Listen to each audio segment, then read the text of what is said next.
Chapter 1570 Life Rating.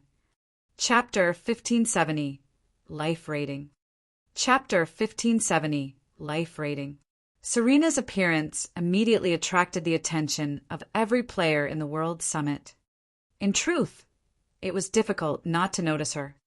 Serena was a Tier 5 fallen angel. When she wasn't deliberately trying to suppress her aura, she could immobilize Tier 1 players with that alone. Even Sherfong was afraid of Serena despite standing so far away from her. The fallen angel's presence dominated the area as if she owned it. Since someone has obtained the inferior legendary shrine key, activate the divine staircase. Serena's voice echoed throughout the World Summit. Every player in the World Summit could hear her clearly. If you wish to obtain power, perform exploits that even the gods will acknowledge. When Serena fell silent, the World Summit began to tremble. One pitch-black shrine after another rose from the ground. They hovered in the air and were connected by pitch-black staircases. This spiral chain of shrines extended to the World Summit's peak. The formation of these spiraling shrines had lasted several minutes, and throughout the process, not a single player had moved from where they stood as they watched these shrines form in awe. Why did an NPC suddenly show up? What is this NPC trying to do? Could this be an event? What's the divine staircase? When the spiraling shrines were complete, a grounded, pitch-black shrine manifested among the many bronze shrines. The various players launched into a heated discussion about what this could be. Everyone was curious about the divine staircase Serena had mentioned. Shortly after, quite a few players approached the first black shrine. An inferior legendary shrine key? Is Hidden Soul's party responsible for triggering this divine staircase? Skyhawk, who was already relatively high up the mountain, looked at the new pitch-black shrines with shock and envy. Not only had Hidden Soul earned a large amount of time, but she had also obtained an inferior legendary shrine key. Thinking up to this point, he immediately commanded his companions, "Let's go! We have to take a look at the new shrine." At this point, he could do nothing about the inferior legendary shrine key. After all, it was a bound item. But he could get a clear idea of the divine staircase's function. When players reached the grounded shrine, they examined the rules on the stone monument beside it. These players instantly revealed excited expressions. God, this divine staircase is amazing. Damn it, if I knew something like this would happen, I would have waited to come to the World Summit. These players gazed at the stone monument as if they were looking at a peerless treasure. How generous! Sherfong was just as surprised when he read the divine staircase's rules. Unlike the shrines around the World Summit, the divine staircase's shrines didn't require corresponding keys or time to unlock. Rather, players had to rely on their own power to ascend to the next shrine. Since it didn't cost time to climb the divine staircase, players could explore its shrines as long as they had time remaining. However, the number of times they could climb the divine staircase depended on the type of shrine key the players carried. Players could only climb the divine staircase once if they had a bronze shrine key, while mysterious iron keys would allow players to climb the staircase twice. Secret silver keys granted players 3 entries, fine gold keys granted 4, dark gold keys granted 5 entries, epic keys would allow players to climb 7 times, and inferior legendary keys allowed players access to the divine staircase 10 times. However, once players exhausted their entries, they'd be forced out of the World Summit regardless of how much time they had remaining. Meanwhile, each time players cleared a pitch-black shrine, they would earn a corresponding number of shrine points. They could then use these shrine points to purchase various items available in the World Summit. Players didn't need any specific qualifications to purchase these items. As long as they had the required number of points, they could buy any item they wanted. Sherfong wouldn't have been overly surprised if the items available were merely top-tier weapons and equipment, even epic weapons and equipment. The World Summit had plenty of epic shrines, and as long as players cleared the epic ranked entrance test, they could easily obtain epic items from the appropriately ranked shrines. What surprised Sherfong was the fact that players could use these SPs to improve their life rating. It was common knowledge in God's domain that improving one's life rating was extremely difficult. Improving one's life rating wasn't just a matter of a stronger physique. Rather, it was a life transition. For example, if one compared an archaic species to a normal human being, the archaic species' basic attributes would be several times higher than a human's of the same level. This was the difference of a higher life rating. This was also why archaic species became more difficult to deal with as they rose in level. Although players could improve their life ratings by upgrading their tiers, the improvement was minuscule. For example, an ordinary tier 5 player's life rating was only slightly higher than an ordinary tier 1 player's. This was also the reason that tier 5 players were significantly weaker than tier 5 monsters. The attribute difference wasn't much during the early levels, and players could easily close the gap with top-tier weapons and equipment.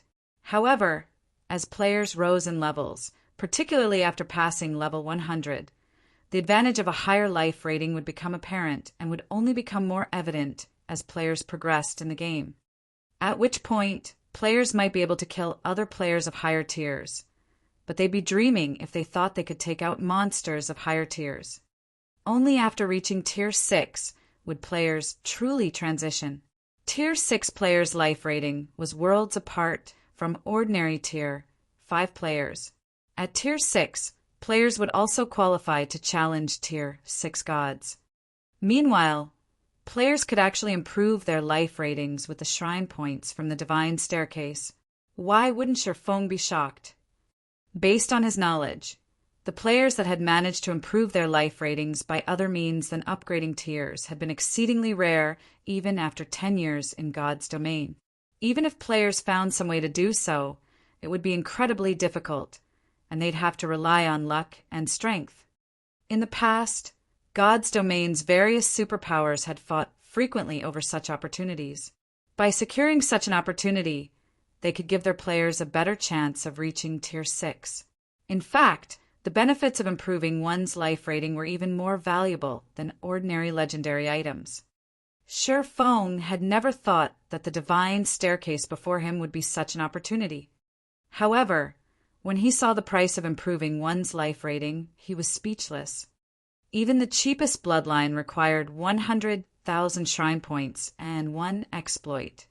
Passing the first pitch black shrine only awarded 10 SPs, although the others would award more. One still had to pass a considerable number of shrines to accumulate enough SPs to purchase the bloodline. Furthermore, Sherfong had no idea of how to perform an exploit, and the rules didn't mention anything about it. Even if he collected 100,000 SPs without an exploit, he wouldn't be able to purchase a bloodline to improve his life rating. Meanwhile, players could purchase various other items, such as potions, designs, recipes, mounts, siege weapons, god crystals, and other precious items. There were even fragmented legendary items up for trade. Naturally, the fragmented legendary items were extremely expensive.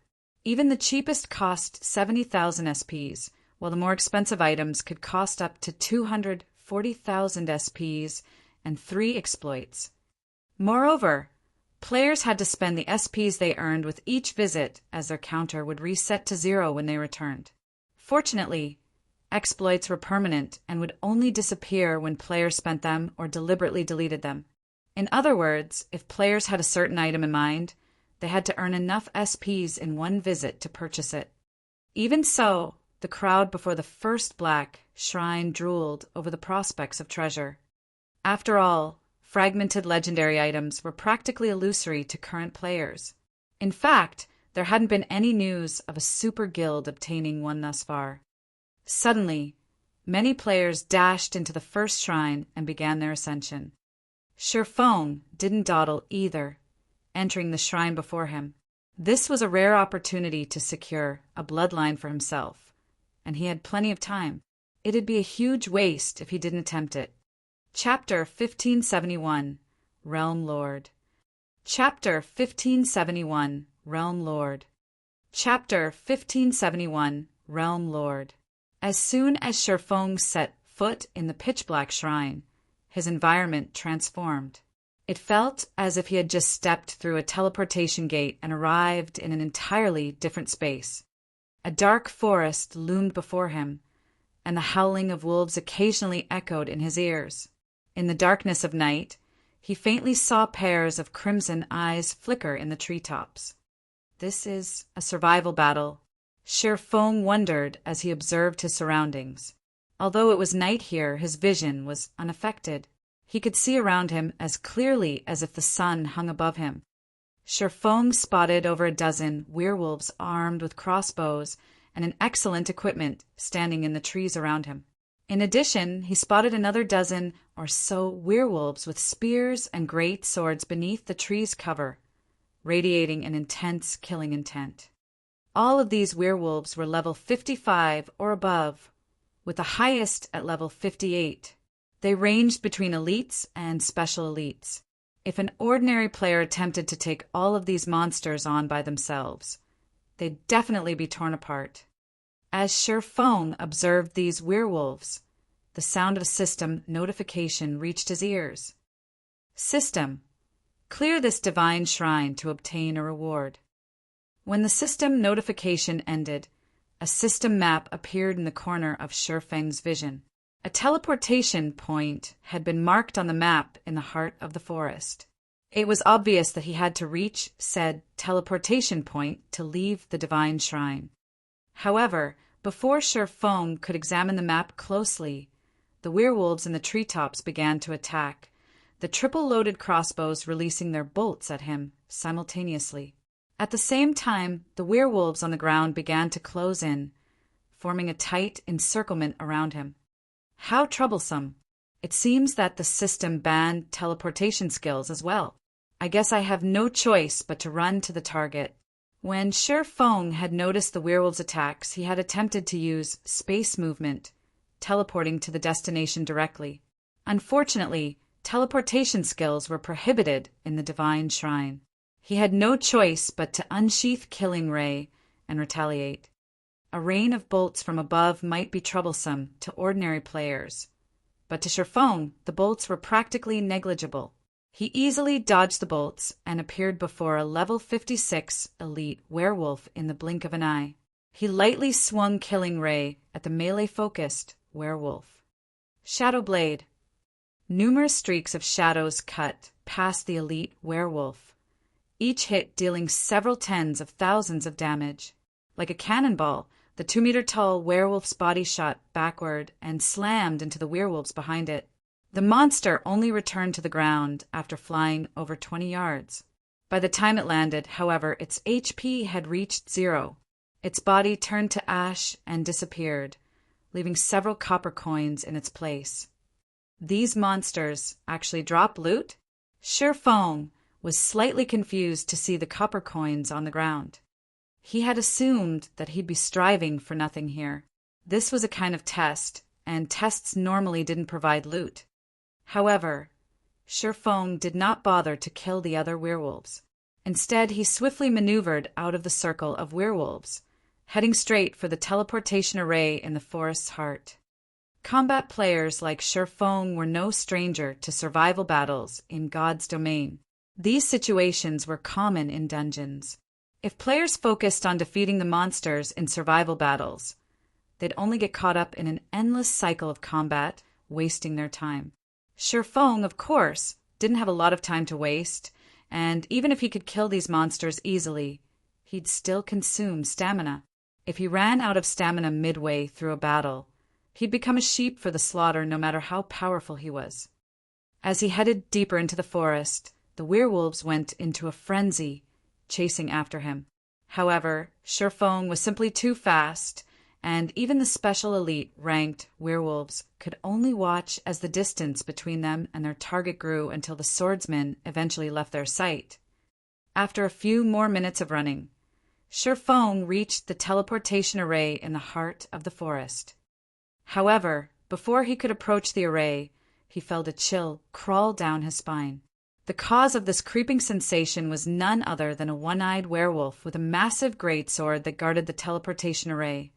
A realm lord? Sherfong stared at the one-eyed werewolf in shock. This one-eyed werewolf was over 3 meters tall, and although it was only a level 58 special elite, the mana circling it was extraordinary. It felt like this land's protected child. Spectre, werewolf, realm lord. Humanoid creature, special elite. Level 58 HP 4, 200, 000/4, 200, 000. In God's domain, the title of Realm Lord did not represent a monster's rank or bloodline.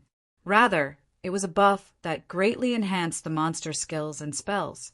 Monsters with this title also had strengthened physiques and HPs.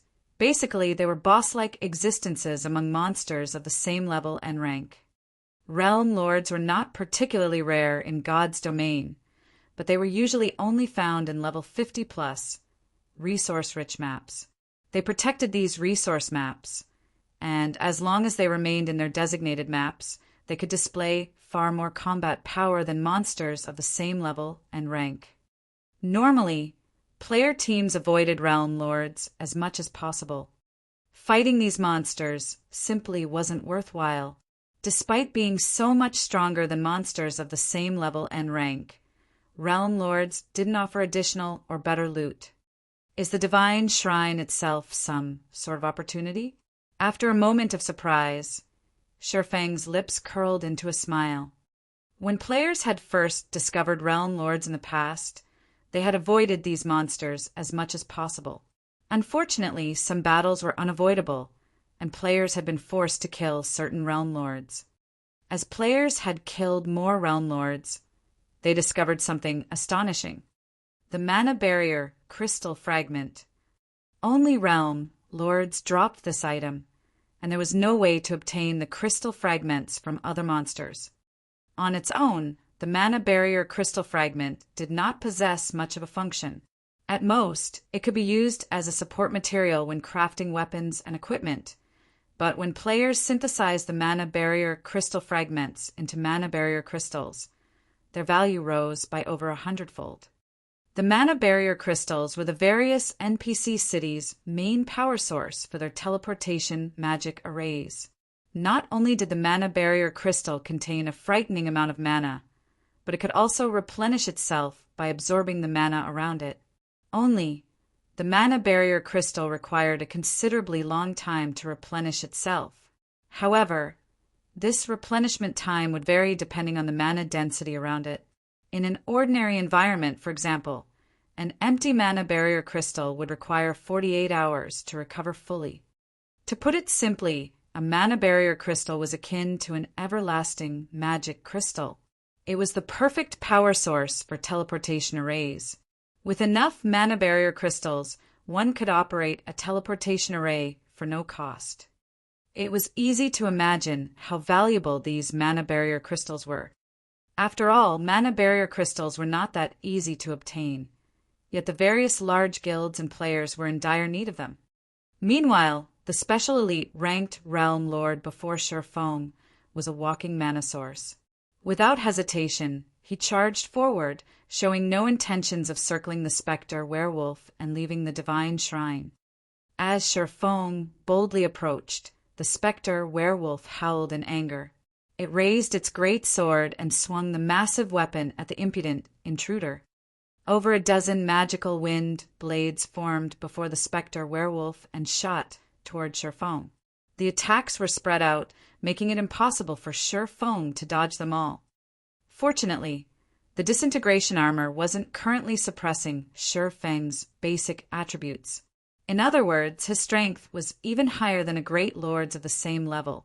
Hence, although the Spectre werewolf's realm lord status enhanced its wind blades, and the attack nearly rivaled the power of a Tier 2 spell, they were insignificant to Sherfong. Sword's Orbit. A galaxy of stars formed around Sherfong, striking down the approaching wind blades. Sherfong didn't even pause as he continued towards the Spectre werewolf. Shadow Blade. Thunder Flame Explosion. Flame Burst. When Sher Feng reached the Spectre werewolf and began to bombard it with attacks, the Special Elite's 4,200,000 HP drained like flowing water.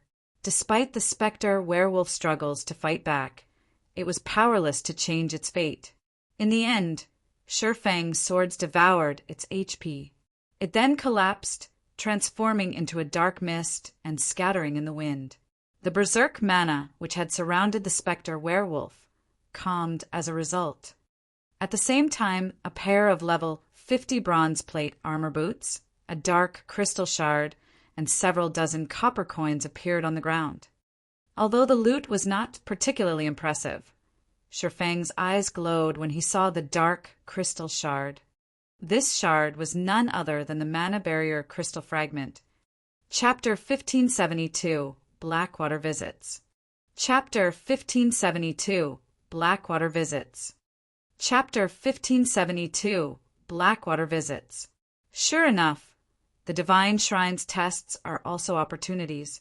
Sher Feng smiled as he collected the Mana Barrier Crystal Fragment.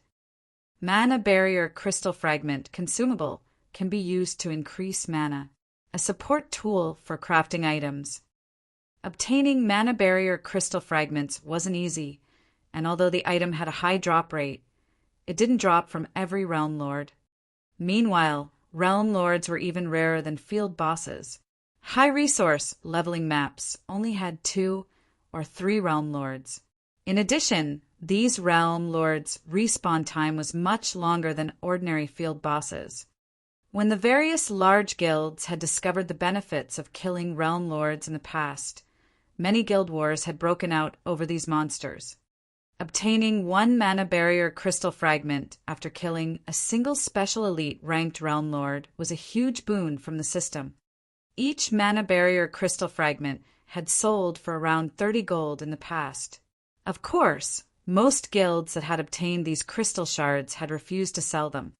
When players collected 10 crystal fragments, they could seek out an NPC Master Alchemist to synthesize the Mana Barrier Crystal with a 40% success rate. If the synthesis were successful, one would have an everlasting magic crystal. The Mana Barrier Crystal was a priceless treasure, useful in multiple aspects, such as powering teleportation arrays, magic towers, and other such constructions. There had even been a few workshops that had specialized in hunting Realm Lords in distant maps, making a living from selling Mana Barrier Crystals. After obtaining the crystal fragment, Sher Feng moved towards the teleportation array and left the forest. When he opened his eyes again, he had arrived at the first Divine Shrine's exit, and the staircase leading to the second shrine stretched before him. Many players were already running towards the second Divine Shrine. So many people are already out? Sher Feng was surprised. Over 100 players were already approaching the second Divine Shrine. However, after giving the matter some thought, he realized that he had spent quite some time fighting the Spectre werewolf. Most, if not all, of the players before him had likely avoided fighting the Realm Lord. They had simply slipped past the Spectre werewolf to enter the teleportation array. As Sher Feng left the first Divine Shrine, the sound of system notifications reached his ears. System, congratulations!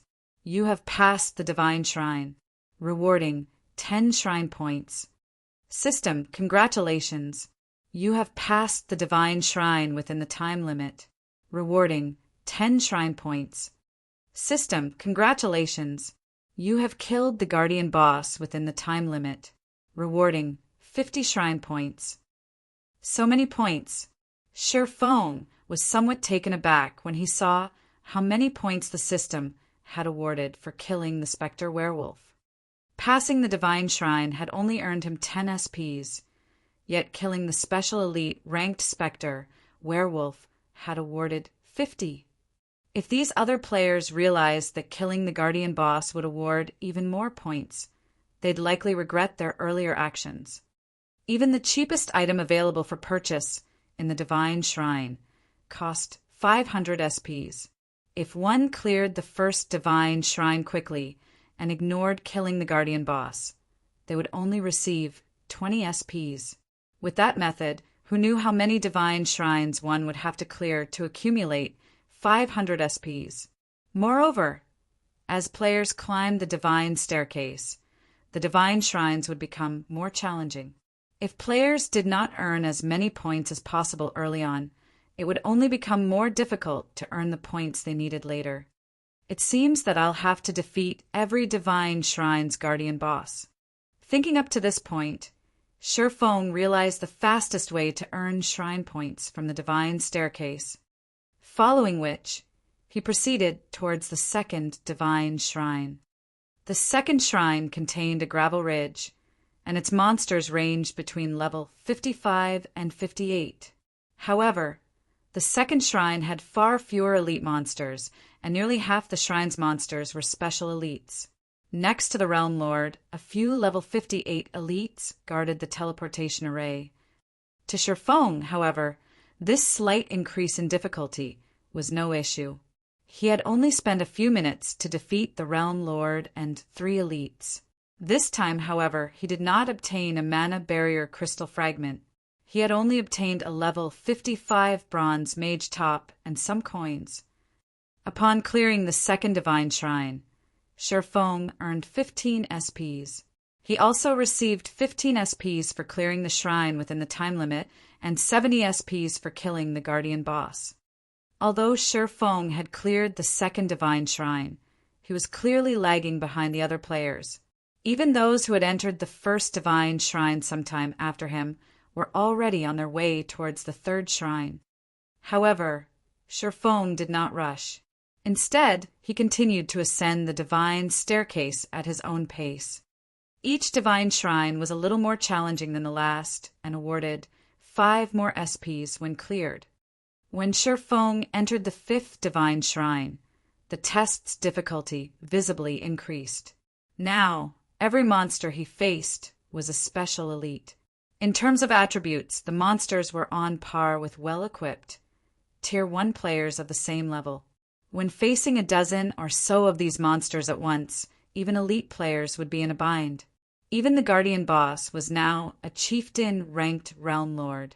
Not only did the chieftain possess 10 million HP, but its skills also carried great destructive power. Even Shifeng did not dare to meet the boss's attacks head-on. Shifeng only defeated this guardian boss after a dozen or so minutes of fighting. Meanwhile, as a chieftain-ranked realm lord, the boss had been very generous. It had dropped 2 mana barrier crystal fragments, instantly increasing Shifeng's haul to 4. Now he only needed 6 more fragments to synthesize a mana barrier crystal. When Shifeng had cleared the 5th divine shrine, the shrine points he earned also undergone a qualitative transformation. The clear reward alone rose to 100 SPs, while clearing the shrine within the time limit awarded another 100 SPs, and killing the guardian boss within the time limit awarded 500 SPs. However, the ranking list before the various divine shrines also reported that players had already reached the 8th shrine. There were over a dozen players clearing the shrines with astonishing speed. Meanwhile, while Shifeng continued to challenge divine shrines, Zero Wing City's fame in Starmoon Kingdom had exceeded Stone Forest towns. The city had become a holy resting ground for many of the kingdom's players. Due to the city's high mana density, the double EXP buff accumulation, and the large number of wandering merchants, it took no time at all for Zero Wing City's player population to break past 1 million. The originally empty city was now so lively that Zero Wing City could rival major NPC cities. Guild Leader Singular, Zero Wing City's player population has grown past 1 million. The city is even charging players an entrance fee. Its daily income is incredibly high. With this, I don't think that it'll be easy to whittle Zero Wing down anymore, Lei Jingyoung reported. He currently rested in one of Zero Wing City's restaurants, wearing a frown as he watched the crowded street outside. Initially, he hadn't cared about Zero Wing City, but after visiting the city personally, he had to admit that it was extraordinary. Young Master Lei, although Zero Wing City is better than we expected, Zero Wing's celebration of the fact will be short-lived. Singular Burial chuckled. He didn't seem to mind the fact that Zero Wing City earned considerable wealth for the guild. Don't tell me you plan to fight it out with Zero Wing. Lei Jingyang frowned at Singular Burial's reaction.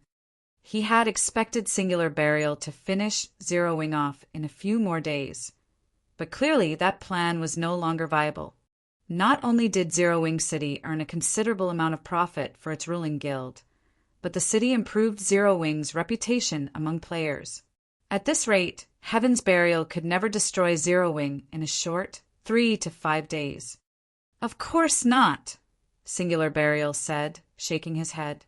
Although Zero Wing has achieved great success, at the end of the day, its foundations are shaky. The nail that sticks out gets hammered down. Representatives from the Blackwater Corporation contacted me not long ago, informing me that they are willing to help us against Zero Wing. The Blackwater Corporation? Lei Jingyang was visibly moved when he heard this. Why are they suddenly interested in Zero Wing? The Blackwater Guild had changed drastically. It now had stronger forces under its command and ample funding. Just some time ago, it had even established a guild town in a resource-rich, neutral map. Even super guilds avoided any conflict with the guild. I don't know why either, but this doesn't change our plans to take down Zero Wing, Singular Burial said, chuckling. Taking a look at the time, he continued. Blackwater's representatives should have arrived in Starmoon City by now. I should return to meet with them. Suddenly, Aqua Rose, who was currently busy managing Zero Wing City, received a message from Yaya, stating, Big Sis Aqua, a few people claiming to be representatives from the Blackwater Corporation have requested a meeting with our guild's upper echelons. Should I have them wait in the guild residence? Chapter 1573. Domineering Aqua Rose. Chapter 1573. Domineering Aqua Rose. Blackwater, why are they here? Aqua Rose grew curious as she read Yaya's message. It had been quite some time since Zero Wing had dealt with the Blackwater Corporation. According to her information, Abandoned Wave's actions had only been the Blackwater Corporation's attempt to test God's domain's waters. Afterward, the events with Zero Wing, Blackwater quickly gave up on Abandoned Wave, and the man had vanished without a trace. Blackwater then focused its development in the distant Iron Empire, taking control of the Empire after forcing several superpowers out of the competition. Logically, Blackwater should have no reason to leave the safety of the Iron Empire and travel all the way to Starmoon Kingdom to seek out Zero Wing. Hence, Aqua Rose found the situation strange. However, Aqua Rose decided to send Aya to entertain Blackwater's representatives while they waited in one of the guild residence's reception rooms. She then dropped what she was doing and made her way to meet these individuals. A man and a woman waited in one of the elegant guild residence reception rooms in Zero Wing City. Zero Wing's elite members, who had been sent to wait on these two, stood quietly in the corner of the room, clearly tense. These elite members weren't tense just because of the two visitors' extraordinary identities, but because of the chilling aura they radiated. They could not help but feel like they stood before a pair of lions as they involuntarily shuddered. Moreover, both representatives were very high-leveled. The man was a level 49 elementalist, and the woman was a level 48 shield warrior. Even the most inferior piece of equipment these two wore was level 45 dark gold rank. The male elementalist even wore 3 pieces of epic equipment, appearing as if he were wrapped in a constant layer of fire. In fact, due to this man's presence, the reception room's temperature had risen quite a bit. When Aqua Rose and Yaya entered the room, the man's aura flared with even greater intensity. It was clear he wanted to intimidate Aqua Rose. Unfortunately for him, his biting cold aura had no effect on the Zero Wing Vice Guild leader. Hello, I am Aqua Rose, one of Zero Wing's Vice Guild leaders. May I know what business Blackwater has with our guild? Aqua Rose asked, smiling at the male elementalist with intimidating aura. As expected of Zero Wing's Vice Guild leader, your guild's reputation is well deserved. The male elementalist praised when he saw the lack of hesitation in Aqua Rose's response to his intimidation. I had thought that our guild leader's decision to send us as representatives was unnecessary. However, it seems that Zero Wing indeed qualifies for such a move. Thank you for the praise. Now, may I know what business your guild has with Zero Wing? Aqua Rose calmly repeated, paying the male elementalist's arrogance no heed. Moreover, the man before her earned his arrogance. Aside from the fact that this man was backed by the Blackwater Corporation, he radiated an aura that felt dangerous to Aqua Rose. After her promotion to Tier 2, she rarely felt such a feeling from other players, and any player who felt this way was a peak expert, capable of holding important positions in super guilds. My name is Falling Fire, the Vice Commander of Blackwater's 3rd Main Force. I have come here with a message for Zero Wing from our guild leader. Hand over Yulan and her companions, which you have chosen to shelter, and half of Zero Wing City's profits. Do that, and we can ignore the previous events. Otherwise, deal with the consequences at your risk, the man named Falling Fire informed Aqua Rose. Smiling, he continued, although your guild has performed well in a few major wars thus far, your strength is only effective against small guilds. We'll give you 1 day to consider our offer. I'll be waiting for your reply. Hand over Yulan and the others. As Aqua Rose listened to Falling Fire's message, she came to understand the gist of the situation. When she realized what Sherfong had done, she was flabbergasted. It was no wonder why Yulan had seemed so worried. It turned out that she was wanted by Blackwater. That's right. You only have 1 day to consider. As for Zero Wing City's profits, I'll send specialists to keep an eye on your city. Falling Fire nodded. In his opinion, Blackwater had no reason to go out of its way to warn Zero Wing. With the guild strength, it could easily flatten this small, upstart guild. While Zero Wing's past performance had been astonishing, that only held true for first-rate guilds and smaller. To superpowers like Blackwater, Zero Wing was insignificant. Furthermore, Zero Wing was currently preoccupied with its war against Heaven's Burial. 1 day to consider handing over Yolan's group and half of Zero Wing City's profits. Aqua Rose could not help but laugh when she heard Falling Fire's words. I see. I understand now. Since that is the case, you too may return to your guild. What do you mean by that? Falling Fire's expression darkened when he saw the woman smile. What do I mean? Have I not made myself clear enough?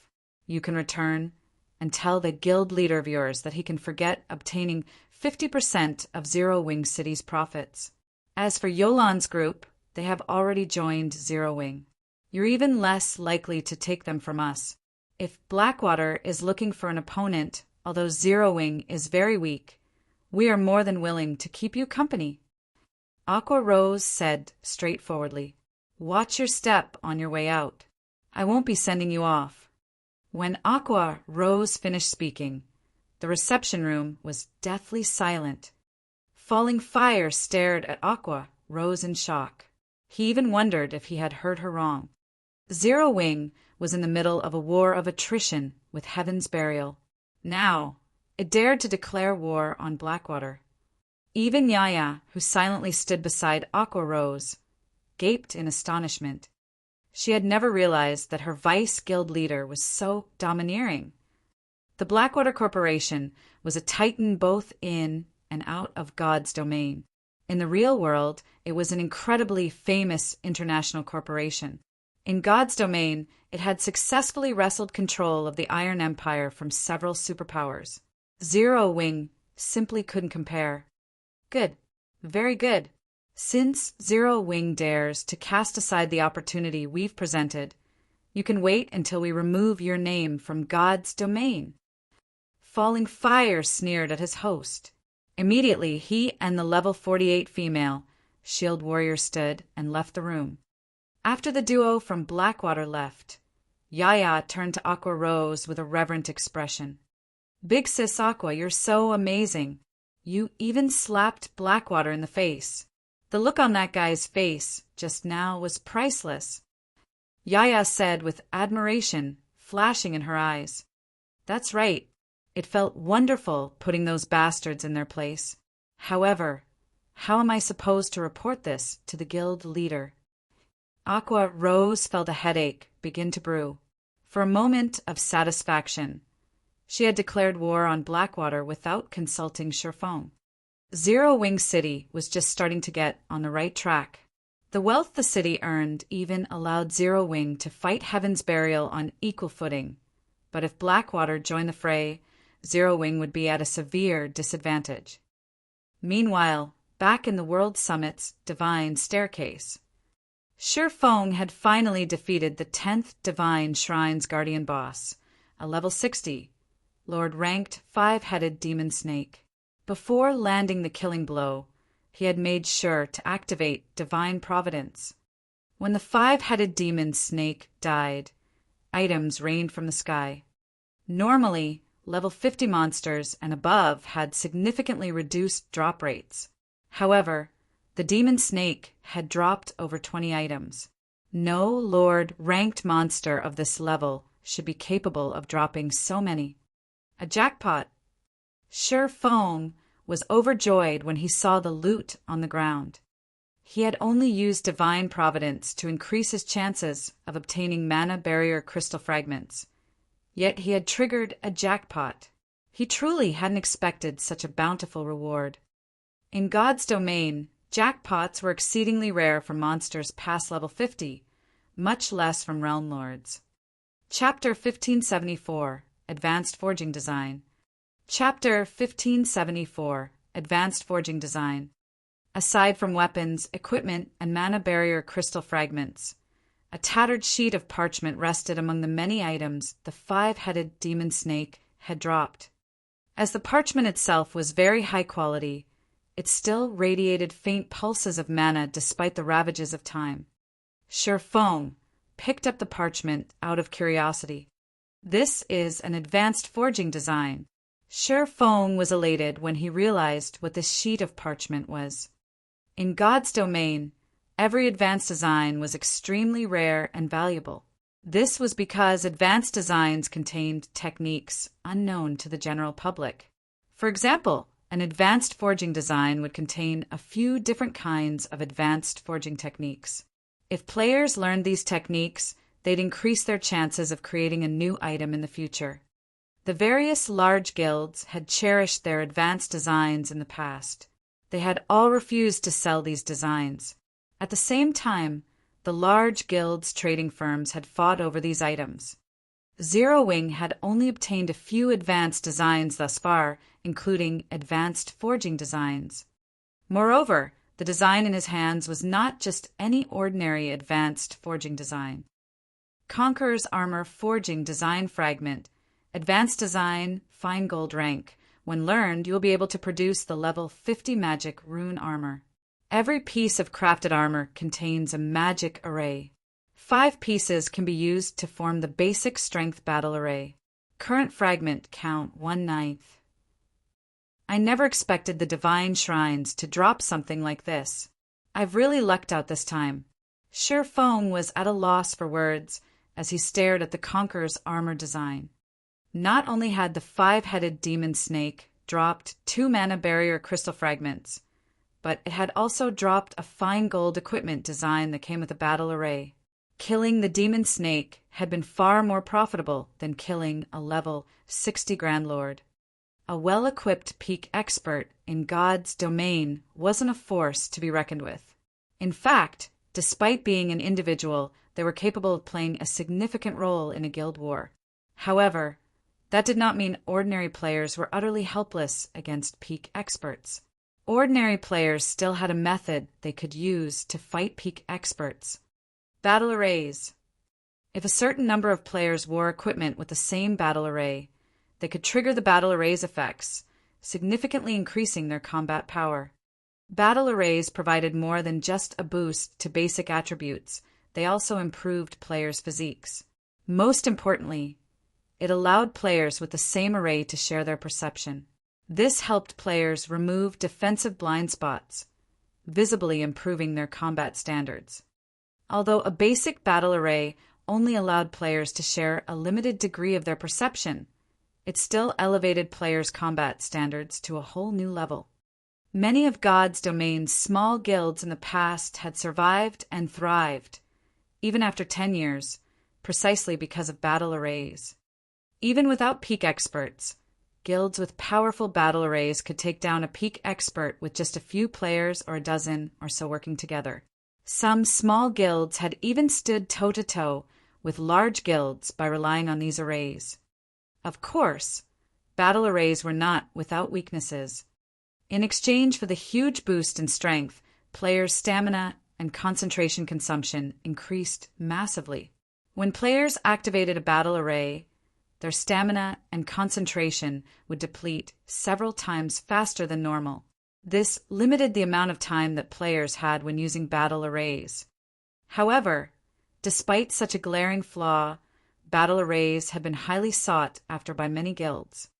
Equipment with battle arrays was extremely rare, and usually only dropped from super large-scale team dungeons. Monsters in the fields had no chance of dropping such items. Moreover, the higher quality a piece of battle array equipment was, the more valuable it was. A piece of battle array equipment could easily sell for several times more than a piece of equipment of the same rank. Although he had only obtained a fragment of a level 50 fine gold battle array equipment design, it was still quite valuable. If he completed the design, its value would be immeasurable. Since the Divine Shrine's guardian boss dropped a fragment, the other shrine's bosses should have a chance of dropping them as well. As Shifeng examined the Conqueror's armor design, he inwardly swore to complete it no matter what. Immediately, he moved towards the teleportation array and proceeded to the next Divine Shrine. By the time Shifeng appeared on the staircase leading to the 11th Divine Shrine, players had already reached the 15th. He was far behind.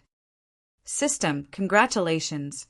You have passed the Divine Shrine, rewarding 300 shrine points.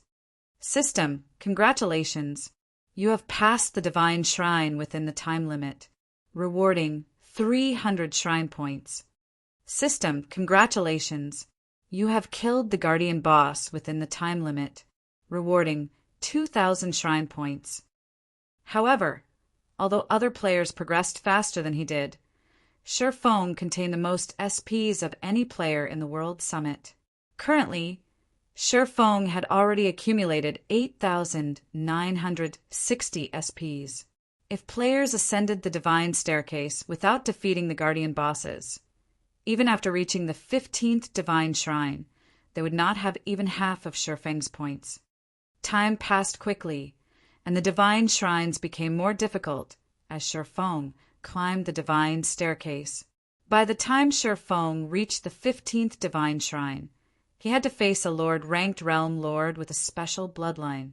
By the time he emerged from the 15th Shrine, many players had been eliminated in the 20th Shrine. As Shifeng had guessed, the other shrine's guardian bosses had a chance of dropping the Conqueror's armor forging design fragment if he activated Divine Providence when he killed them. By the time he had cleared the 15th Divine Shrine, he had gained another fragment. He just needed to wait for Divine Providence's cooldown to end before proceeding to the next Divine Shrine. As for mana barrier crystal fragments, he now had 17.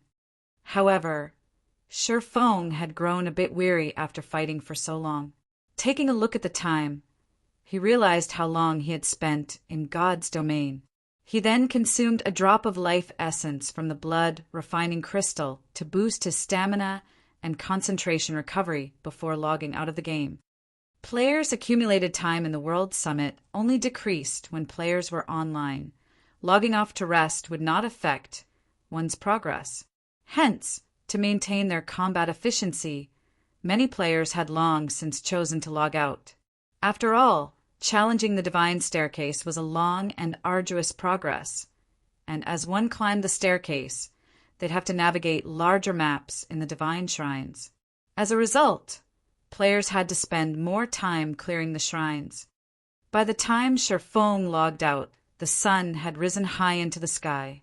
The moment Shifeng's consciousness returned to his body, he was bombarded by a series of messages and call notifications. There were messages and calls from both Blackie and Aqua Rose. In fact, Shifeng received another call from Aqua Rose before he had the chance to leave his gaming cabin. What's with the urgency? Has something happened? Shifeng curiously asked after accepting the call. Guild leader, you finally picked up. Any later, and I would have sent Blackie to look for you in person. Aqua Rose said somewhat anxiously. While you were gone, Zero Wing City has developed nicely. The player population has already broken past the 1 million threshold. Once we finish constructing the NPC shops, the city will attract even more players. But some time ago, 2 representatives from the Blackwater Corporation sought me out. They told us to hand over Yulan and her companions and 50% of Zero Wing City's income as compensation. Otherwise, they'll turn the full might of the Blackwater Guild against us. Hand over Yulan, her companions, and 50% of Zero Wing City's profits? Shifeng frowned. The Blackwater Corporation's retaliation didn't surprise him in the least, but he didn't expect Blackwater to take action so quickly. Moreover, the corporation's timing couldn't be worse, targeting them while they were in a war of attrition against Heaven's Burial. This put Zero Wing at a considerable disadvantage. Chapter 1575 Nurturing Experts. Chapter 1575 Nurturing Experts. It seems that I'll need to speed things up, Shifeng thought after hearing Aqua Rose's report. He was quite familiar with the Blackwater Corporation's power. He had witnessed its rise in God's domain in the past. Despite joining God's domain so late, Blackwater had still developed into a super guild quite quickly in the past. One could just imagine how frightening Blackwater's potential was. Furthermore, the Blackwater Corporation had invested in God's domain much earlier in this life. Blackwater's experts had already caught up with God's domain's mainstream players. Otherwise, it wouldn't have stood a chance against the other superpowers vying for the Iron Empire. Of course, Zero Wing didn't have much to be afraid of if the Blackwater Corporation focused on its development in the Iron Empire. Based on what he heard from Yulan, the guild had only recently taken control of the Empire. The guild was just starting to expand. Although Blackwater possessed plenty of experts and funding, it lacked the power to spread its influence across multiple kingdoms and empires as the various super first-rate and super guilds had. While the organization might be able to deal with small guilds right now, it couldn't touch Zero Wing. Unfortunately, that was only true if Blackwater worked alone. If it worked with Heaven's Burial, Zero Wing's situation would take a turn for the worst. Blackwater could leave the reconnaissance to Heaven's Burial while it supplied the guild with a large number of experts.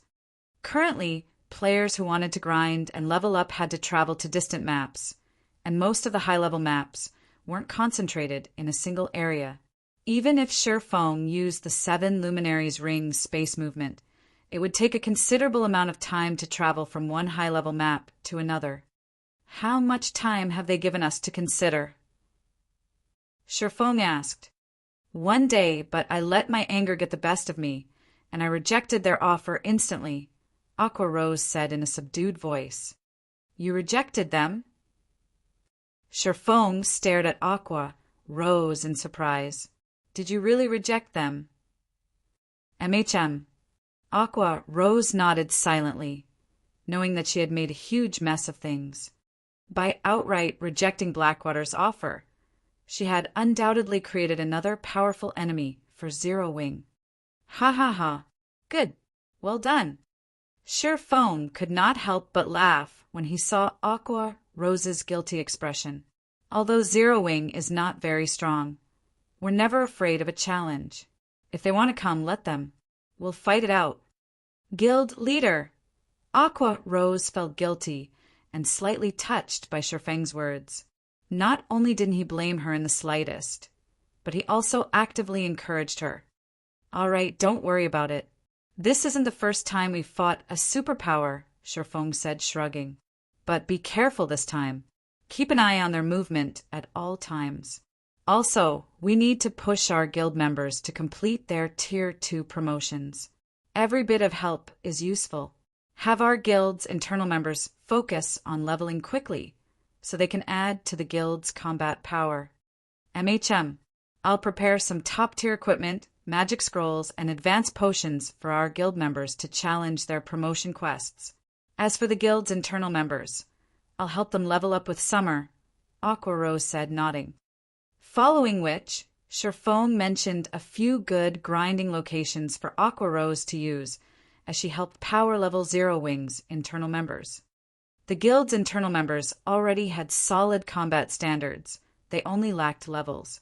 Once they were brought up to speed, Zero Wing would have another batch of expert players to help defend it. When Shifeng finished his call with Aqua Rose, he proceeded to train with the guild's internal members. To help them improve faster, Shifeng even provided specific guidance to a few talented members. He even went so far as to use the 10 additional black cards he had acquired from the secret pavilion to train Yu Zipping and a few others. In such a way, Shifeng trained Yu Zipping and the other internal members during the day. When the sun set, he'd log back into God's domain and grind through the divine staircase. The greatest problem other players in the World Summit faced was the drain on their stamina and concentration. But Shifeng could rely on his life essence to boost his recovery rate, having no issues in this regard. The only real problem was the divine shrine's increasing difficulty. As a result, Shifeng had to take more time to clear each shrine. Initially, he had only spent 30 minutes on each divine shrine, though he spent most of that time waiting for Divine Providence's 30-minute cooldown to end. As he ascended the divine staircase, however, the amount of time he needed to clear each shrine gradually increased to 2, then 3 hours. After grinding for 4 consecutive days, Shifeng finally defeated the 29th Shrine's guardian boss, a great lord, ranked realm lord. He had initially assumed that he'd earn more shrine points from each subsequent divine shrine he cleared, but that wasn't entirely the case. After the 10th divine shrine, the SP reward only increased once every 5 divine shrines. Yet these shrines' difficulty constantly increased as he cleared the last. By the time Shifeng cleared the 29th divine shrine, he had only accumulated 86,360 shrine points. He was still roughly 14,000 points away from affording the cheapest bloodline. Fortunately, although he hadn't acquired as many shrine points as he had hoped, he had secured a decent number of mana barrier crystal fragments. When High Lord and Great Lord ranked guardian bosses died, they drop at least 1 crystal fragment, but he had obtained up to 3 crystal fragments from a single boss. As a result, he had a total of 43 mana barrier crystal fragments. As for the Conqueror's armor design, he had collected 6 fragments thus far. He was only 3 fragments away from completing the design. He had also obtained over 100 level 50 to level 55 weapons and equipment. Their ranks ranged between bronze and secret silver, and although they weren't top tier, they were rare and valuable at this stage of the game. During this time, the White Tiger Dojo had also delivered the previously agreed 50 bottles of S-rank nutrient fluid and 20 million credits. Upon receiving the payment, Shifeng assigned Shadow Sword to take charge of the 500 apprentices from the dojo. These apprentices would train in Zero Wing City's battle arena, improve their skill completion rates in Stone Forest Town's advanced combat rooms, and level while grinding and questing each day. As a result, their combat standards steadily rose with each passing day. Unfortunately, Zero Wing's members had encountered group skirmishes with Blackwater and Heaven's Burial's experts in the fields, increasing the guild's expenditures. Despite the massive revenue source Zero Wing City had become, the situation took a heavy toll on the guild's funds. However, monetary compensation wasn't the guild's biggest problem. but the loss of top-tier weapons and equipment. Meanwhile, the guild only had a few teams capable of acquiring such items. Although Aqua Rose and the other core members had formed teams to hunt down the enemy experts, they hadn't obtained enough level 45 top-tier equipment to replenish the guild stock. Guild leader, I'm afraid that our stock of level 45 top-tier equipment in the guild warehouse will run out at this rate. Many of the other large guilds in the kingdom have already surpassed our raid progress in level 50 team dungeons. Aqua, Rose reported, clearly frustrated. Moreover, based on the latest reports, it seems that Blackwater has sent over 4,000 experts to target our players, including Heaven's Burial's experts. Our teams are suffering a massive disadvantage while grinding in the fields. If Shifeng were present, they might be able to slaughter Heaven's Burial and Blackwater's experts a few times by relying on his spatial gate, which would, more or less, make up for the guild's losses. Zero Wings members were constantly ambushed in the fields, yet Tier 2 experts like her were limited in their ability to fend off every ambush. Unless their guild members stopped leveling and questing, there'd be no end to this problem. Moreover, level 45 top-tier equipment was required to raid level 50 team dungeons. If the guild warehouse ran out of such equipment, they'd have to stop raiding these dungeons. If this persisted, guild members might even lose interest in earning guild contribution points. If that happened, the guild would fall apart.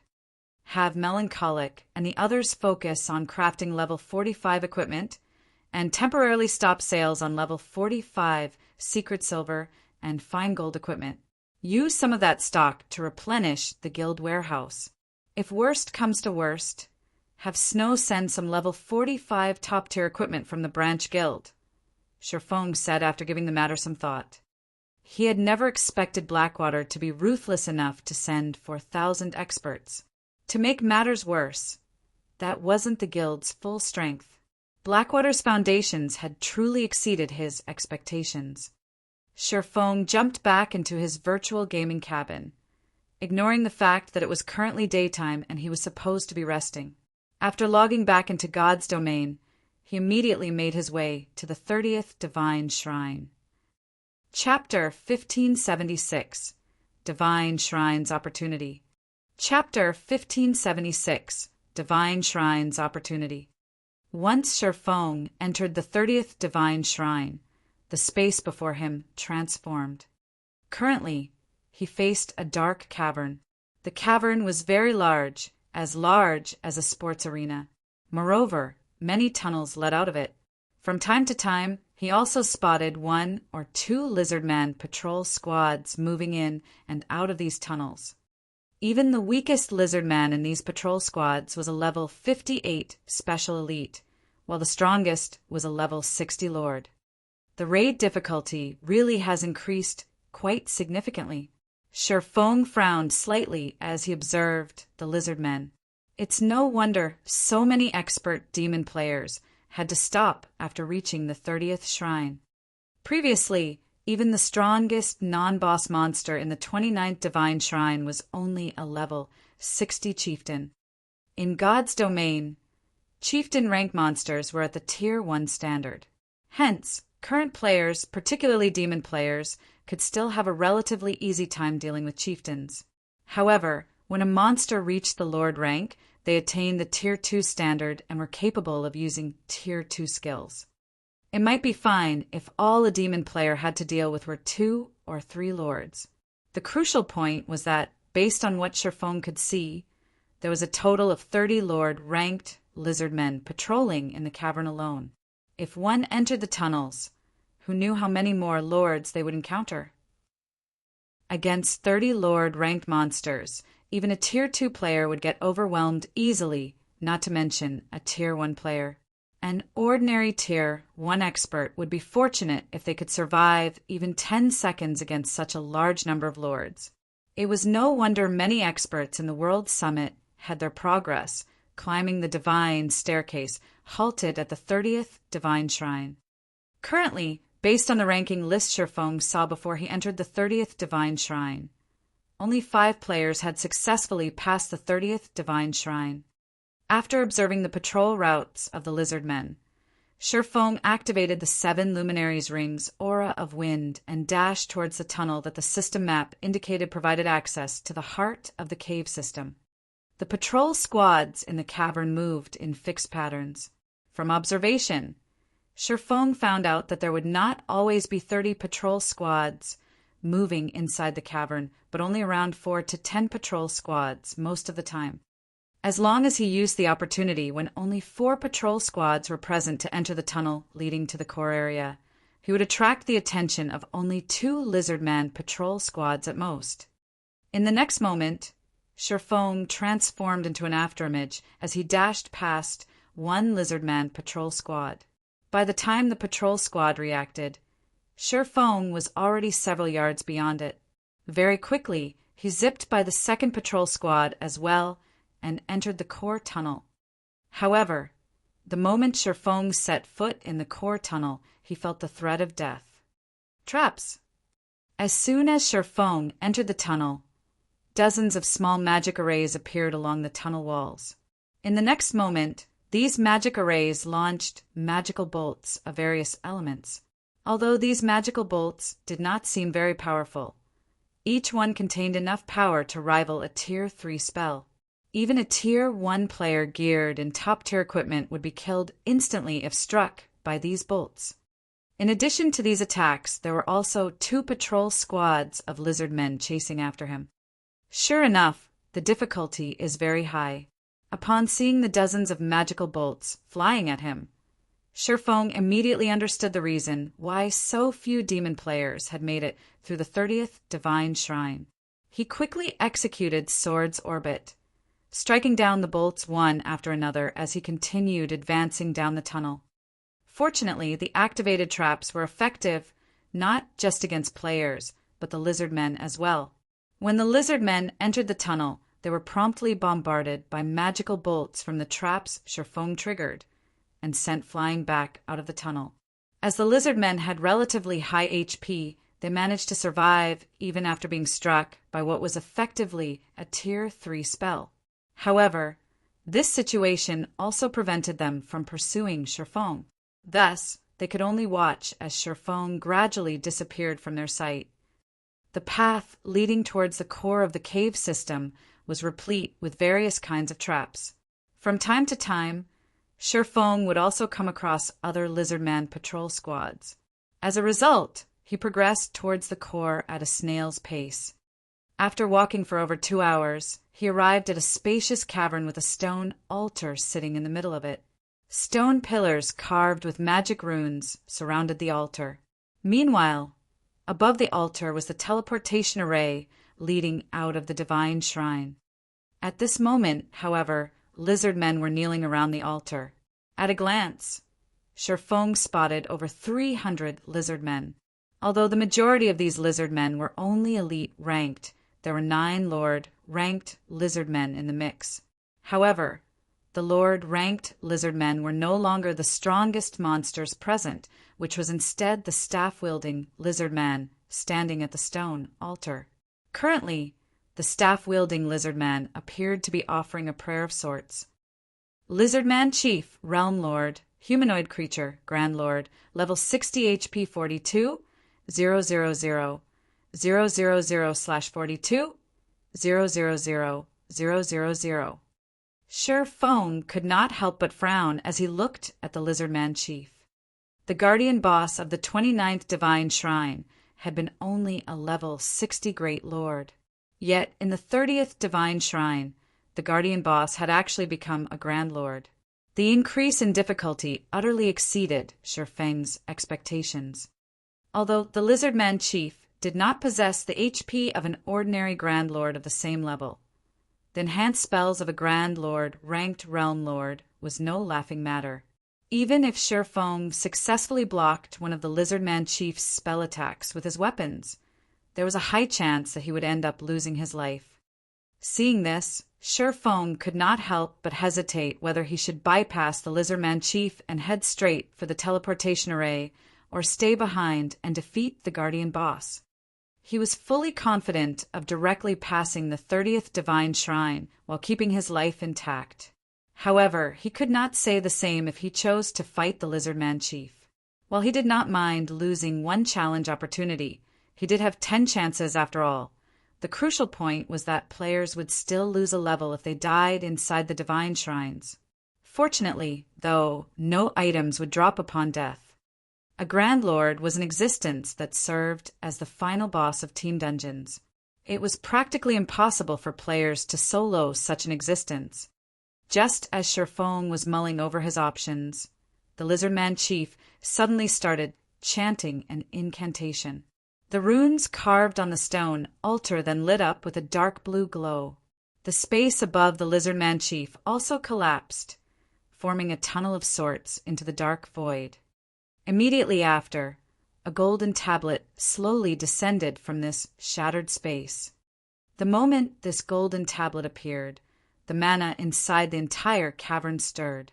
The tablet itself also released a powerful divine might that put immense pressure on the living creatures around it. This is a legacy tablet? Sherfang's eyes focused on the golden tablet. For a moment, he even thought they were playing tricks on him. He had acquired quite a few legacy tablets thus far. Meanwhile, every tablet was a treasure that allowed players to learn combat techniques. However, the tablets he possessed were just bronze and silver ranked. Thus far, he had only seen one gold tablet before. Moreover, the said tablet had even been stolen by a mysterious Tier 5 NPC. One could just imagine the value of a gold, ranked secret technique tablet. Just as Sherfong was feeling surprised at the appearance of the gold tablet, the Lizardman Chief extended his hands and received the tablet. He then started chanting another incantation. This time, the Lizardman Chief caused an even greater commotion. The mana inside the entire cavern gathered at the stone altar and became so dense that it started transforming into white mist. At the same time, a threefold magic array also formed on the ground the stone altar sat on. This is a space-time teleportation magic array. What is he trying to do? Could he be trying to send the gold tablet to another location? Sherfong was very familiar with the threefold magic array that formed beneath the stone altar. However, he did not believe that the Lizardman Chief was going to leave the divine shrine. Hence, there was only one other possibility why the Lizardman Chief would need a teleportation array to send something away. Since the Lizardman Chief had summoned the teleportation array immediately after receiving the gold tablet, it was highly likely that the Realm Lord was planning on sending the gold tablet away. This won't do. I can't let him send the gold tablet away. Sherfong steeled his heart and started sneaking his way over to the Lizardman Chief. A gold tablet was incomparably valuable. It was not something that bronze and silver tablets could compare to. Just a silver tablet was already enough to prompt the various superpowers to bloody one another's noses. All the more a gold tablet. If he missed out on this opportunity, who knew how long it would take before he came across another gold tablet? In fact, he might never come across another gold tablet again. Moreover, the divine staircase became increasingly difficult the higher one ascended. If he could not defeat the Lizardman Chief, then it was even less likely that he could defeat the guardian bosses of the subsequent divine shrines. Just as the Lizardman Chief was about to send the gold tablet out of the cavern, at the critical moment, Sherfong activated the aura of Time's forbidden domain. Please work. Seeing that the space-time teleportation magic array was about to activate, Sherfong could not help but pray for his forbidden domain to succeed in stopping it. Chapter 1577 Threefold Suppression. Chapter 1577 Threefold Suppression. When Sherfong activated Forbidden Domain, a layer of black mist enveloped the entire cavern, the mist freezing the flow of all the mana inside the cavern. Meanwhile, due to the stoppage in the flow of mana, the space-time teleportation magic array, which was still in the process of activating, failed. The mana the teleportation array had gathered then began to leak out and scatter into the surroundings, which also caused the spatial tear above the stone altar to close. Good. Feng inwardly grew ecstatic when he saw the teleportation array disappearing. The space-time teleportation magic array, which was activated using the stone altar, was frighteningly powerful. Although Forbidden Domain could suppress mana, if a source of mana had an insuppressible amount of power, then Forbidden Domain naturally would be of no avail. Fortunately, the enhanced space-time teleportation magic array had yet to reach a realm where Forbidden Domain was ineffective. Meanwhile, the disappearance of the teleportation array had riled up every lizard man inside the entire cavern. Immediately, they all turned to look in Feng's direction. "Intruder, you dare interrupt this sacred ritual. Pay for your crime with your life." The lizard man chief bellowed at Feng, a wrathful expression on his face as he thumped his tail furiously on the ground. Every lizard man present inside the cavern promptly charged at Feng. As for the lizard man chief, he gathered mana in his staff to destroy Feng's Forbidden Domain. Among the 300+ lizard men charging at Feng were 9 lords and 1 high lord. In the face of such a force, even an ordinary tier 2 expert would shudder in fear. However, rather than feeling fearful, Feng smiled as he switched the aura of time to the aura of fire. He then unfurled a crimson tier 3 magic scroll in his hands. Meanwhile, contained within this magic scroll was none other than the tier 3 large-scale destruction, spell flame prison. Suddenly, fiery pillars shot up from the ground, trapping all the oncoming lizard men in a prison of flames. Any lizard man that came into contact with the scorching flames received devastating amounts of damage, losing over 1 million HP every second. The spell's activation instantly killed the elite, ranked lizard men. Meanwhile, before Flame Prison's duration was anywhere close to ending, Feng took out an aqua blue tier 3 magic scroll. Ice Torrent. A torrent of water crashed down from the cavern's ceiling and impacted the ground heavily. Any living creature that came into contact with the water turned into an ice sculpture on the spot. The chieftain-ranked lizard men, who had received critical damage from the initial wave of attacks from Flame Prison, had their remaining HPs thoroughly consumed, their frozen bodies shattering into tiny frost particles. Loot then scattered all over the cavern's submerged floor. After just a brief moment, only the 9 lords and 1 high lord remained of the lizardman army. How tough! Seeing that the lord-rank lizardmen were already at critical HP, Feng followed up with Flame Domain. Although Flame Domain was not as powerful as a tier 3 large-scale destruction spell, it was more than enough to deal with the lord-ranked lizardmen. After the 3 large-scale destruction spells descended, only the High Lord-ranked lizardman captain remained of the 300+ lizardmen that charged at Feng. At this moment, though, the High Lord had less than half of his HP left. Even so, Feng had no intentions of showing mercy, immediately advancing towards the lizardman captain. If it were during normal times, Feng would pay no attention whatsoever to a High Lord-ranked monster. However, he currently had to deal with the Grand Lord-ranked lizardman chief. If he left the lizardman captain alone now, he might very well come to regret it later on. Currently, the lizardman chief was much more powerful than the Grand Lord-ranked purgatory puppets Feng had fought during the entrance test. The Realm Lord also possessed much greater HP. Moreover, Feng was alone right now, and the system disallowed the use of summoning scrolls. Hence, it would be extremely difficult for him to kill the lizardman chief, and he definitely could not afford even the slightest bit of carelessness. However, just when Feng arrived before the lizardman captain and was about to use flame burst to finish off the High Lord, numerous flame spears suddenly shot at him. Upon seeing this, Feng retreated in surprise. Boom, boom, boom. When the flame spears impacted the ground, large craters immediately formed. What power! So this is a Tier 3 spell cast by a Realm Lord? Sher Fong was inwardly astonished as he looked at the flaming craters. It was self-evident that the Lizardman Chief had removed the effects of Forbidden Domain. Although the Lizardman Chief had cast only a Tier 3 spell, its power was already at the Tier 4 standard. If Sher Fong tried blocking such a spell, he might very well lose his life in an instant.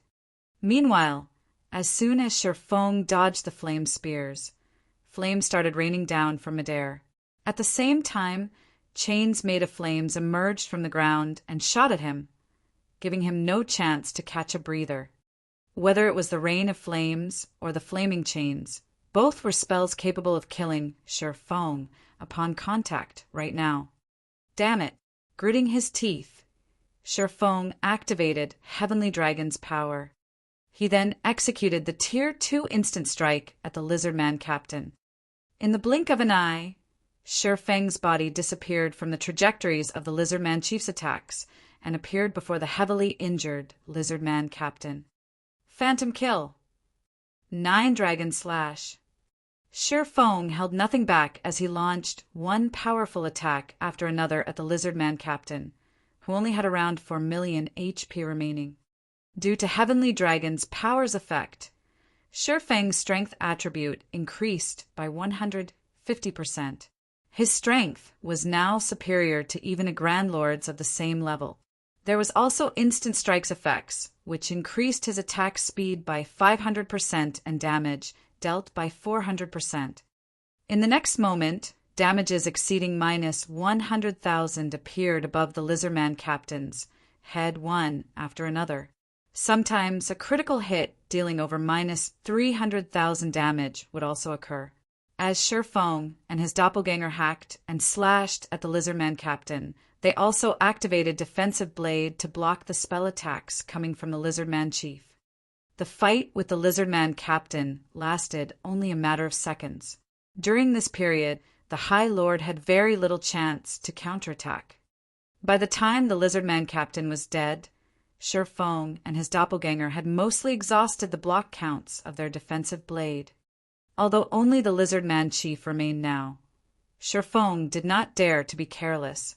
As a precaution, he stabbed the abyssal blade into the ground and activated Abyssal Curse.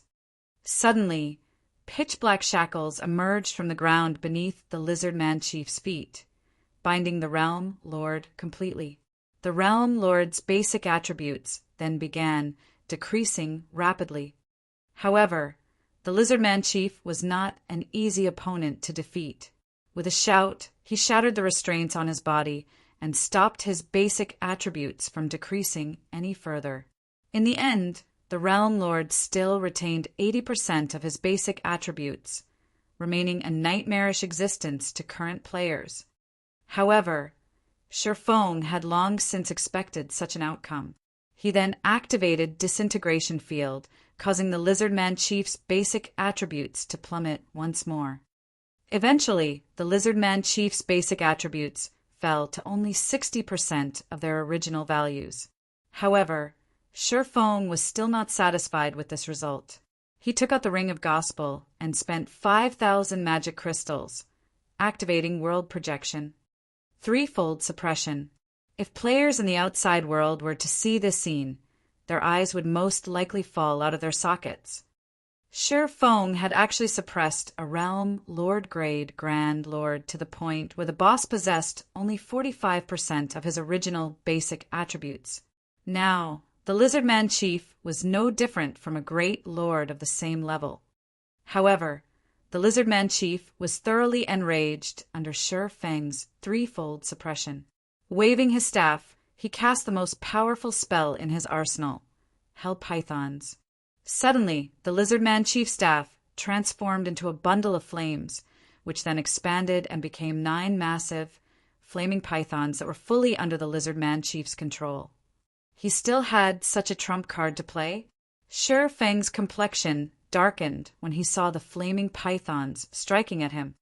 Although he had yet to clash with these flaming pythons, He could already tell that they were not something a Tier 2 player like himself could hope to stop. Just when the 9 flaming pythons were about to come into contact with Sherfong, the latter suddenly split into 10 identical copies of himself. This move was none other than divine steps. Even if he left the 9 pythons alone, the latter would be able to attack only 9 targets at most at any time. With the flaming pythons distracted, Sherfong immediately made his way towards the lizard man chief. Thundering flash, flame burst, shadow blade. Both Sherfang's main body and doppelganger attacked the lizard man chief in a frenzy. Although the lizard man chief was a realm lord, his basic attributes were now suppressed to the point where they only rivaled a great lords of the same level. Moreover, the lizard man chief did not excel in melee battles. As a result, the lizard man chief became no different from a punching bag to Sherfong, whose basic attributes were currently superior to a grand lords of the same level. 99%, 95%, 90%. When divine steps ended, Sherfong took out a Tier 3 defensive scroll, Sacred Shield of Water, and used it. The defensive spell was capable of blocking Tier 4 attacks, even for a short moment, let alone the Tier 3 attacks of the flaming pythons. By the time Hell Python's 20-second duration was over, the Sacred Shield of Water still had over a quarter of its energy remaining. Without the annoyance of the Hell Pythons, Sherfong had a much easier time dealing with the Lizardman Chief and was able to whittle down the Realm Lord's HP. When the duration of Heavenly Dragon's power ended, Sherfong promptly followed it up by activating Power of Darkness, maintaining his strength at the level of a Grand Lord. Meanwhile, every one of his normal attacks dealt over minus 30,000 damage to the Lizardman Chief and minus 80,000 for a critical hit. His skill attacks dealt over minus 100,000 damage each and minus 300,000 for a critical hit.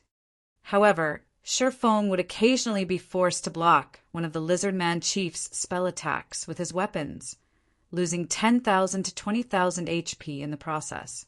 Fortunately, Sherfong had Life Domain and Void Shield to help him recover and block a portion of those attacks. Hence, he had no problems keeping his HP above a safe margin. The only real challenge he faced was that the high-intensity combat was depleting both his stamina and concentration at a severe rate. As the minutes passed by, the Lizardman Chief's HP steadily decreased. 50%, 30%, 10%. Despicable intruder. I will not let you win. The Lizardman Chief suddenly exploded in violent fury and tossed aside his staff. He then started gathering a stupendous amount of mana inside his body, following which, not only did his body turn pitch black, but it also doubled in size. Mana madness. At this moment, when Sherfong looked at the Lizardman Chief, he could feel the threat of death from the Realm Lord. Actually, even if his mind did not warn him about the Lizardman Chief, his eyes could see very clearly just how dangerous the Realm Lord was right now. Despite the Lizardman Chief just standing still right now, the ground beneath the Realm Lord buckled and shattered from the intense aura his body radiated. The air surrounding the Lizardman Chief had also become extremely heavy as well as scorching hot. Roar! The Lizardman Chief bellowed and dashed forward, appearing in front of Sherfong in the blink of an eye. The Realm Lord then raised his massive arms and smashed down at Sherfong. Come! Sherfong had no intention of dodging the Realm Lord's attack. Instead, he activated the Tier 2 Blade Liberation, increasing his basic attributes once more. Shadow Blade. Suddenly, several streaks of shadow merged with the slash Sherfong executed using Killing Ray, the combined attack landing squarely on the Lizardman Chief's fists. Boom! Sherfong was forced to retreat by only half a step from the resulting impact. In contrast, the Lizardman Chief's arms got flung away, leaving his scaly chest wide open to attack. Moreover, the counter had also forced the Realm Lord to retreat by 2 steps. A chance! Shi Feng used this opportunity to activate Divine Providence and stabbed the abyssal blade at the Lizard Man chief. Flame burst. After launching a series of devastating attacks, Shi Feng eventually reaped the final 10% HP the Lizard Man chief had remaining. Meanwhile, like a bursting balloon, the Realm Lord's body instantly turned into ashes and disappeared. Chapter 1578 Basic Strength Battle Array. Chapter 1578 Basic Strength Battle Array. He's finally dead. Shi Feng breathed out a sigh of relief when he saw the Lizard Man chief disappearing. After going berserk, the Lizard Man chief was simply too powerful. Not only was the Realm Lord's strength overwhelming, but his attacks also carried the mana erosion effect. Every time Shi Feng clashed with the Realm Lord, although he appeared to have the advantage in reality, his HP also decreased by a significant amount. At this moment, Shi Feng's HP had already fallen below 25%. Had the Lizard Man chief been able to endure a few more attacks, the one to die in that battle would have been Shi Feng instead. Meanwhile, after the Lizard Man chief died, over a dozen items had dropped to the ground, including 3 pieces of level 55 fine gold equipment, for pieces of level 55 secret silver equipment, 8 rare materials, and 2 mana barrier crystal fragments. For a level 60 Grand Lord, this loot was quite satisfactory. Not to mention, aside from all these items, the Realm Lord had also dropped 3 design fragments.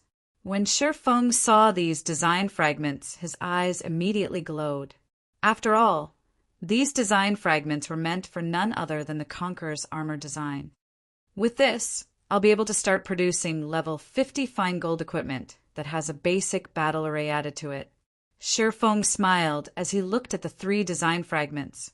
He then combined the 9 design fragments, forming a complete forging design. Conqueror's armor forging design, advanced design, fine gold rank. When learned, you will be able to produce the level 50 magic rune armor.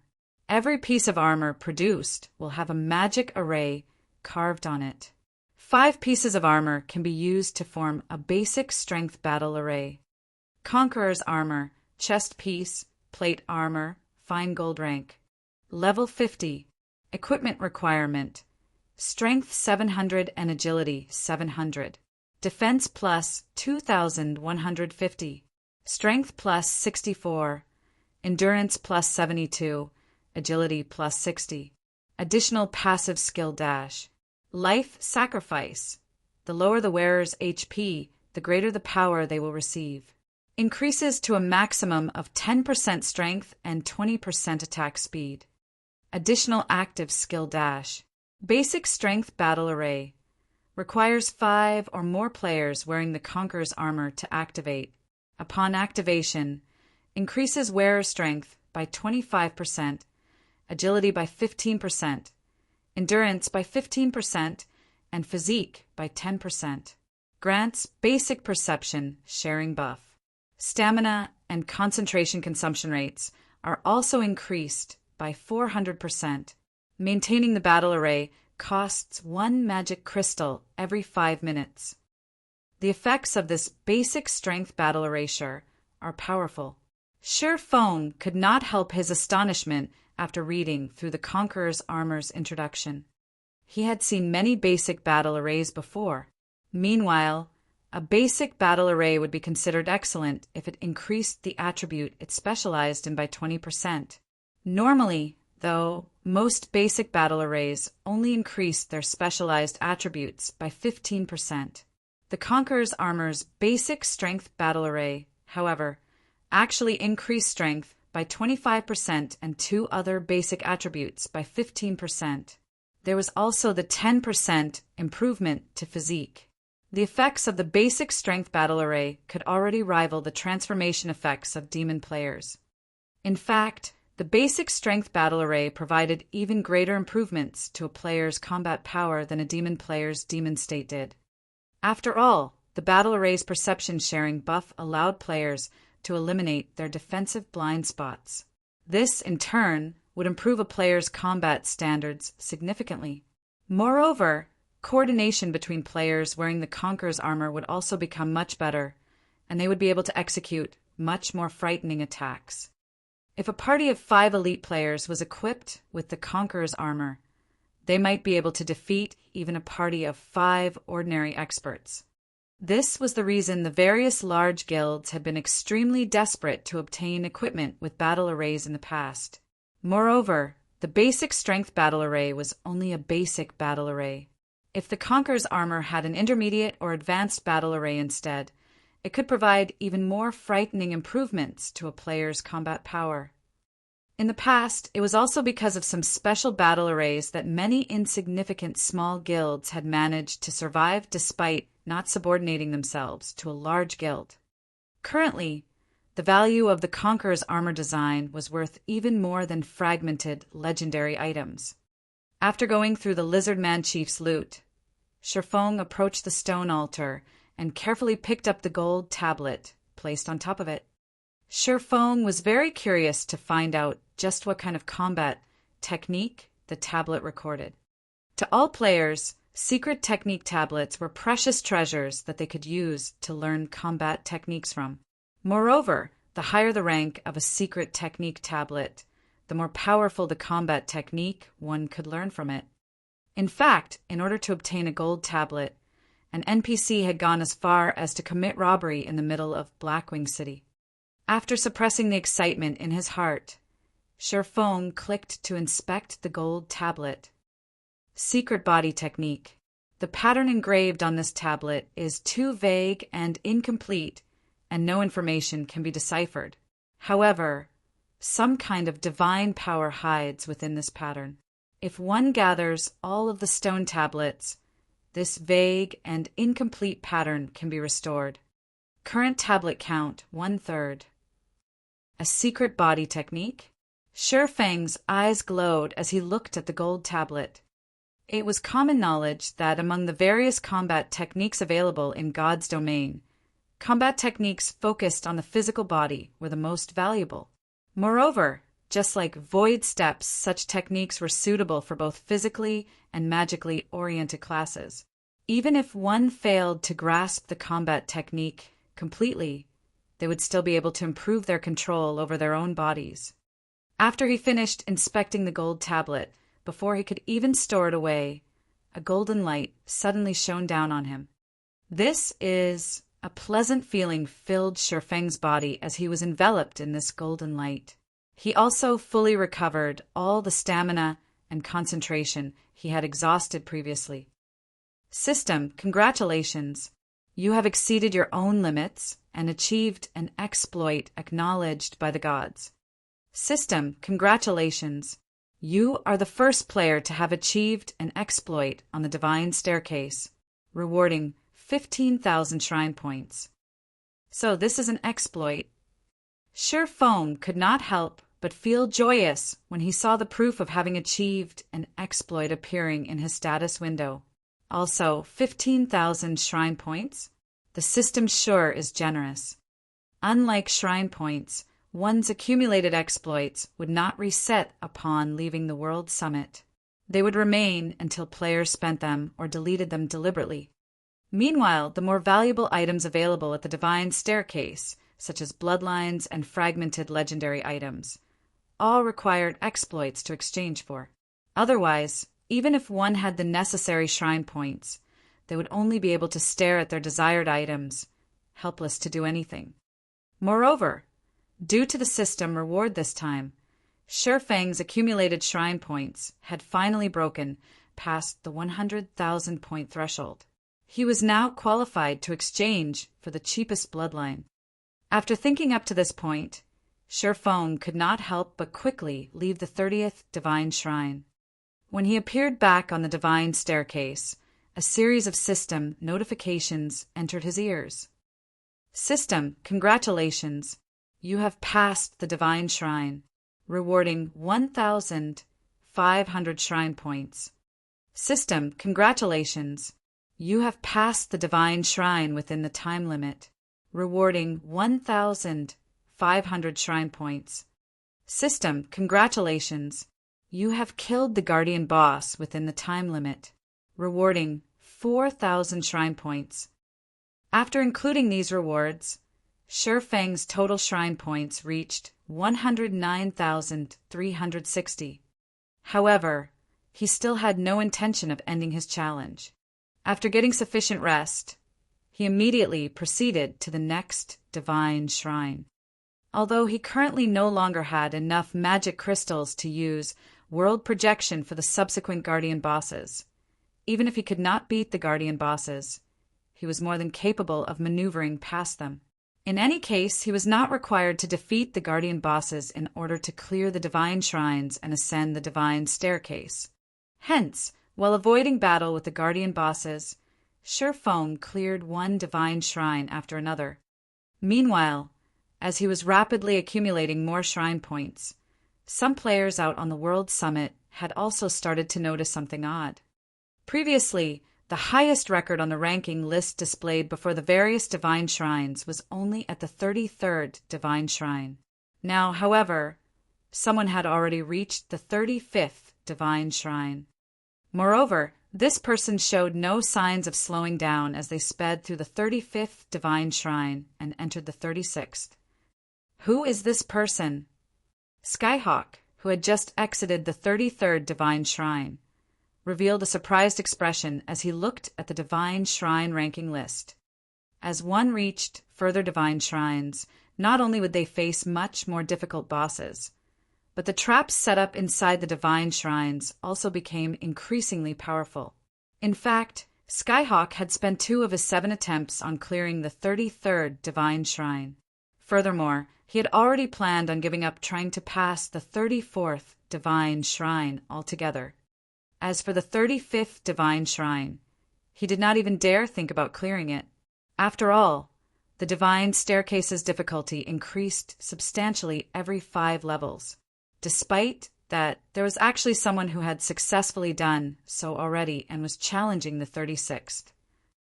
Chapter 1579, Redeeming a Bloodline. Chapter 1579, Redeeming a Bloodline. After Shi Feng entered the 36th divine shrine, the monsters he came across were mostly chieftains. Meanwhile, the monster patrol squads he encountered were mainly led by level 60 lords, with a few led by high lords. Even an expert player would not dare to pick a fight if they came across such monster patrol squads. Their only option would be to run away. In addition, the traps found inside the divine shrine had increased in both quantity and quality. Now, every trap was more than capable of killing a player instantly. If players lacked the strength to cope with the traps and patrol squad simultaneously, it was basically game over for them. To Shi Feng, however, these monster patrol squads were no problem whatsoever. Only having to deal with both the traps and monsters at the same time consumed a lot of his time and stamina. Fortunately, he had life essences to help replenish his stamina. Hence, he still managed to arrive at the teleportation array of the 36th divine shrine relatively easily. From the 35th divine shrine onwards, the guardian bosses had become Grand Lord ranked archaic species. Even if Shi Feng had enough magic crystals to execute 3-fold suppression, he was not confident of defeating such a foe. A casual hit from a Grand Lord ranked archaic species could heavily injure Shi Feng, even if he succeeded in blocking the attack. If he failed, needless to say, he would be killed instantly. As a result, Shi Feng had to resort to Heavenly Dragon's power and life domain to keep himself alive. He then used the doppelganger summoned through Phantom Kill to activate the teleportation array. After the teleportation array was ready, he swapped positions with his doppelganger and promptly left the 36th divine shrine. Although Shi Feng failed to kill the guardian boss, passing the 36th divine shrine still granted him a total of 4,000 shrine points. Through this method, he smoothly ascended the divine staircase all the way up to the 40th divine shrine, causing a huge commotion among the players in the World Summit. After all, the second-ranked player only managed to clear the 33rd divine shrine. Meanwhile, Shi Feng directly chose to give up on the challenge after passing the 40th divine shrine. The reason for this decision was the guardian bosses no longer being Grand Lord ranked archaic species, but mythic monsters instead from the 40th Divine Shrine onwards. Whether it was in terms of strength, speed, or combat standards, a mythic monster surpassed a Grand Lord ranked archaic species by a wide margin. Against a mythic monster, skills such as Abyssal Curse and Disintegration Field had minimal effect. Even after Shifeng had used Heavenly Dragon's power, the guardian boss of the 40th Divine Shrine still managed to overwhelm him. Had Shifeng made even the slightest mistake during the fight, he would have definitely been killed instantly. In the end, he was left with no choice but to resort to twofold berserk. However, even after he did so against an unsuppressed mythic monster, it had taken him everything he had just to keep his life. Fortunately, he was able to hold out long enough for his doppelganger to activate the teleportation array, and he succeeded in leaving the 40th Divine Shrine. However, after activating twofold berserk, he had also entered a weakened state, which had a very long duration. As this method of clearing the divine shrines was simply too time-consuming, Shifeng decided that it was better to give up and use his remaining time to explore the other shrines on the World Summit. After Shifeng chose to leave the Divine Staircase, he arrived back at the Divine Hall, located at the bottom of the World Summit. There are so many people. Upon arriving at the Divine Hall, he discovered that most of the demon players he encountered at the World Summit's main entrance were currently present in the Divine Hall, buying demon potions, 150 gold per bottle, willing to use level 45 top-tier weapons and equipment to exchange as well, purchasing set pieces for level 50 dark gold or fine gold set equipment. Prices negotiable. Among the players present inside the Divine Hall, very few were here to exchange for items using their shrine points. Instead, the majority of the players were purchasing items exchanged using shrine points. Rather than an exchange center, the Divine Hall looked more like a marketplace right now. At this moment, a cloaked player approached Shifeng and asked, "Fellow friend, you just came out from the Divine Staircase, right? If you still have points remaining after you're done exchanging for the items you want, I'm willing to purchase those points at a high price. I'll buy 20 points for 1 gold. I'll buy 10 points for 1 gold if you have over 1,000 points, 10 points for 2 gold if you have over 3,000 points, and 10 points for 3 gold if you have over 5,000 points. How about it?" Hearing the cloaked player's words, Shifeng was inwardly astonished. The purchase price was simply too frightening. If players had over 5,000 points on hand, that meant passing the first Divine Shrine alone could already earn them 6 gold coins. If they defeated the Guardian Boss as well, they could make a total of 21 gold from clearing the first Divine Shrine. "Sorry, but I don't have that many points to spare," Shifeng replied, shaking his head. He then headed straight for the exchange counter, showing no intention of trading away his points for coins. After all, he did not have a lot of shrine points on hand. Currently, he had accumulated a total of only 146,360 points.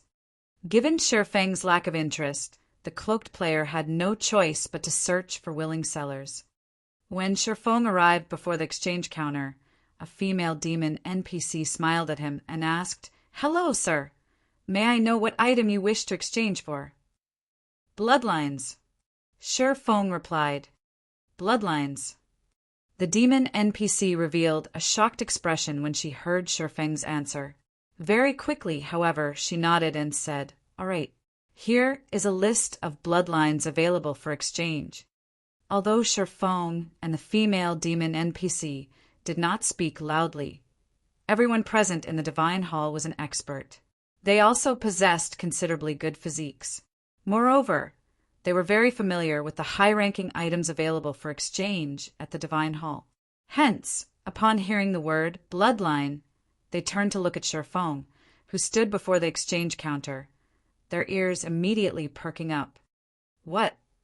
That person is actually trying to exchange for a bloodline.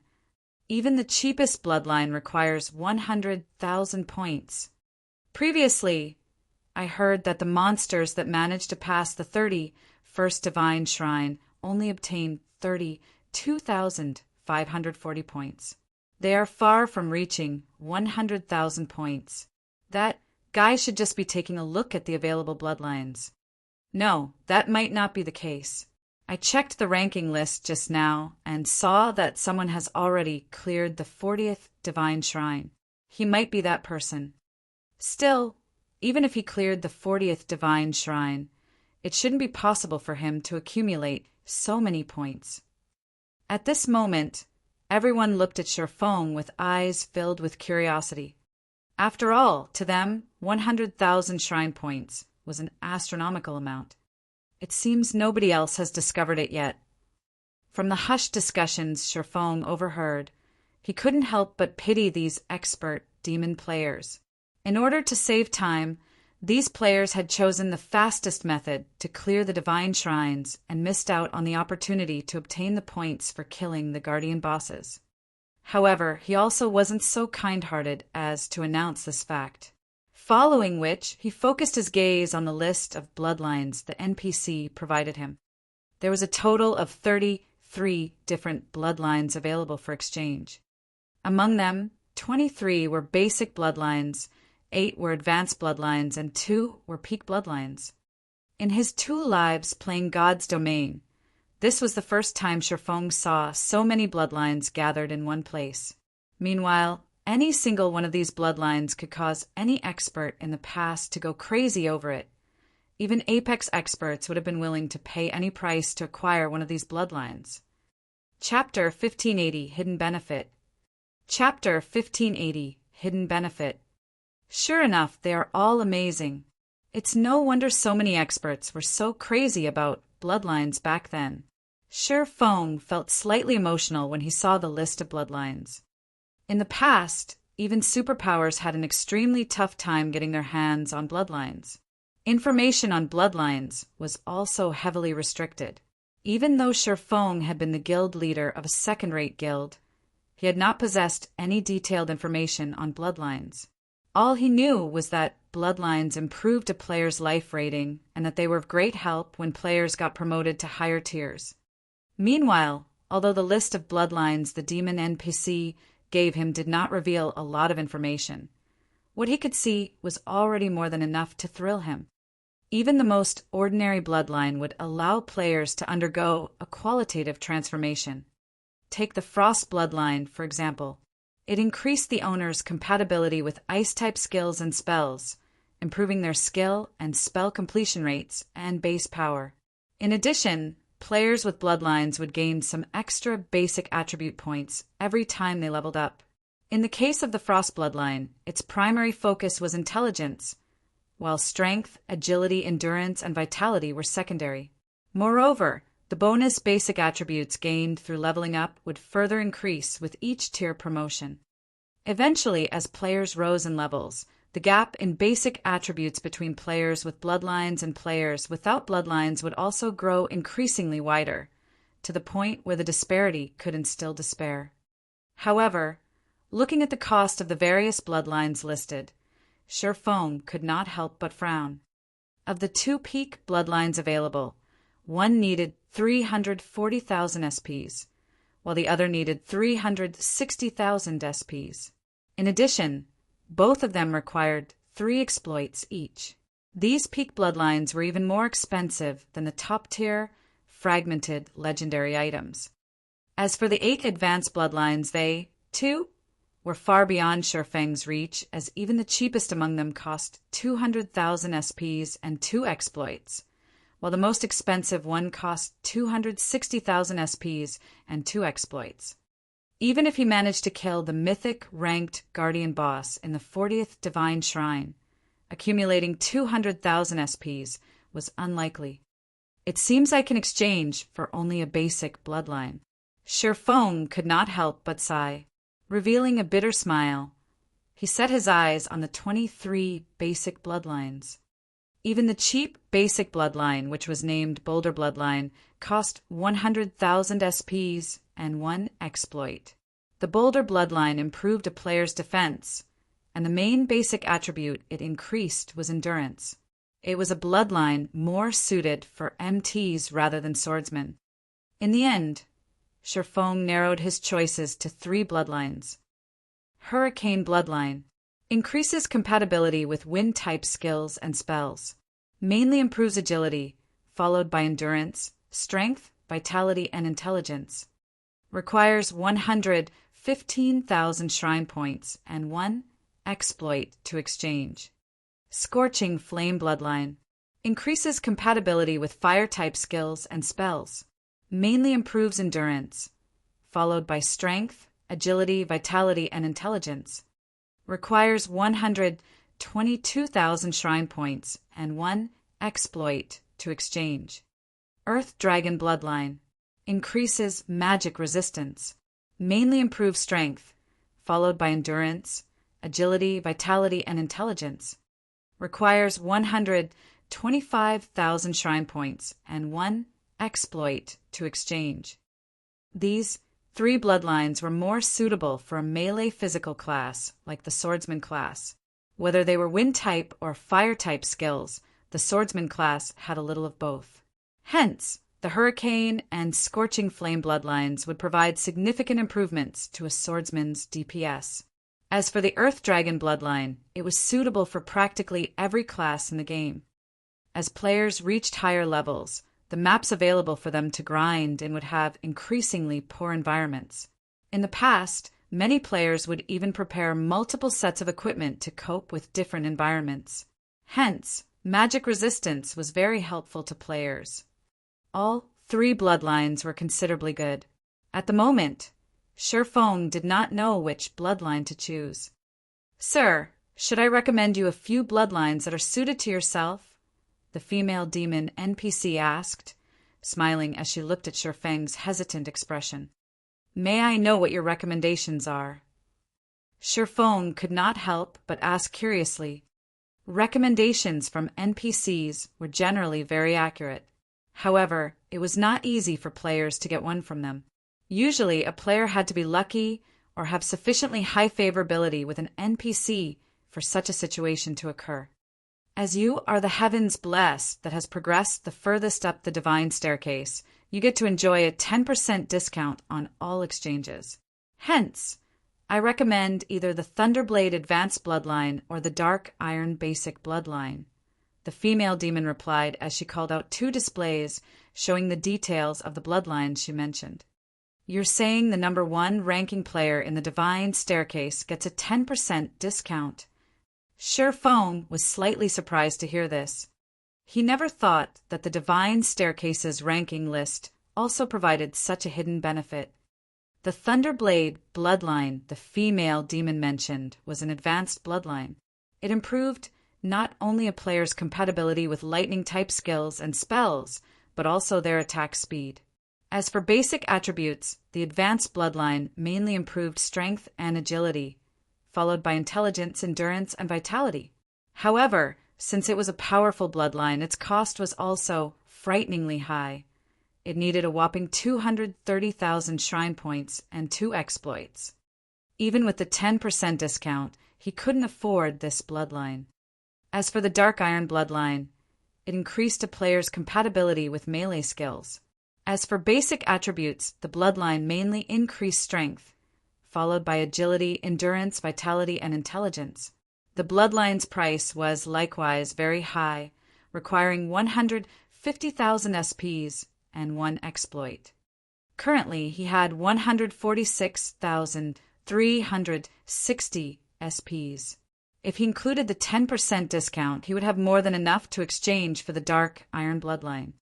"I'll exchange for this Dark Iron bloodline," Shifeng said, inwardly ecstatic as he looked at the Dark Iron bloodline. Among the many basic bloodlines available, the Dark Iron bloodline was the most suited to melee classes. Since he could afford it, he naturally wouldn't go choosing other basic bloodlines. "All right, you have to pay a total of 135,000 shrine points and 1 exploit," the female demon said, nodding. Immediately, a payment window appeared before Shifeng. Without hesitation, he chose to complete the transaction. A moment later, the female demon retrieved a pitch-black crystal bottle from a magic array beside her. She then carefully handed the bottle over to Sherfong. So this is a bloodline? As Sherfong looked at the pitch-black liquid inside the magic crystal bottle, he could sense vitality radiating from the liquid. Moreover, the liquid also contained terrifying power. This is the dark iron bloodline you've purchased. Please store it away properly. May I know if you have anything else you wish to exchange for? I wish to exchange for the cheapest god crystal available. When Sherfong took a look at the shrine points he had remaining, he saw he still had 11,360 points left. Meanwhile, the cheapest god crystal up for exchange cost 12,000 SPs before discount, which was significantly less expensive than an epic item. Not to mention, compared to an epic item, a god crystal was much more useful to him. Following which, the female demon inserted her hand into the magic array beside her again and retrieved a god crystal. Every god crystal carried the remnant, divine might of a god. Hence, the mere appearance of a god crystal caused the players inside the divine hall to feel an enormous pressure bearing down on them. What is this pressure? It's so strong. What kind of item can give off such a powerful pressure? Who is that person? Just now, he seemed to have exchanged for a bloodline already. Now he's even exchanging for such an item. Just how many points does he have? The crowd inside the divine hall stared at Sherfong in shock. The players that previously doubted him now looked at him with eyes brimming with envy and admiration. A bloodline. That was something that could allow even an ordinary player to become an expert. If demon experts like themselves could obtain a bloodline, they would definitely become one of the apex existences in God's domain in the future. Hence, how could they not envy Sherfong? Meanwhile, after Sherfong obtained the dark iron bloodline and god crystal, he no longer had any reason to remain in the divine hall. He immediately turned around and headed towards the exit. However, before Sherfong could leave the divine hall, a man suddenly stood in his way. Smiling, the man said, "Fellow friend, your performance at the divine staircase is amazing. May I know if you can hand over that bloodline you have to the Flower of Seven Sins? Rest assured, the Flower of Seven Sins definitely will not mistreat you and will reward you amply." With a look, Sherfong identified the man before him as none other than Skyhawk of the Flower of Seven Sins. Chapter 1581. Disintegration Armor Recovers. Chapter 1581. Disintegration Armor Recovers. Chapter 1581. Disintegration Armor Recovers. Overhearing Skyhawk's request, the players inside the divine hall could not help but turn to look at him with shocked expressions. What? That guy is actually someone from the Flower of Seven Sins? Sure enough, even a superpower like the Flower of Seven Sins is highly interested in bloodlines. I wonder if that person will agree to trade his bloodline away. Why wouldn't he agree? That's the Flower of Seven Sins we're talking about. It's the strongest assassination organization in the virtual gaming world. Who would dare defy them? The surrounding onlookers started a quiet discussion among themselves as they looked at Skyhawk. The Flower of Seven Sins was known by practically everyone in the virtual gaming world. However, the members of the Flower of Seven Sins always took action covertly, so most players had only ever heard about the organization and knew that it specialized in commissions for assassination. As long as one could afford the price, the Flower of Seven Sins would dare to take action even against super guilds. Moreover, every member of the Flower of Seven Sins was an expert among experts. Even super guilds felt fearful of some of the organization's experts. Meanwhile, regarding the matter of Sherfong acquiring a bloodline, although the onlookers felt very envious of him, they also knew that any player capable of exchanging for a bloodline was definitely no ordinary expert. Hence, there was very little chance they could steal the bloodline from Sherfong. However, it would be a different story if the Flower of Seven Sins was the one asking for it. The Flower of Seven Sins dared to take action against even the old monsters of super guilds. Although Shi Feng was someone capable of acquiring a bloodline, the Flower of Seven Sins would still consider him an insignificant existence. Just as everyone was wondering what kind of decision Shi Feng would make, Shi Feng rolled his eyes at the arrogant Skyhawk. "I'm not interested in this transaction. You'd best look for someone else," Shi Feng said before continuing towards the main entrance of the Divine Hall. Bloodlines were limited items in God's domain. Although they were available for exchange at the Divine Staircase, every bloodline was unique. Once one was taken, its listing would no longer appear at the Divine Staircase. In addition, players wouldn't be allowed to exchange for items of similar rank and type in the future, which implied that players could exchange for only one basic bloodline at the Divine Staircase in their lifetime. If Shi Feng wished to exchange for another bloodline in the future, his options would be only advanced bloodlines and peak bloodlines. The same rule applied for epic and fragmented legendary items as well. Players were limited to only one such item. Hence, Shi Feng naturally wouldn't be so foolish as to trade away his bloodline.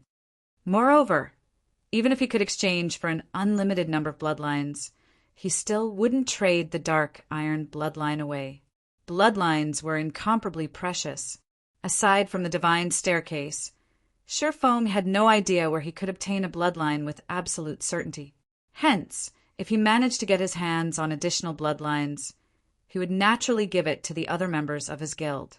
Only a fool would try to sell their bloodlines away. Upon Shi Feng's departure, Skyhawk's complexion darkened immediately. "That guy's dead. He actually dared offend someone from the Flower of Seven Sins." As expected of an expert, if it were me, I definitely would have chosen to trade away the bloodline. Everyone could not help but send Shi Feng looks of pity and worship as they watched the swordsman leave the Divine Hall.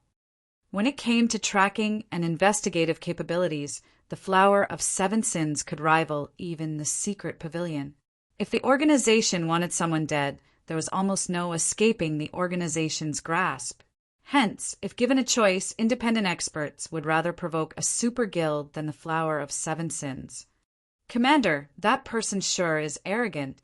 He actually dares disrespect the Flower of Seven Sins," the Guardian Knight belonging to Skyhawk's party said as he approached Skyhawk, shock and anger on his face as he looked at Shi Feng's departing figure.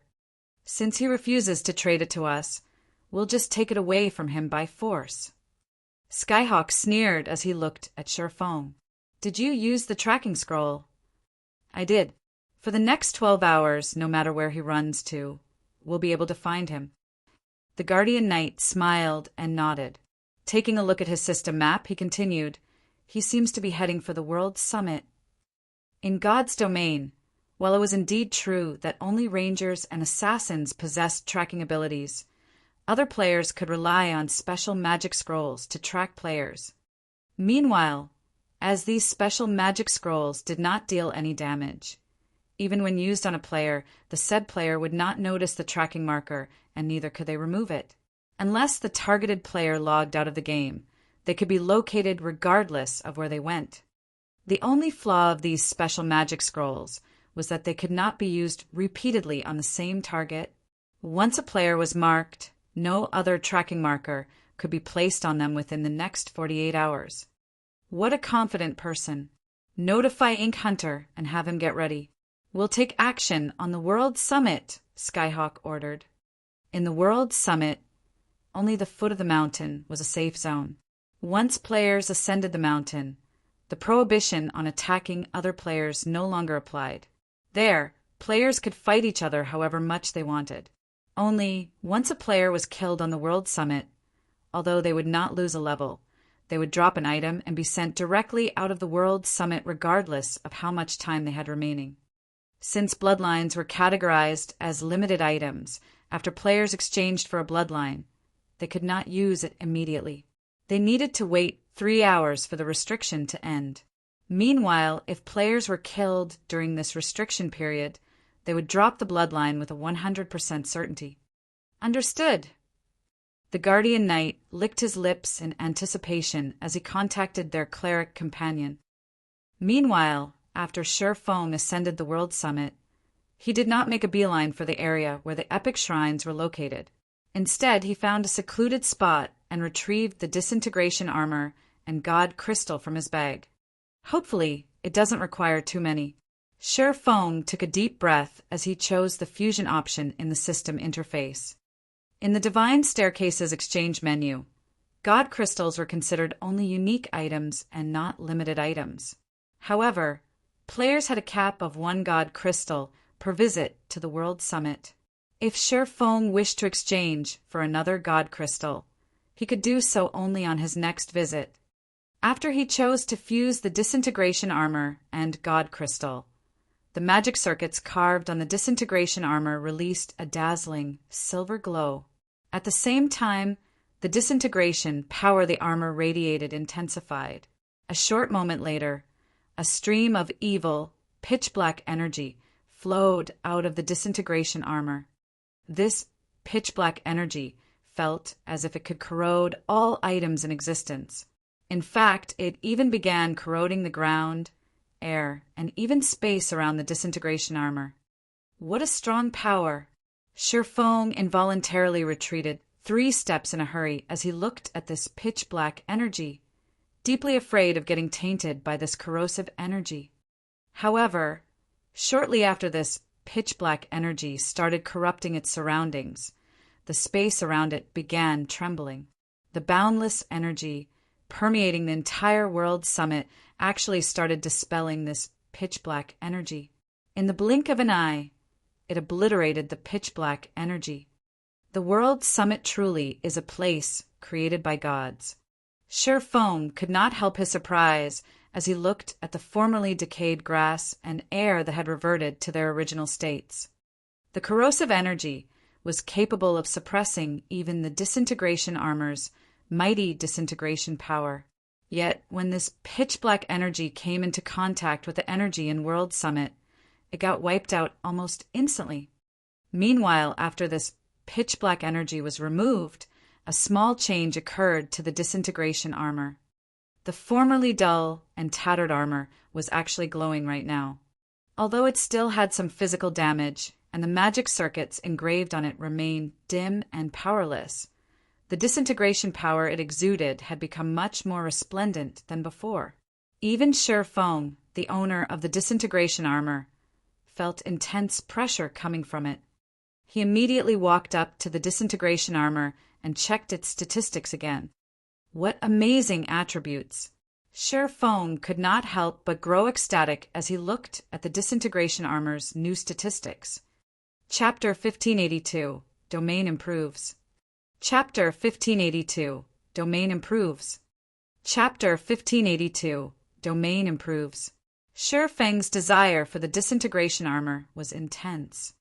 After all, it was a set piece of one of the 9 great legendary sets in God's domain. He had only heard rumors about the 9 great legendary sets in the past. He knew that these 9 sets were far stronger than ordinary legendary set equipment. They could be considered the best among the various legendary set equipment in God's domain. Generally, among the various pieces of a set equipment, the chest piece was the most important. As long as he could repair the disintegration armor, its benefits would be far beyond that of ordinary legendary equipment. Although the disintegration armor hadn't fully recovered, its statistics were frightening. Disintegration armor, one piece of the legendary set equipment the Orc Empire's founding emperor had crafted. The wearer of this armor will gain even greater strength than that of Titans. They will also fall into an endless cycle of madness. However, the disintegration armor had been damaged beyond repair during the Great War, and now leaks the disintegration power within. The disintegration power will taint any player that carries this item. It has also been tainted by an evil power, making it impossible to recast the armor. At present, 75% of the armor is still tainted by an evil power. Disintegration Field disintegrates all skills and spells within a 100-yard radius. Skills and spells at Tier 2 and below will be nullified, while skills and spells above Tier 2 will be weakened by 70%. All entities within range of the disintegration field will sustain a 40% reduction to basic attributes, physique and stamina, in addition to a 400% increase to their stamina and concentration consumption rates. No cooldown. Despite removing a quarter of the evil power, the disintegration armor's power had grown significantly. He didn't dare to imagine how powerful the disintegration field would become once he removed the remaining evil power. Disintegration field's ability to weaken skills and spells above Tier 2 by 70% was outrageous. Such suppression would basically cripple any skill or spell it encountered. The skill or spell would likely deal even less damage than a normal attack. And that's not even including the 40% reduction to basic attributes. Only 3 more to go. Sherfong could not help his grin as he looked at the remaining evil power in the armor. Although he had spent more time on the divine staircase than any other player, he had earned a lot of time in the entrance test. He still had 5,724 minutes he could use to explore the World Summit. If he spent this time wisely, he shouldn't have any issues acquiring 3 more God Crystals. Opening an epic shrine only cost 1,000 minutes, and excluding travel time between shrines, he could activate up to 5 epic shrines. As long as 3 of these epic shrines contained God Crystals, he could remove the remaining evil power that tainted the disintegration armor. Once he had a plan, Sherfong stopped wasting his time. After storing the disintegration armor, he dashed towards the epic shrine area. Sherfong ascended the World Summit's mountain far faster than he had during his previous visit, even though he was still suffering a weakened state from activating twofold Berserk. After climbing the mountain for a little over an hour, he had made it past the bronze area and was already past the mysterious iron area. During his climb, he had spotted many players who tried to make the most of their remaining time as they entered as many low-rank shrines as possible. Unlike the Dark Gold and Epic shrines, which cost 400 minutes and 1,000 minutes to activate, respectively, lower-rank shrines were relatively cheap to activate. The Bronze and Mysterious Iron shrines, in particular, only cost 50 minutes and 100 minutes to activate. Just as Sherfong was about to reach the secret silver area, 3 figures moved to intercept him. Leading this trio was none other than the Flower of 7 Sins Skyhawk. What a coincidence! We meet again, Skyhawk said, smiling at the cloaked Sherfong. A coincidence. Glancing at Skyhawk and his 2 companions, who currently wore sneers, Sherfong said, I'm wearing a black cloak like many of the players in the World Summit. Quite a few of them are swordsmen as well. Aside from using a tracking scroll, I don't think you have any other methods of differentiating me from anyone else.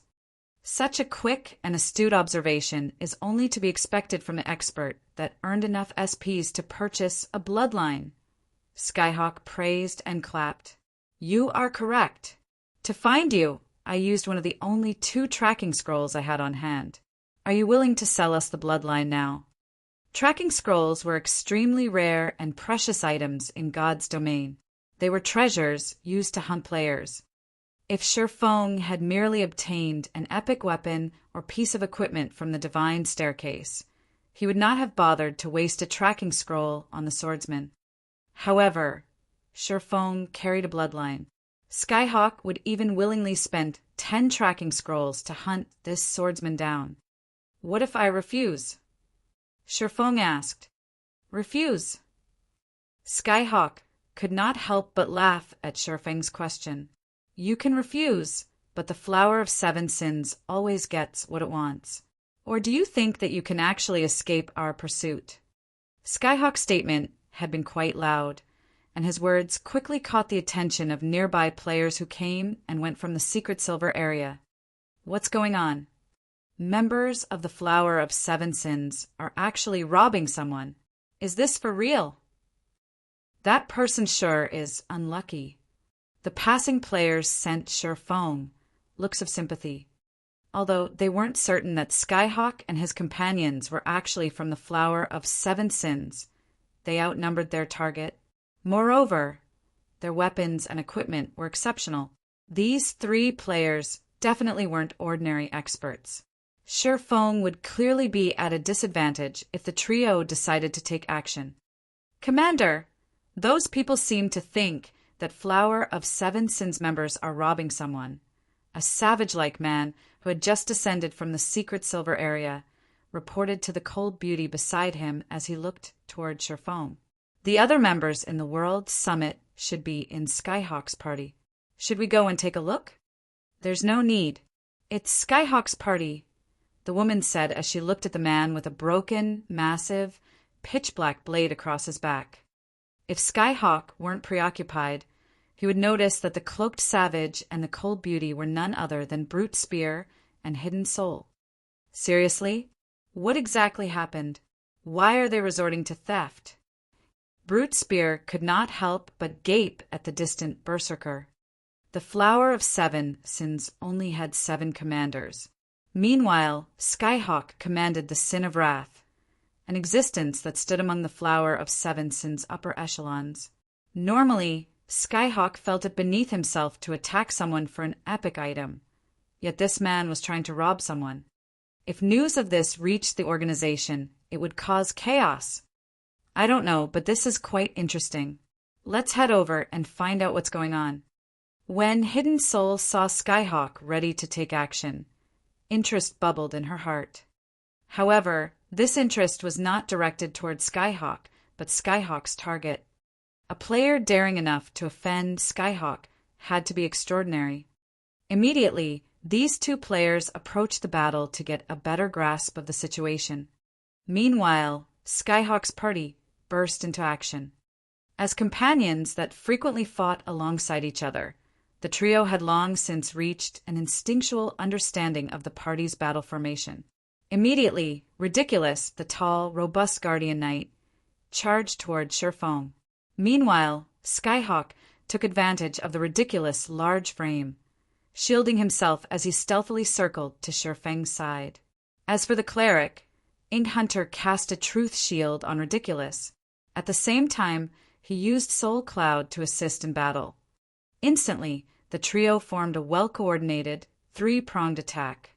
If not dealt with properly, this attack would even instant-kill a peak expert. Die! Ridiculous shouted as he radiated a golden glow, activating Justice Roar and forcing Shifeng to attack him. At the same time, he swung his one-handed axe at the swordsman, utilizing the dazzling glow from his body to hide his attack. However, as Ridiculous swung his axe, an energy pulse radiated from Shifeng, extending across 100 yards before dissipating. Everyone within range suddenly found themselves under an intense suppression. Skyhawk, Ridiculous, and Ink Hunter's basic attributes began to plummet as exhaustion settled in their bones. Disintegration Field. Chapter 1583, Mana Cutter. Chapter 1583, Mana Cutter. Chapter 1583, Mana Cutter. When the disintegration field took effect, the 3 members of Skyhawk's party visibly slowed. Meanwhile, when Ridiculous' one-handed axe was a few inches away from Shifeng's face, it clanged against a blue long sword, unable to move an inch further. This is a domain suppression. When Ridiculous felt his basic attributes decrease, he could not help but stare at the cloaked swordsman before him in astonishment. At this stage of the game, domain skills were as rare as a phoenix's feather. Not only had Shifeng used a domain skill, but it had also reduced his basic attributes by 40%. Only a high-tiered domain skill was capable of accomplishing this. Yet, since the start of the battle, he hadn't seen Shifeng use any magic scrolls. During Ridiculous' brief shock, Skyhawk approached Shifeng's right side and swung the broken, pitch-black blade in his hands. Indiscriminate slash. Immediately, over a dozen black energy blades flew towards Shifeng's blind spots. At the same time, Ink Hunter bombarded the swordsman with Soul Cloud, launching magic blades from above. What exquisite coordination! Skyhawk and Ink Hunter's performance shocked the spectating crowd. The two players had timed their attacks perfectly, targeting every one of the swordsman's blind spots. Even an expert player would be forced to activate their strongest, life-saving skill in such a predicament. There was no way to block every attack. However, as the numerous attacks soared toward Sherfong, the latter didn't move to defend himself. Rather, Sherfong slashed the abyssal blade toward Skyhawk, who followed his indiscriminate slash with a normal attack. Is he trying to get himself killed? Skyhawk was confused as he watched Sherfong ignore both his indiscriminate slash and Ink Hunter's soul cloud. Others might not realize how powerful his indiscriminate slash was, but he was very familiar with the attack. Even though his attributes had decreased, if every one of the dozen or so energy blades struck an MT of the same level, they'd either be near dead or lose half of their HP. Dang! Brilliant sparks scattered when the abyssal blade clashed with Skyhawk's broken sword. Skyhawk's normal attack came to an abrupt halt, as everyone expected the energy and magical blades to devour Sherfeng's HP. Something astonishing occurred. Both attacks vanished half a yard from Sherfeng.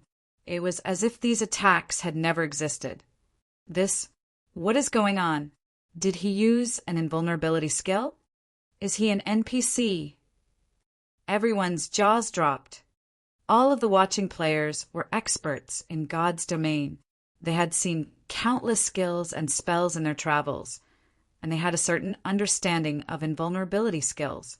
As far as they knew, invulnerability skills typically formed an eye-catching barrier of sorts to protect the player, yet despite the lack of any barrier around Sherfeng, both Skyhawk and Ink Hunter's attacks had been nullified. This was simply inconceivable. A defensive skill? Skyhawk remained relatively calm despite his failed attack. Sneering at Sherfeng, he hissed, "How long do you think this skill of yours can last?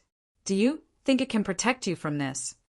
Skyhawk immediately adjusted his footwork, and his broken blade began to gather a horrific black energy around itself as it slashed towards Sherfeng. The black energy quickly formed a black blade over Skyhawk's broken sword. As this black blade moved, it tore apart space itself.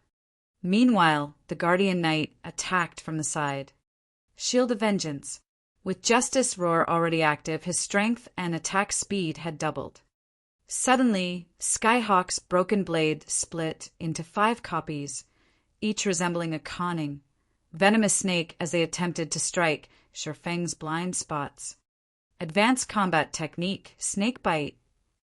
Is Skyhawk finally taking this seriously?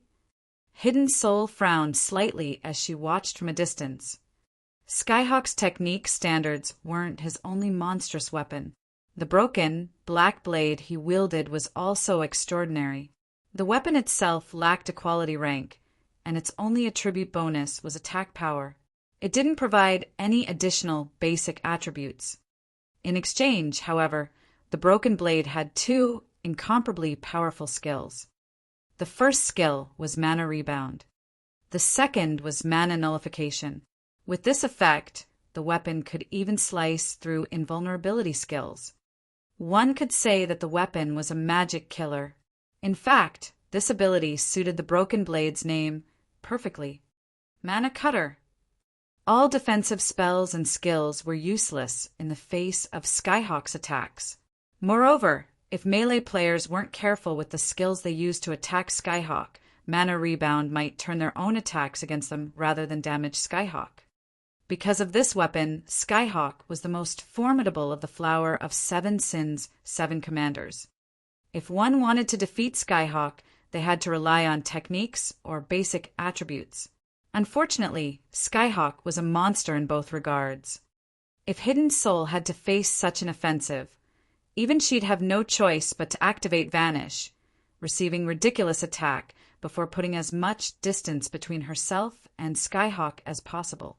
If she tried to fight the Berserker and Guardian Knight simultaneously, she'd have no hope of victory. The mana cutter?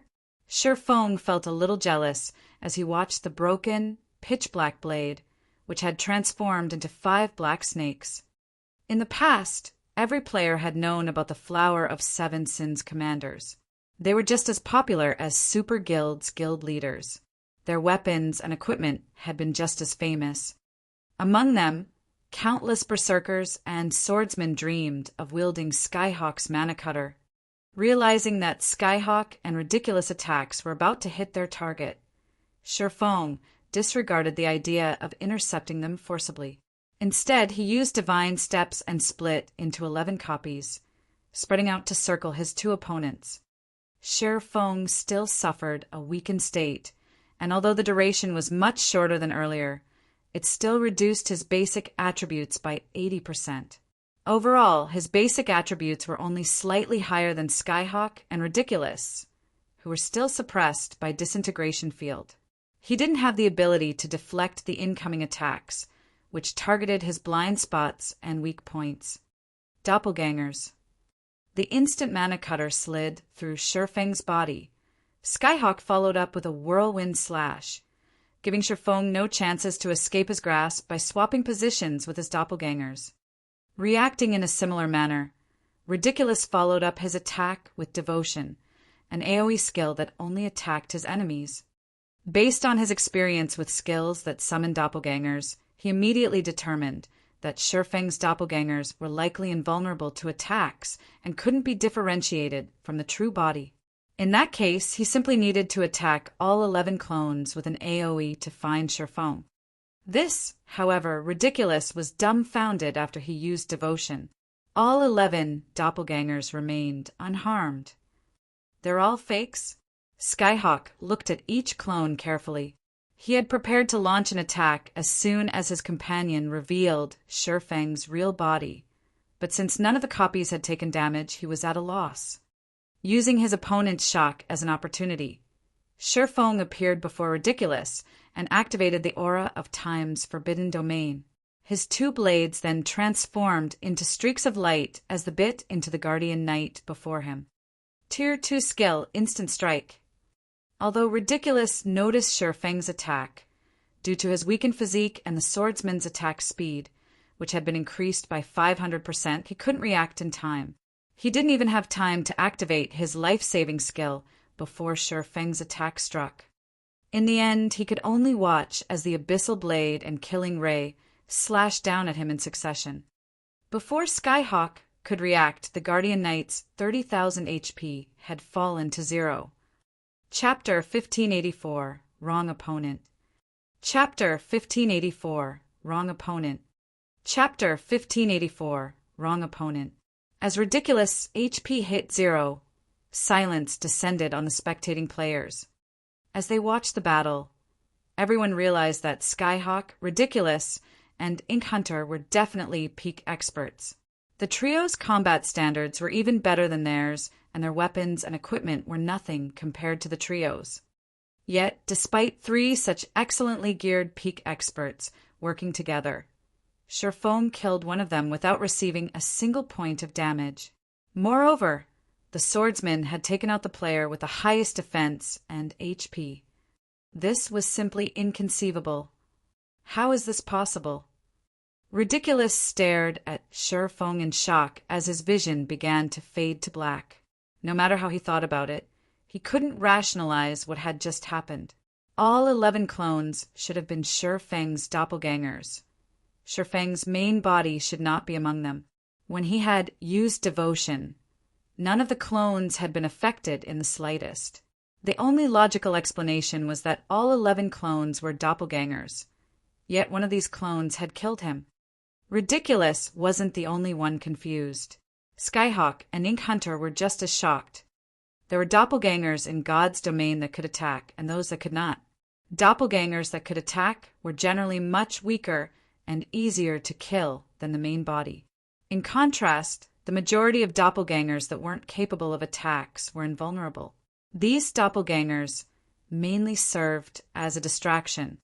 However, not only were Feng's doppelgangers invulnerable, but they could also launch their own attacks. This was beyond their understanding of doppelganger skills. So fast! Who is that? He actually instant-killed Ridiculous. Brute Spear, who watched from a distance, gulped as the previous scene replayed in his mind. Ridiculous' techniques were no weaker than his own, but the Guardian Knight was much tougher than a berserker like him. Yet this Guardian Knight had died without the chance to defend himself. Brute Spear felt every hair on his body rise. "No, there's something wrong with Ridiculous," Hidden Soul said, shaking her head. "Although that player's attack speed is incredible, it's so fast that Ridiculous wouldn't have time to react and activate a life-saving skill. Had Ridiculous activated his life-saving skill, he wouldn't have died so quickly.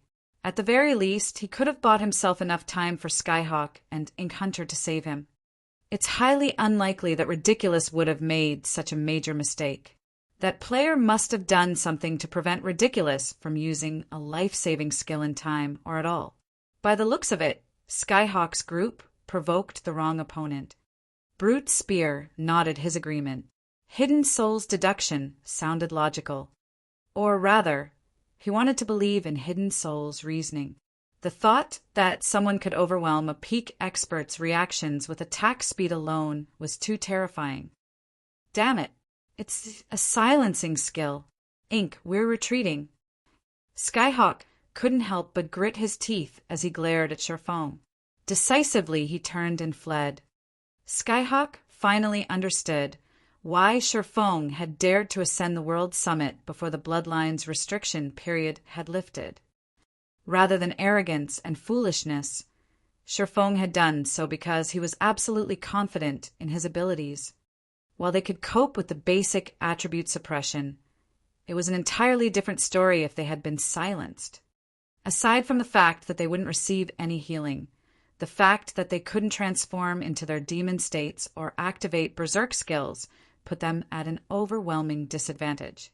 He was not afraid of powerful spells or skills, but if his opponent used a berserk skill, his basic attributes would be overwhelmed. Furthermore, his opponent was an incredibly calm peak expert.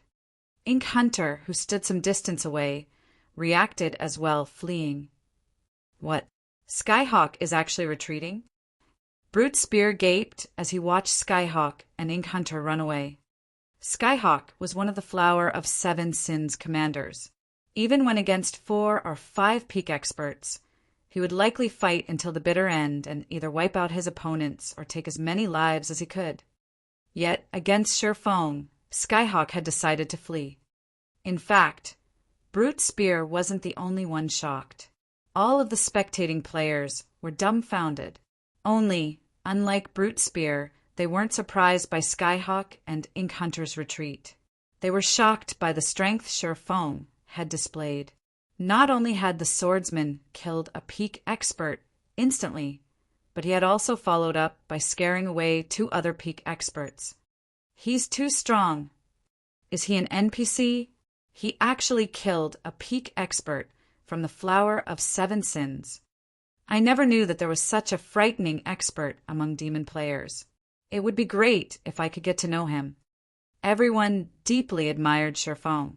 They, too, were experts in God's domain, and they realized how powerful Skyhawk and his party members were. Ordinary experts couldn't compare to the trio, yet Sherfong had overwhelmed them despite being outnumbered. These players agreed with Skyhawk and Ink Hunter's decision to retreat. Only a fool would try to fight Sherfong after seeing the swordsman's display of strength. Although players would not lose any levels when they died in the World Summit, they would DOP one of their items. At their levels, every piece of equipment was worth a fortune. This was especially true for peak experts like Skyhawk. You want to escape.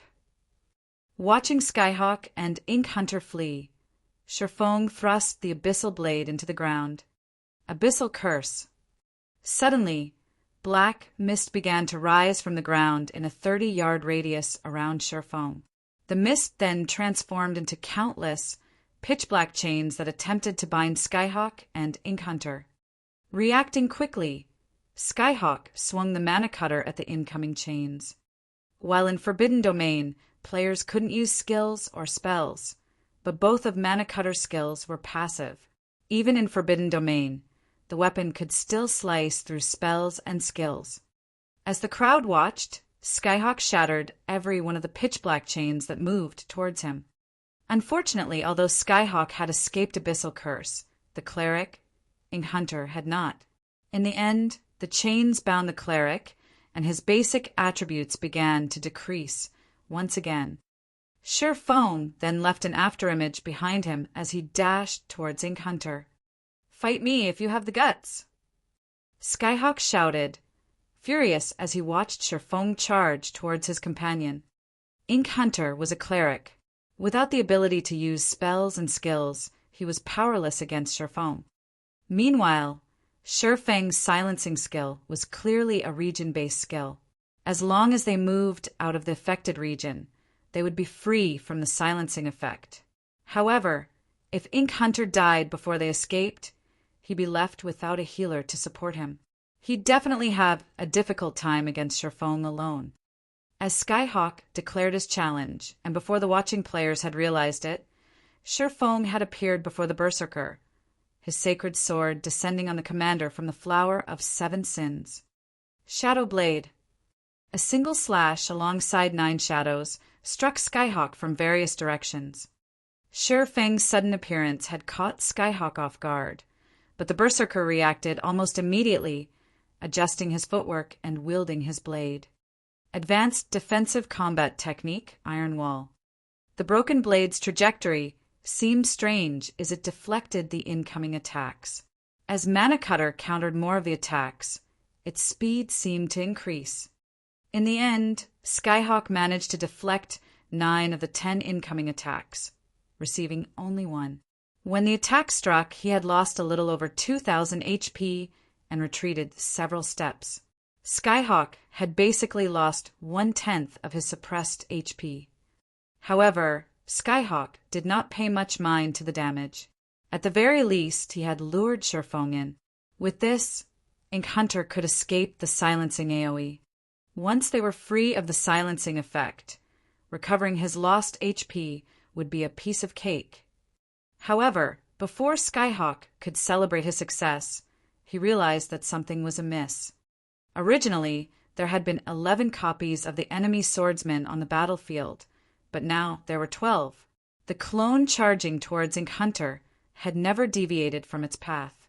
At this point in time, said clone had also arrived before the cleric and activated Shadow Blade already. The cleric, with low HP and defense, died instantly as the 10 attacks bit into his body. How is this possible? Skyhawk shifted a bewildered look between the Sure Phone that had claimed Ink Hunter's life and the one that stood before him. What he did not know was that Sure Phone had never intended to let any of them get away. Sure Phone had sent the doppelganger he had summoned with Phantom Kill after Ink Hunter, while his main body had used Void Steps to approach Skyhawk. Chapter 1585, Slaying Skyhawk. Chapter 1585, Slaying Skyhawk. Chapter 1585, Slaying Skyhawk. Everyone was stupefied yet again when Ink Hunter had died. They were confused about how Sure Phone had 2 main bodies on the battlefield and could actually attack Skyhawk and Ink Hunter simultaneously. Meanwhile, Skyhawk's complexion darkened considerably after he recovered from his momentary shock. Not only was he still stuck in the silencing AoE, but he had also lost his healer. If Sure Phone used a Berserk skill now, killing him would be very easy. However, what Skyhawk did not know was that Sure Phone had recently used twofold Berserk and was still in a weakened state, which prevented him from using Berserk skills. Otherwise, he wouldn't have needed to expose trump cards like Forbidden Domain and Phantom Kill. Sure Phone didn't give Skyhawk much time to think about his situation as he sent another quick slash at the Berserker. Flame Burst. Although he had already killed Ink Hunter, Skyhawk wasn't an opponent he could take lightly. If he allowed Skyhawk to escape Forbidden Domain and activate a Berserk skill, he would definitely be placed in a very passive state. Suddenly, The two swords in Shi Feng's hands released a burning glow as they approached their target. Shi Feng didn't bother with complex techniques, relying on bold, simple movements instead. Experts like Skyhawk had practically no weak points.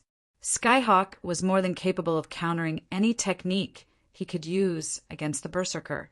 Hence, rather than wasting stamina and concentration executing powerful combat techniques, it was far more efficient to force Skyhawk to defend himself with simple movements, turning this battle into a contest of stamina and concentration. "Don't even think of killing me that easily," Skyhawk shouted. Reacting, he brandished Mana Cutter to deflect Shi Feng's attacks. Boom, boom, boom. Every time the swords clashed, the resulting impacts radiated powerful shock waves. Even Hidden Soul and the other spectators, who stood a safe distance away, could clearly feel these shock waves. Meanwhile, the ground under Skyhawk and Shi Feng's feet cracked and shattered. To the watching crowd, it felt as if they were watching two gigantic humanoid beasts clash, rather than players. Even the terrain changed in the wake of their might. In terms of basic attributes, Shi Feng was just slightly superior to Skyhawk. Hence, even if Skyhawk received the full force of Shi Feng's attacks, he wouldn't take much damage. Furthermore, the Berserker deflected his opponent's attacks rather than block them. However, Shi Feng's slashes were far more powerful than Skyhawk's, with flame bursts' explosive power. Although Mana Cutter could slice through projectile skills and spells, it wasn't effective against skills that enhanced their user's power. As a result, every time Skyhawk deflected an attack, he was forced back several steps. His HP fell by over 700 as well. After deflecting 15 consecutive attacks, Skyhawk's HP had fallen to 50%. That guy is amazing. He's actually suppressed Skyhawk despite only having a slight advantage in basic attributes. Not even the other commanders are capable of something like this. Brute Spear could not help but sigh with admiration as he watched Shi Feng back Skyhawk into a corner. It's no wonder why the boss always warns us to be careful in the fields. If we accidentally provoke such a hidden expert while adventuring, we'll definitely be in for a painful lesson. Skyhawk's combat standard was extremely high, and Mana Cutter only bolstered his strength. He had never been suppressed in a melee duel against the Seven since other commanders. Normally, he was the only one to suppress the others. Hidden Soul nodded in agreement, but as she watched Shi Feng's figure, something about the man felt familiar. Could he be Maple Leaf? The thought drifted through Hidden Soul's mind as she watched the battle. She thought it was unlikely that two unknown monster-level experts had visited the World Summit at the same time. Moreover, the doppelganger skill Shi Feng had used against Skyhawk was the same skill he had used against the Purgatory puppets. She also found the situation somewhat hard to believe. Every expert had strengths and weaknesses. For example, some experts focused on fighting monsters, and against monsters, they could display extraordinary strength. Meanwhile, some experts preferred to fight other players, and they could display much greater strength against players than they could against monsters. Shi Feng had previously displayed incredible combat standards against the Purgatory puppets, proving that he put quite a bit of effort into fighting monsters. Even Hidden Soul had to admit that she wasn't as skilled as Shi Feng in monster battles. Yet, despite facing Skyhawk's three-man party, Shi Feng had displayed the same extraordinary tactics and combat standards. His performance wasn't inferior to his fight with the Purgatory puppets in the least. This proved that he was just as familiar with PvP.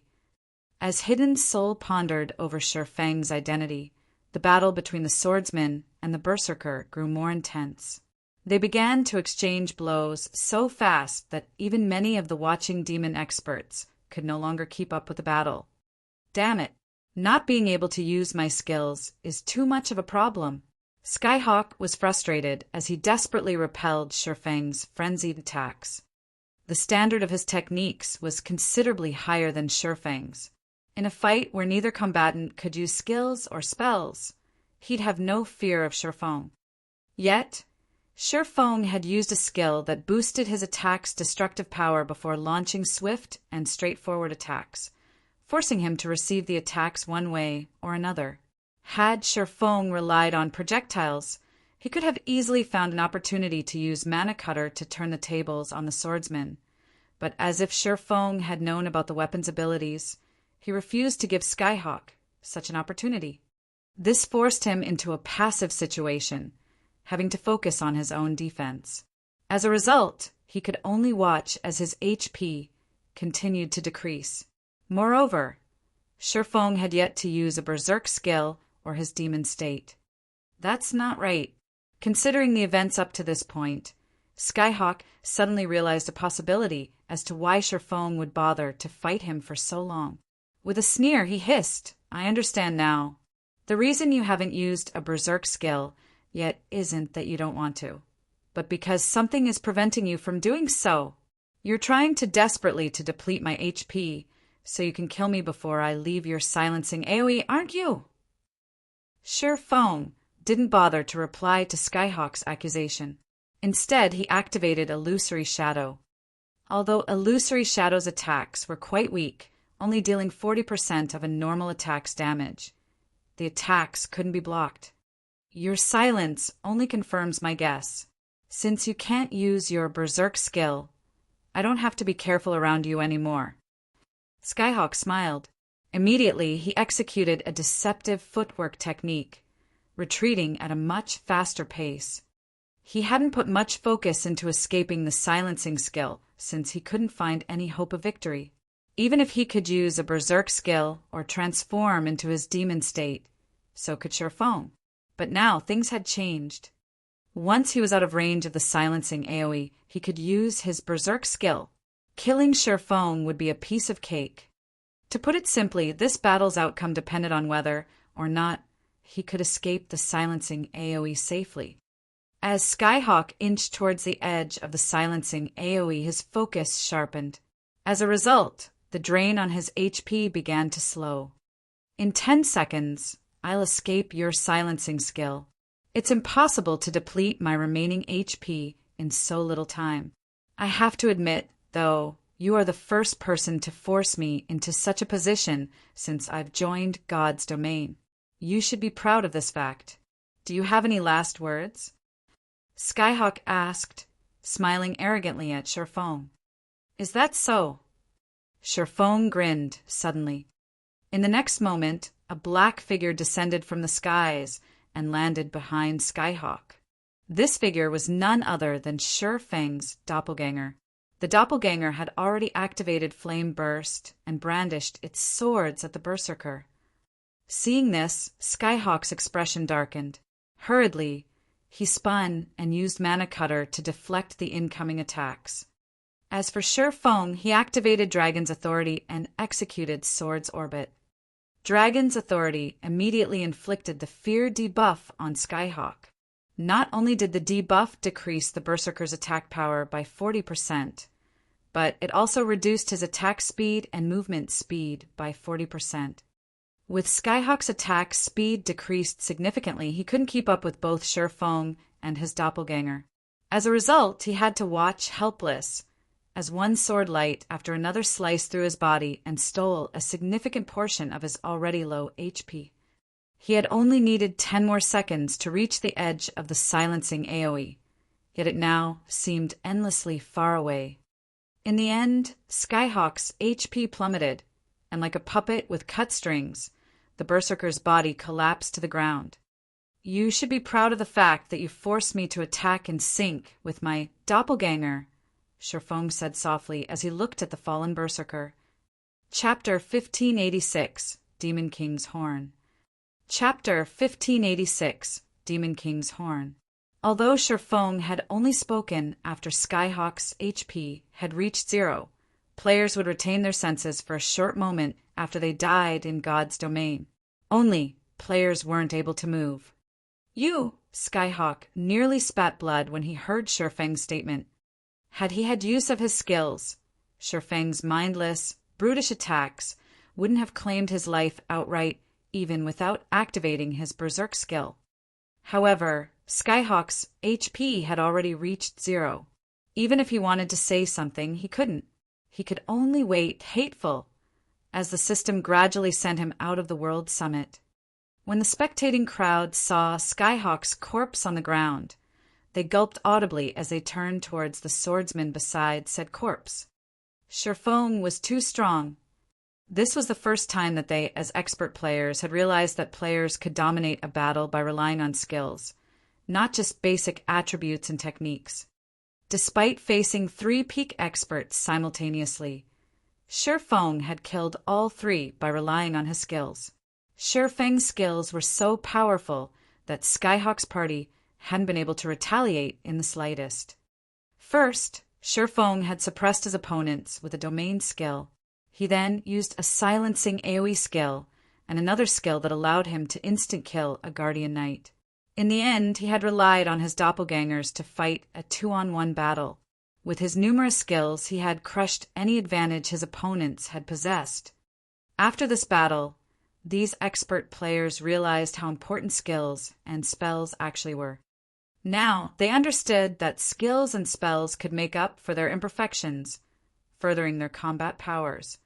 Even when struggling with an overwhelming disadvantage, they could rely on the synergy of powerful skills and spells to turn the tide of battle. Sherfong was proof of this. Skyhawk died just like that. He's definitely going to get an earful when he reports back to the main headquarters. Brute Spear could not help but laugh as he watched Skyhawk's body gradually disappear.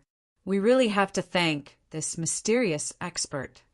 As the Sin of Wrath's commander, everyone in the Flower of 7 Sins recognized the man's strength.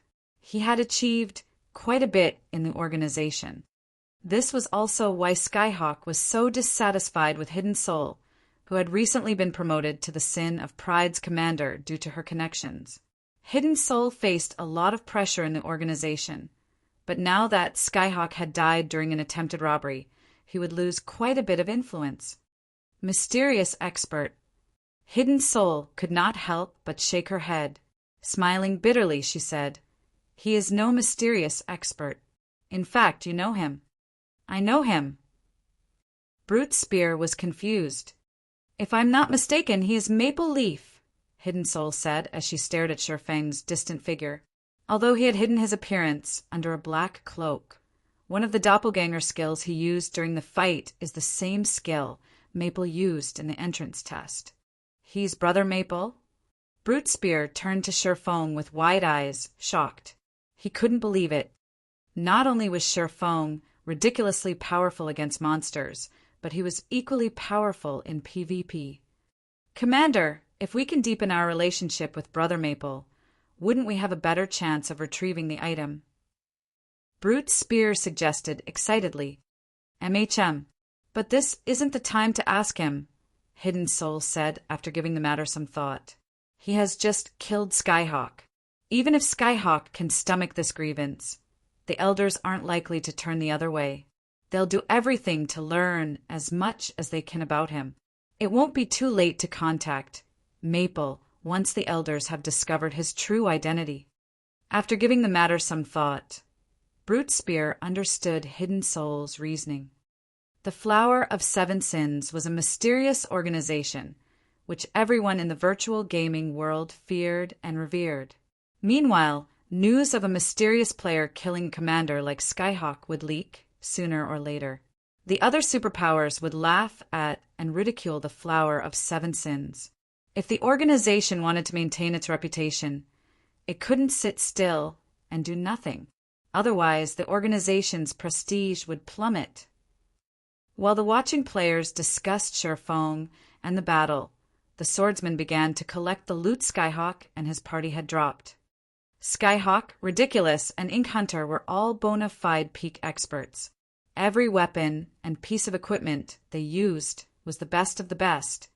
When Skyhawk had died, not only had he dropped level 45 dark gold plate armor gloves, but he had also dropped a horn that radiated dense, demonic power. As it lay on the ground, it increased the demonic power in the air by several fold. "What's this?" Shifeng picked up the horn curiously and inspected it. Demon King's Horn, Epic Rank Consumable.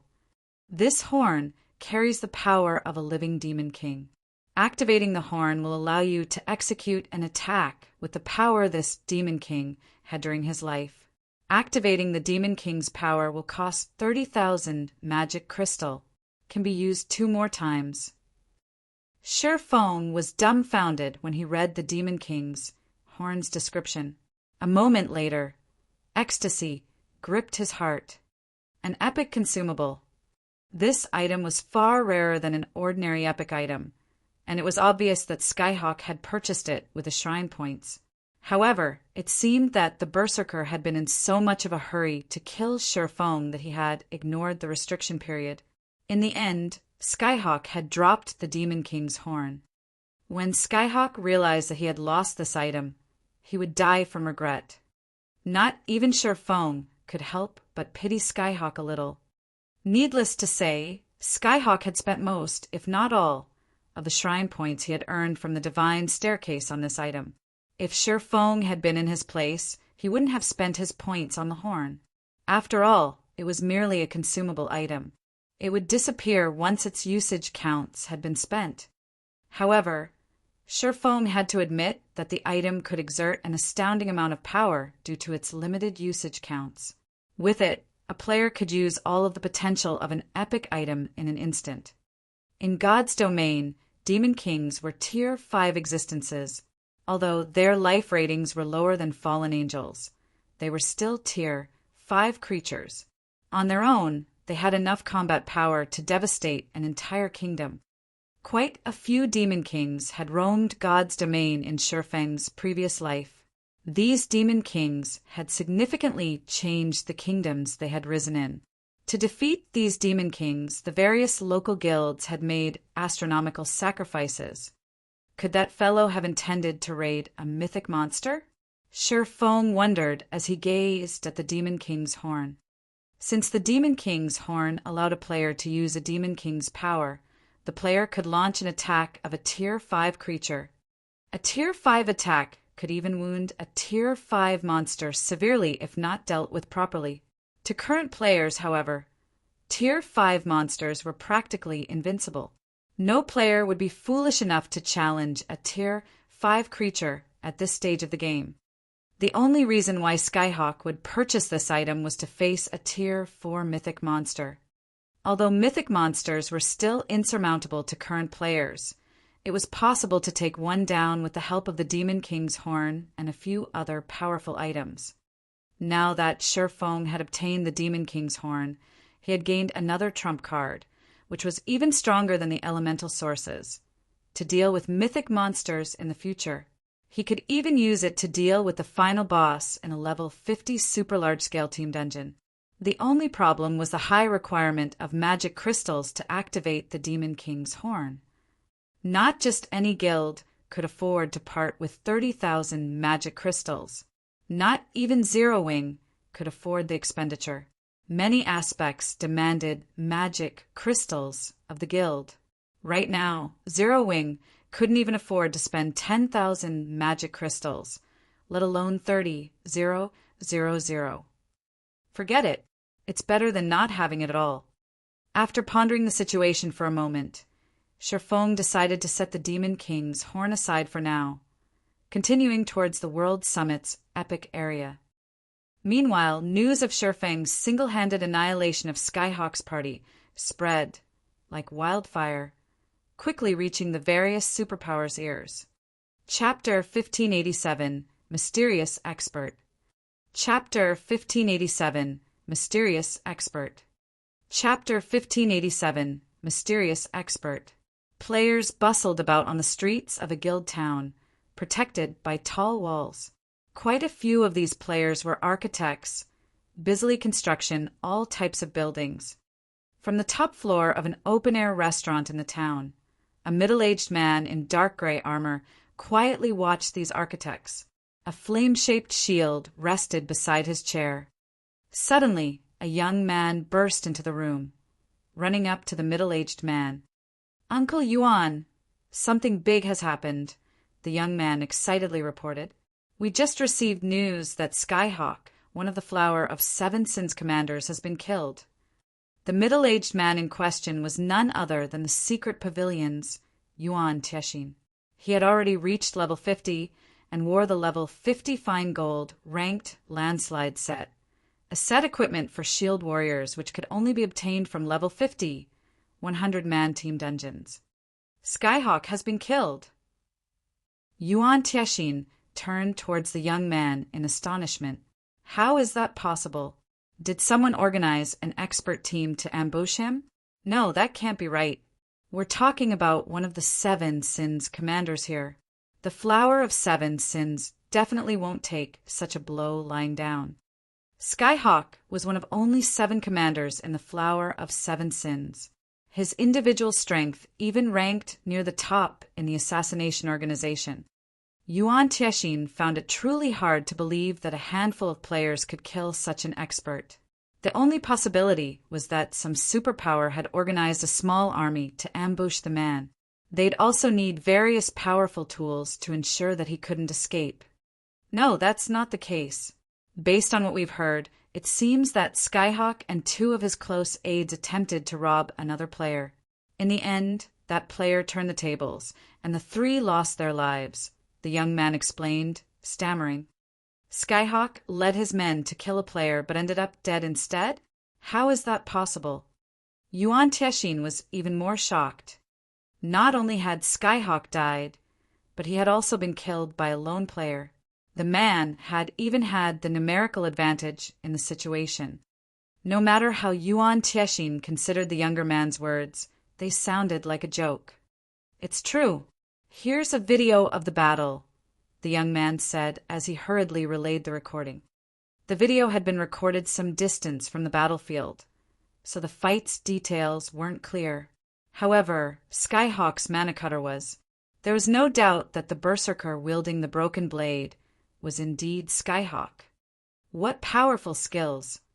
Although Yuan Tiexin could not see the entire process of the battle clearly, he could, more or less, deduce the reason that Skyhawk's party had lost. Just who is that player? We're already doing our best to investigate this matter. Unfortunately, we can only glean a limited amount of information from the video. Although the Flower of Seven Sins should have access to more details, our spies in the organization are too low-ranked to gain access to the information. The guild leader has already asked us to find this expert as quickly as possible, and he has stated that we cannot allow the Flower of Seven Sins to reach the player before we do. I understand. I'll do my best to look into the matter. After Yuan Tiexin finished with the video, he became interested in the mysterious expert who had killed Skyhawk's 3-man party. He immediately ordered his subordinates to investigate the battle video. Meanwhile, God's Domain's other superpowers began their own investigations. At this point, Sherfeng, who was wholly ignorant of the commotion he had caused, reached the World Summit's Epic Shrine area. Compared to the dark gold and fine gold areas, the Epic area was void of players. The majestic Epic shrines in the area remained unoccupied. Sherfeng didn't need to worry about any competition over the shrines.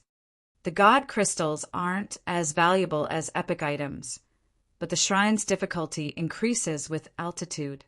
Correspondingly, the shrines should offer more treasures. I may be able to find god crystals in the lowermost shrines. After a quick inspection of the Epic shrines dotting the mountainside, Sherfeng began his mission. The lowermost region of the Epic area had a total of 21 Epic shrines. Sherfeng did not put too much thought into the matter and approached the closest shrine. When he reached the shrine's entrance, Sherfeng placed a hand on the doors before him. System: Inferior Legendary Shrine Key detected. You are qualified to open the doors of the Epic Shrine.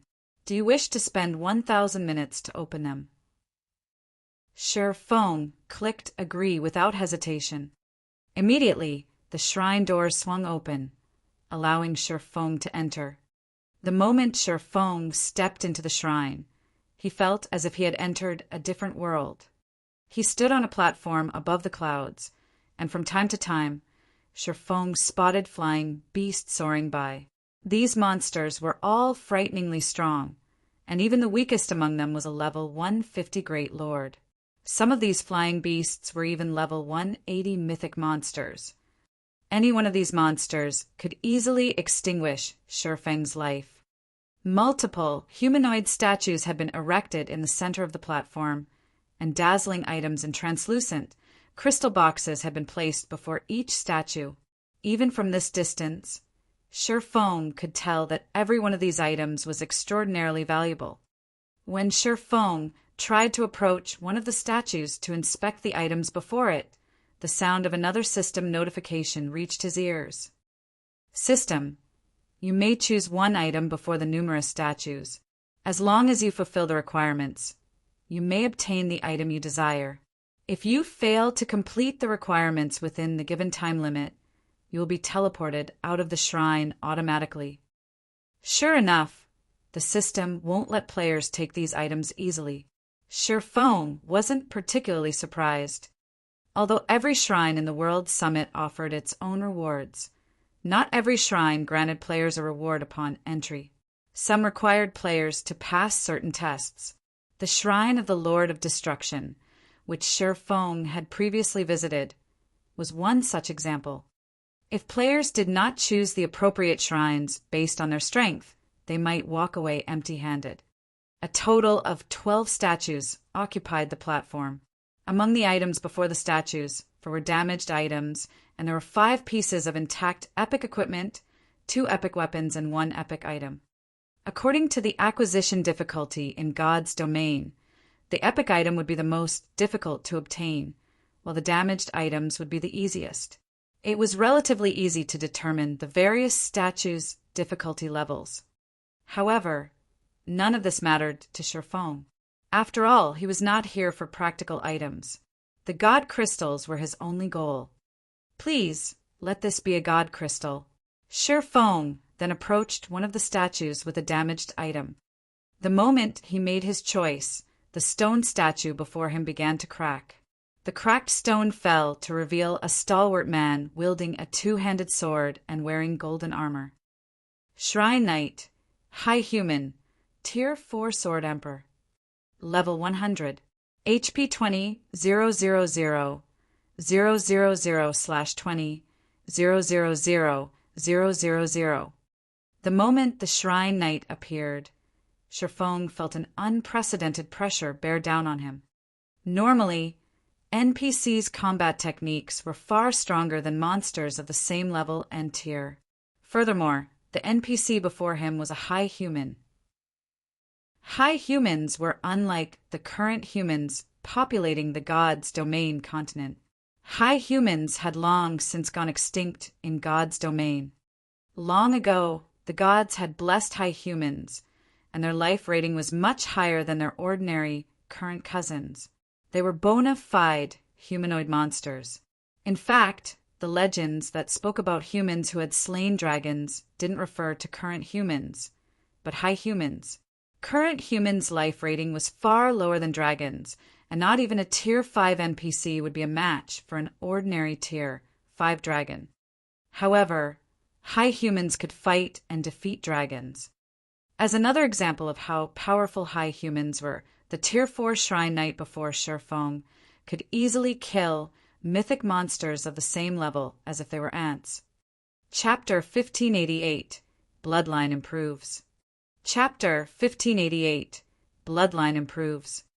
Chapter 1588 Bloodline Improves. After the stone enveloping the Shrine Knight shattered on the platform, it started to move towards Shifeng. As the situation developed, the pressure Shifeng felt continued to build. Had Shifeng not known that the shrine's trials wouldn't kill the challengers, he would have likely used absolute domain to defend himself. Challenger, you have 2 choices. The first is to dodge all of my attacks. The second is to surpass me in combat standards. Your time limit is 3 hours. You have 3 minutes to consider. If you do not decide in 3 minutes, you'll be forced out of the shrine automatically, the Shrine Knight mechanically explained. dodge all of his attacks, or surpass him in combat standards. Shifeng took a closer look at the Shrine Knight before him. After a moment of consideration, he declared, "I choose the second option." The Shrine Knight was a Tier 4 Sword Emperor. Even if the NPC were the same level as Shifeng, its attacks wouldn't be a trivial matter. Furthermore, Shifeng was still in a weakened state. That would make it even more difficult to dodge every one of the Sword Emperor's attacks. Competing against the Shrine Knight in combat standards was his only chance to clear the challenge. Normally, after NPCs reached Tier 3, their combat standards would be on par to ordinary expert players. Some powerful Tier 3 NPCs could even reach the refinement realm. Including NPCs' superior attributes, Tier 3 NPCs were generally far more powerful than Tier 3 players. Even the weakest Tier 4 NPCs' combat standards were at the refinement realm, and the more powerful ones could even reach the Void Realm. Not even Tier 4 peak experts would have dared to provoke Tier 4 NPCs in the past. As for the heroes who were summoned to protect towns and cities, those capable of reaching Tier 4 had no issue reaching the Void Realm. This was precisely why they could summon towns and cities. Although Shifeng bore a weakened state, his combat standards weren't affected. Moreover, competing against a Tier 4 NPC via techniques was a rare opportunity. Unlike players, an NPC's combat techniques were far more refined. Their application could even stun players. Excellent. Let's start the battle, then. During this time, my basic attributes will drop to match yours. I will also be set at Tier 2. Neither of us will be allowed to use any skills or spells during this fight. You're also prohibited from using any tools. You will only complete the trial after depleting my HP completely, the Shrine Knight said, nodding. His aura then began to weaken as the Shrine Knight fell from a level 100 Sword Emperor to a level 61 Sword Master. For a brief moment, Shifeng felt restricted. A notification then appeared, telling him that he was temporarily barred from using skills, spells, or tools. Shrine Knight now had 1 million HP remaining. It was entirely possible for Shifeng to end this battle quickly, even while relying on his combat techniques. Before Shifeng could prepare, the Shrine Knight appeared before him, its golden great sword transforming into a streak of golden light that struck at Shifeng repeatedly in quick succession. So fast! Shifeng promptly executed Sword's Orbit as the Shrine Knight's blade descended. There wasn't a shred of hesitation in the Shrine Knight's movements. It seemed as if the NPC moved on instinct rather than rational thought. He was unlike players, who usually thought before taking action. The near-instinctive movements allowed the Shrine Knight to execute attacks that were so fast that Shifeng couldn't preemptively defend himself. As a result, Shifeng had to rely on passive defense techniques like Sword's Orbit to protect himself from the incoming attacks. Dang, dang, dang.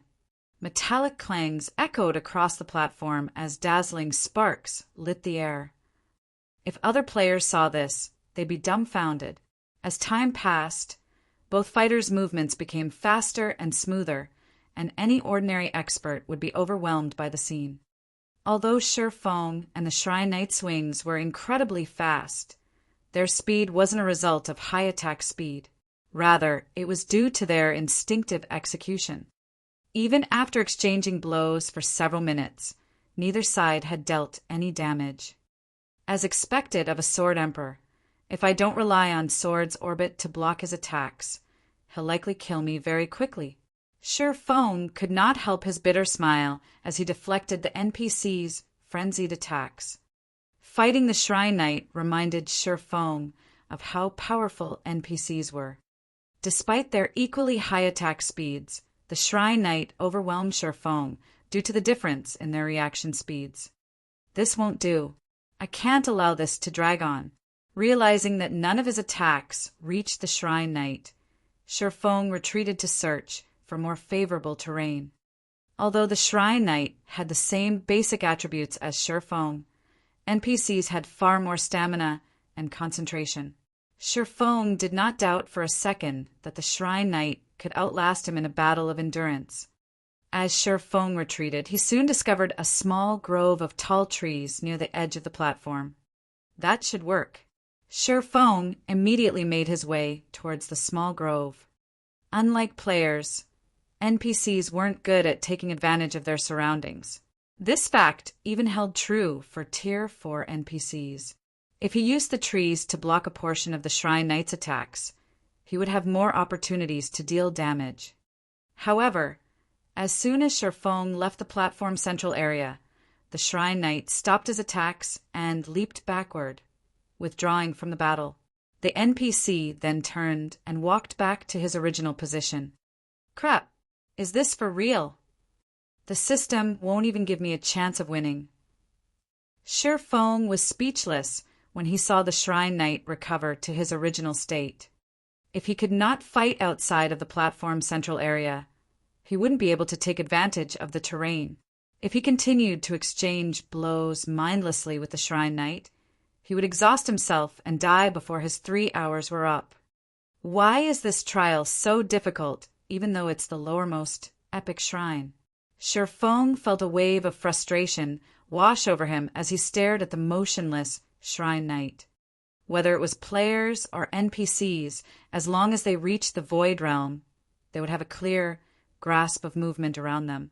In addition, the Shrine Knight could execute near-instinctive attacks. Aside from Domain Realm experts, Shifeng doubted that anyone was capable of beating the Shrine Knight's combat standards. Of course, there was one way that Void Realm players could defeat an NPC like the Shrine Knight: an advanced defensive combat technique. But even now, Shifeng had only learned basic offensive combat techniques. He had only learned 2 advanced combat techniques, one of which was Void Steps, while the other was Sword's Orbit. Void Steps was a footwork technique and ineffective against Void Realm NPCs and players. As for Sword's Orbit, it was mainly a defensive combat technique. It could not be considered a true offensive combat technique. Is giving up my only choice? Shifeng took a moment to consider the situation. Without being able to use his skills and spells, he had lost one of his major advantages.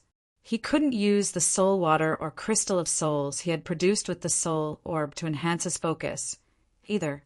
Without these options, he had no hope of defeating the Shrine Guard. If this continued to drag on, he'd only waste his precious time. As Shifeng searched his bag for any items that might help him, he came across the dark iron bloodline.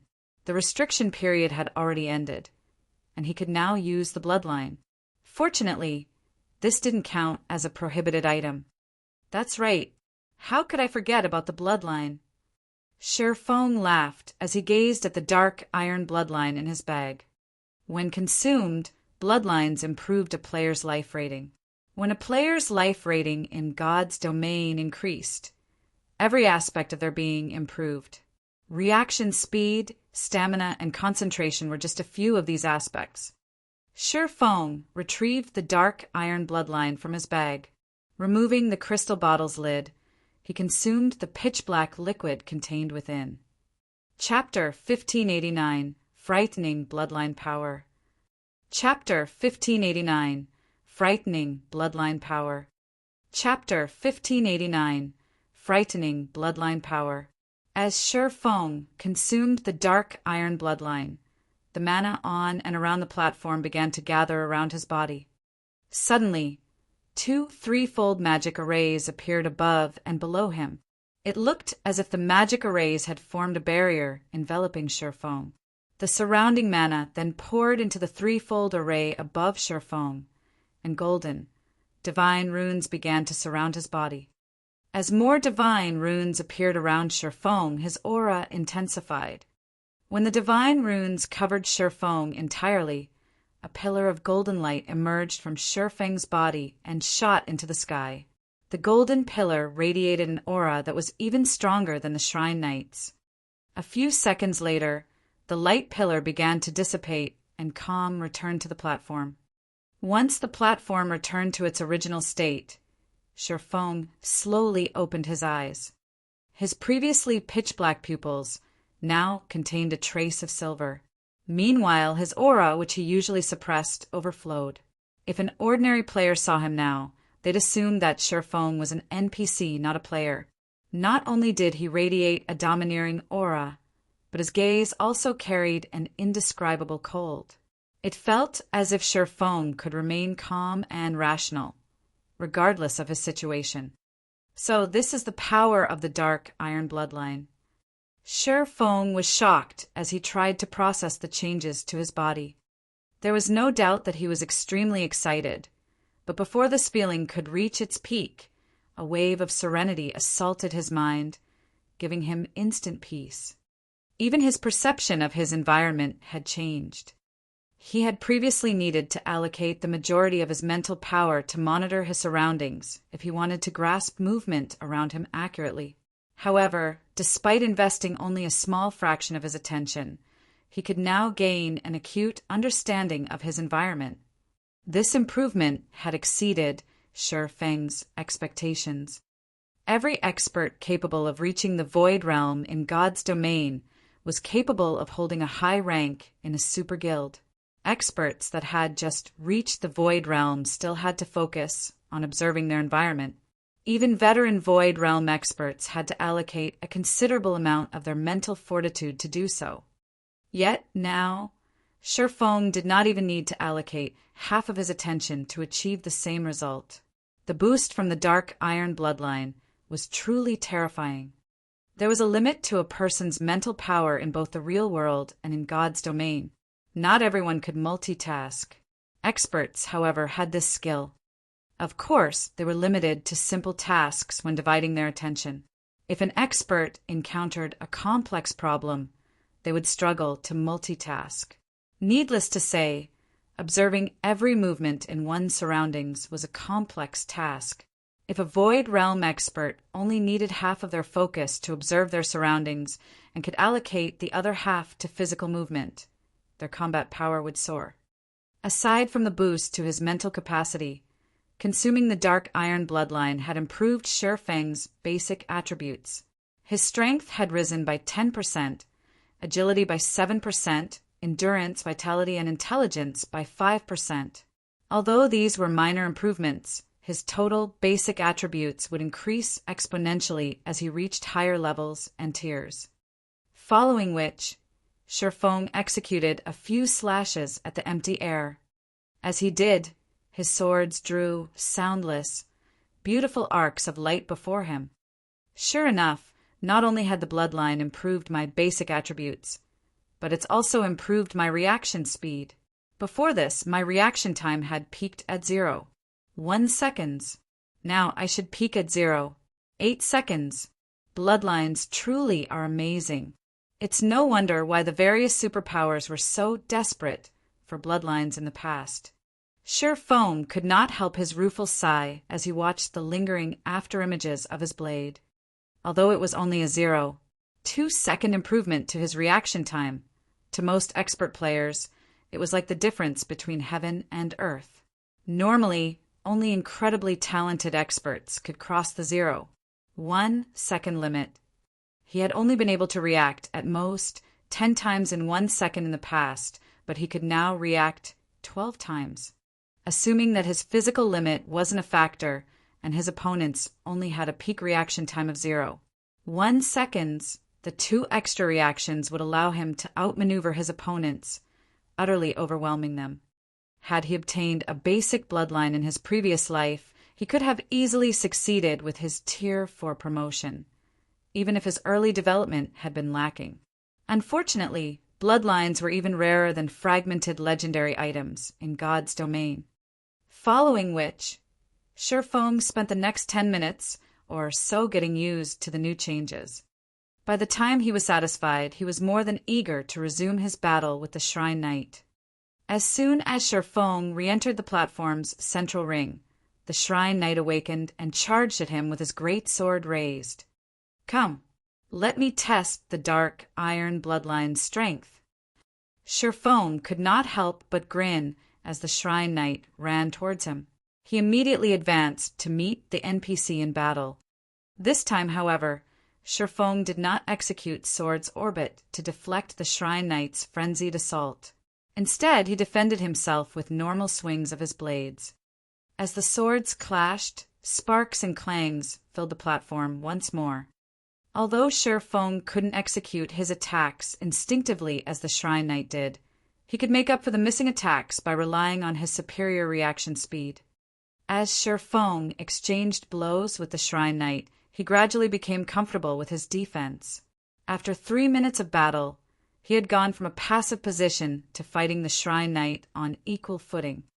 Moreover, he had a lot more energy to spare than he had during the previous encounter as he executed void steps to dodge a portion of the Shrine Knight's attacks. The Shrine Knight, who had worn an indifferent expression thus far, now revealed his astonishment. It seems that this is my current limit. Although I still have energy to spare, I haven't mastered enough combat techniques. I still can't exhibit the bloodline's full power. I'll have to find an opportunity to learn more techniques later. After fighting the Shrine Knight for some time, Shifeng fully understood what he still needed. Now that he had reviewed his strengths and weaknesses, he adjusted his swings and began to execute Sword's Orbit. Every attack with Sword's Orbit was nearly instinctive. As a result, the speed of Shifeng's slashes had reached its limit. Suddenly, a cut split the skin on the Shrine Knight's shoulder. The NPC's HP fell by roughly 3,000. After the first cut, it didn't take long for the second, third, and fourth to appear as well. As more cuts split the Shrine Knight's skin, his HP plummeted. Before 10 minutes had passed, the NPC's 1 million HP had fallen to 0. The NPC then collapsed, turned to stone, and shattered. In the blink of an eye, Shifeng was alone on the platform. Once the Shrine Knight was gone, Shifeng moved forward to collect his reward. Fortunately, the damaged item turned out to be a god crystal. However, when Shifeng plucked the god crystal from its crystalline prison, he noticed that the god crystal radiated far more divine might than any he had obtained before. An advanced god crystal? When Shifeng inspected the item, he realized why the trial had been so challenging. The power of God in an advanced god crystal was far denser than in ordinary god crystals. One advanced god crystal was the equivalent of 2 ordinary god crystals, and naturally it wasn't any less valuable than a piece of ordinary epic equipment. Now, he only needed 1 more god crystal to remove the mysterious power suppressing the disintegration armor. System, congratulations! You have completed the Shrine's trial. You now have 2 options. 1. Exit the Shrine. 2. Challenge another trial at the cost of 1,000 minutes. Shifeng chose option 2 without hesitation when he saw the system notification. After all, he needed another god crystal. This time, however, the trial was much less difficult. This Shrine Knight had only reached the Flowing Water Realm, and as a result, he defeated the NPC very easily. After Shifeng secured his 3rd god crystal from the epic shrine, he received a notification that he had reached his challenge limit for epic shrines and was teleported out of the shrine without having any say in the matter. If you find any errors, ads pop up, ads redirect, broken links, non-standard content, etc. Chapter 1590, Shifeng Returns. Chapter 1590, Shifeng Returns. Chapter 1590, Shifeng Returns. Outside of the epic shrine Shifeng had previously entered, the space before the shrine's doors shattered. A figure began to emerge from the spatial tear, clumsily falling to the ground. 3 challenges is the limit? Shifeng gave the epic shrine's doors a bitter smile. This world summit is really stingy. He had thought that he could challenge the epic shrine's trials as long as he still had enough time remaining, but it seemed that that wasn't the case. Even if he had enough time, he could only enter 3 epic shrines per visit. In addition, there was a 10-day cooldown after he used his 3 changes, which would only decrease while he was in the World Summit and included all epic shrines. But after giving the matter some thought, Shifeng found it reasonable. The World Summit was a land of treasure. Even fragmented legendary items were available here, let alone epic items. As players reached higher levels, they'd grow stronger, and in turn, they'd be able to earn more time from the entrance test. If the system allowed players to visit the epic shrines without limit, they'd ruin God's domain's economy. It was only normal for the system to create limitations. These restrictions were particularly important when dealing with players who wielded special items. Take Shifeng's Moloch's Ring, for example. While demon players had to complete a large number of rare and challenging quests to earn visitation rights to the World Summit, Shifeng could simply teleport here. With Moloch's Ring, Shifeng had to face far fewer challenges to obtain the World Summit's treasures. Forget it. In any case, I've achieved my goal. It's about time that I return, Shifeng thought as he gazed at the 3 god crystals in his bag. He then took out a White River City return scroll and activated it. Although he still had more than enough time to visit a few dark gold shrines, he had spent quite a bit of time away from the gods' domain continent already. Now that he had achieved his goal and gained an unexpected windfall, he had no reason to linger in the World Summit. It was far more important for him to complete the Recast the Disintegration Armor quest. Otherwise, he'd have to deal with the constant annoyance of the mutated orcs that would target him in the fields, restricting his movement.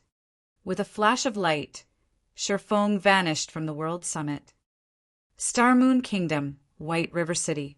When Shifeng opened his eyes, he stood in White River City's teleportation hall. As Shifeng moved along the city streets, he noticed that White River City had far more players than several days ago.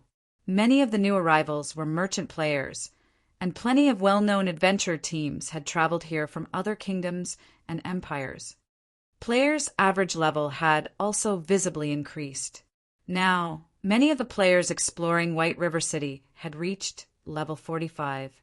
Shifeng even spotted level 46 and 47 independent players. In addition, the sight of players atop mounts had become more common in the city. During his last visit, only expert players had owned mounts, but now many elite players had mounts of their own. However, with the increase of White River City's player population, Shifeng discovered quite a few cloaked players that stood out from the crowd. What made these players stand out in Shifeng's eyes was their interest in the players that wore Zero Wing's guild emblem. Killing intent would flash in their eyes whenever they spotted a Zero Wing member. By the looks of it, Zero Wing's members were just as wary of these cloaked players. It felt as if a fight would break out between them at any moment. As Shifeng pondered the city's new, strange atmosphere, Aqua Rose contacted him. "Guild leader, you finally returned." Aqua Rose was visibly excited when she saw Shifeng's face. "What's going on in White River City? Why do I feel like the city is polluted with killing intent?" Shifeng asked as he glanced around him. It's all because of Blackwater and Heaven's Burial. Roughly 10 hours ago, they doubled the bounty on our guild members. It's tempted many dark and independent players from other kingdoms and empires to take action against us. Now, everyone's hunting our guild members. Some have even found opportunities to strike while in White River City. At this point, other players have ambushed and killed dozens of our core members. Aqua Rose helplessly explained. While Shifeng had been gone, Zero Wing's expenditures had grown massively due to the war with Heaven's Burial and Zero Wing City's construction costs. Zero Wing had spent practically every coin it earned from the Canalite trading firm, Stone Forest Town, and Zero Wing City in one way or another. The guild had no way to keep up with the increased bounty. How generous of Blackwater and Heaven's Burial! Shifeng was astonished. By doubling the bounty, each of Zero Wing's normal members was worth 40 silver, while elite members were worth 2 gold, and killing a core member could earn a player 20 gold. 20 gold! Not even the majority of God's domain's experts earn 20 gold per day, yet now, one could earn that many coins by killing one of Zero Wing's core members. In addition, players would earn a piece of top-tier equipment when they killed one of these core members. It was no wonder why other kingdoms and empires' dark players had set their sights on White River City. After all, White River City housed the highest number of Zero Wing members. Besides, these dark players wouldn't have an opportunity to strike in Stone Forest Town or Zero Wing City. Without the ruling guild's approval, players couldn't wear black cloaks in guild towns and cities. The ruling guild usually killed anyone who wore a black cloak without any repercussions. The only places in which these players could strike were the fields and White River City. Of the two options, it was easier to find Zero Wing members in the city. Although it was risky to attack another player in an NPC city, the potential profits were just as high. Countless dark and independent players would be willing to take the risk. Guild leader, we've almost run out of guild funds. We are also running out of top-tier weapons and equipment for trade. The situation had disheartened many of our guild mates. We really cannot afford to allow this situation to continue. Why don't we change the direction of our guild's development a little and send more members to the Black Dragon and Apocalypse empires? Aqua Rose suggested. Although Zero Wing made a lot of coins from Stone Forest Town and Zero Wing City, there was a limit to how much top-tier equipment they could purchase. Furthermore, due to the constant fighting with Heaven's Burial and Blackwater's experts, Zero Wing's ability to gather top-tier equipment and rare materials from team dungeons had weakened. If this persisted, it was only a matter of time before Zero Wing crumbled. No. Since Heaven's Burial and Blackwater want to increase their bounty, we'll increase ours as well. We'll see who will remain standing in the end. Sherfong said, shaking his head. Also, notify Melancholic and have her prepare these materials for me. Gather every advanced forger we have as well. But we have very little spare capital remaining. If we increase our bounty, we'll run out of funds very quickly, Aqua Rose said worriedly. Currently, Zero Wing's emergency funds only amounted to 22,000 gold. This even included the rent they had received from merchant players in Zero Wing City. If they increased the bounty on Heaven's Burial's members, that might not even last them one more day. If Zero Wing couldn't pay the bounties, its reputation would suffer. Relax. I have a way to deal with the money problem. Just make the announcement. Sherfong simply smiled in response to Aqua Rose's question. He then disconnected the call and made his way towards the Candlelight trading firm. Chapter 1591. Producing the Conqueror's Armor. Chapter 1591. Producing the Conqueror's Armor. Chapter 1591. Producing the Conqueror's Armor. After Sherfong disconnected the call, Aqua Rose stared at the dark screen before her in stunned silence. Increasing their bounty on Heaven's Burial's members was easier said than done. The additional expenditure would easily reach tens of thousands of gold. The guild did rake in quite a bit of money from Zero Wing City. Currently, it earned more than 5,000 gold through the entrance fees alone. However, due to the war of attrition with Heaven's Burial, Zero Wing struggled to make ends meet. Unless the guild gained an additional 100,000 gold, it couldn't feasibly afford to double the bounty on Heaven's Burial. Where exactly were they supposed to get another 100,000 gold? Big Sis Aqua, are we really going to double the bounty?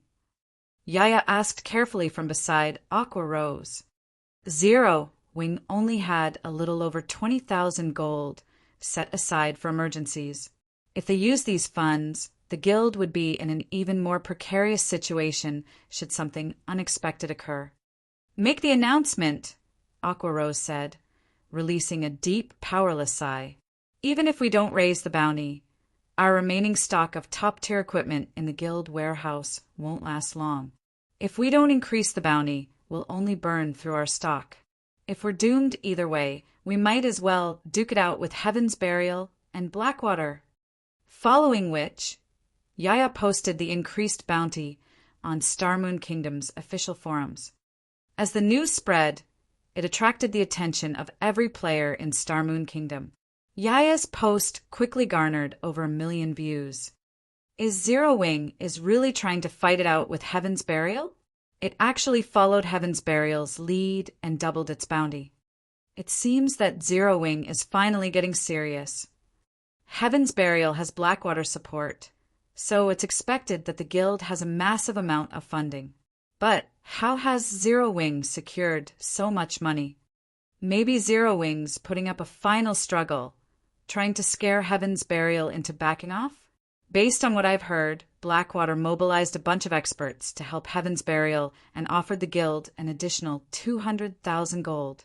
With the income from Ancient Rock City, how can Zero Wing possibly beat Heaven's Burial in wealth? Indeed, I've heard that Ancient Rock City's player population has already exceeded 6 million. Although Heaven's Burial isn't charging entrance fees, it's still making a ton of money through repair and accommodation fees. Let them raise their bounties on each other. The higher, the better. That way, I can earn enough money to buy my mount. In the public eye, Zero Wing was at an overwhelming disadvantage in its war with Heaven's Burial, and yet everyone celebrated the war. It wasn't every day that players had such a golden opportunity to make money. Orc Empire, Heaven's Burial's residence in Ancient Rock City. Guild leader singular, it seems that Zero Wing has quite the budget as well. Are you sure that you won't have any issues? Lei Jingyan could not help his frown as he read the latest forum post from Zero Wing. To whittle down Zero Wing's strength as quickly as possible, Heaven's Burial had doubled its bounty on the other guild's members. This increased the number of bounties they had to pay by several times. Each day, they had to shell out roughly 60,000 gold in bounties. That was the equivalent of several days of Ancient Rock City's income. Despite what the public thought, Heaven's Burial wasn't as secure as it seemed. Young Master Lei, rest assured, I am very familiar with what Zero Wing is capable of. Based on the reports from my spies in the guild, Zero Wing doesn't have much money left. It's already struggling to maintain its current expenditures. This is merely Zero Wing's final act of defiance, Singular Burial said, not particularly surprised to hear that Zero Wing had doubled its bounty. I've also reached an agreement with Blackwater. Not only have they invested 200,000 gold in Heaven's Burial, but they also intend to send another 300,000 gold later. 500,000 gold coins is more than enough to crush Zero Wing. Besides, we've also located a new mine in the Orc Empire. That mine has a magic iron vein and a certain chance of producing magic crystals. As long as we capture the mine, Zero Wing has no hope of outlasting us, even if it gains the Dragon Phoenix Pavilion's full support. Magic iron veins were one of the few ore veins that produced magic crystals, and the vein Heaven's Burial had discovered was only a dozen or so hours' walk away from Ancient Rock City. Although other superpowers had discovered the vein as well, their guild towns were much farther away. As a result, these superpowers couldn't compete with Heaven's Burial.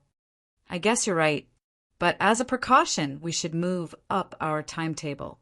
The other superpowers have already shown interest in the magic iron vein, and although we have the terrain advantage, securing the vein won't be easy. Lei Jingyan nodded his agreement. He was starting to think that he may have overestimated Zero Wing a little. Although Zero Wing was powerful, the guild lacked the support of a major corporation. It relied on its own power. Meanwhile, in White River City's Candlelight trading firm, as Sherfong entered one of the special forging rooms on the building's top floor, he noticed Melancholic Smile and nearly 100 other advanced forgers waiting for him. Guild leader, I've withdrawn all of the materials you've requested from the warehouse. The Candlelight trading firm is also purchasing the materials in bulk, Melancholic Smile reported as she approached Sherfong, gesturing to the various materials piled around the special forging room. The materials Melancholic had gathered in the special forging room were none other than the required materials for crafting the Conqueror's armor. The Conqueror's armor's production process was intensely complex. Among the various processes, the most time-consuming were the smelting and material refinement.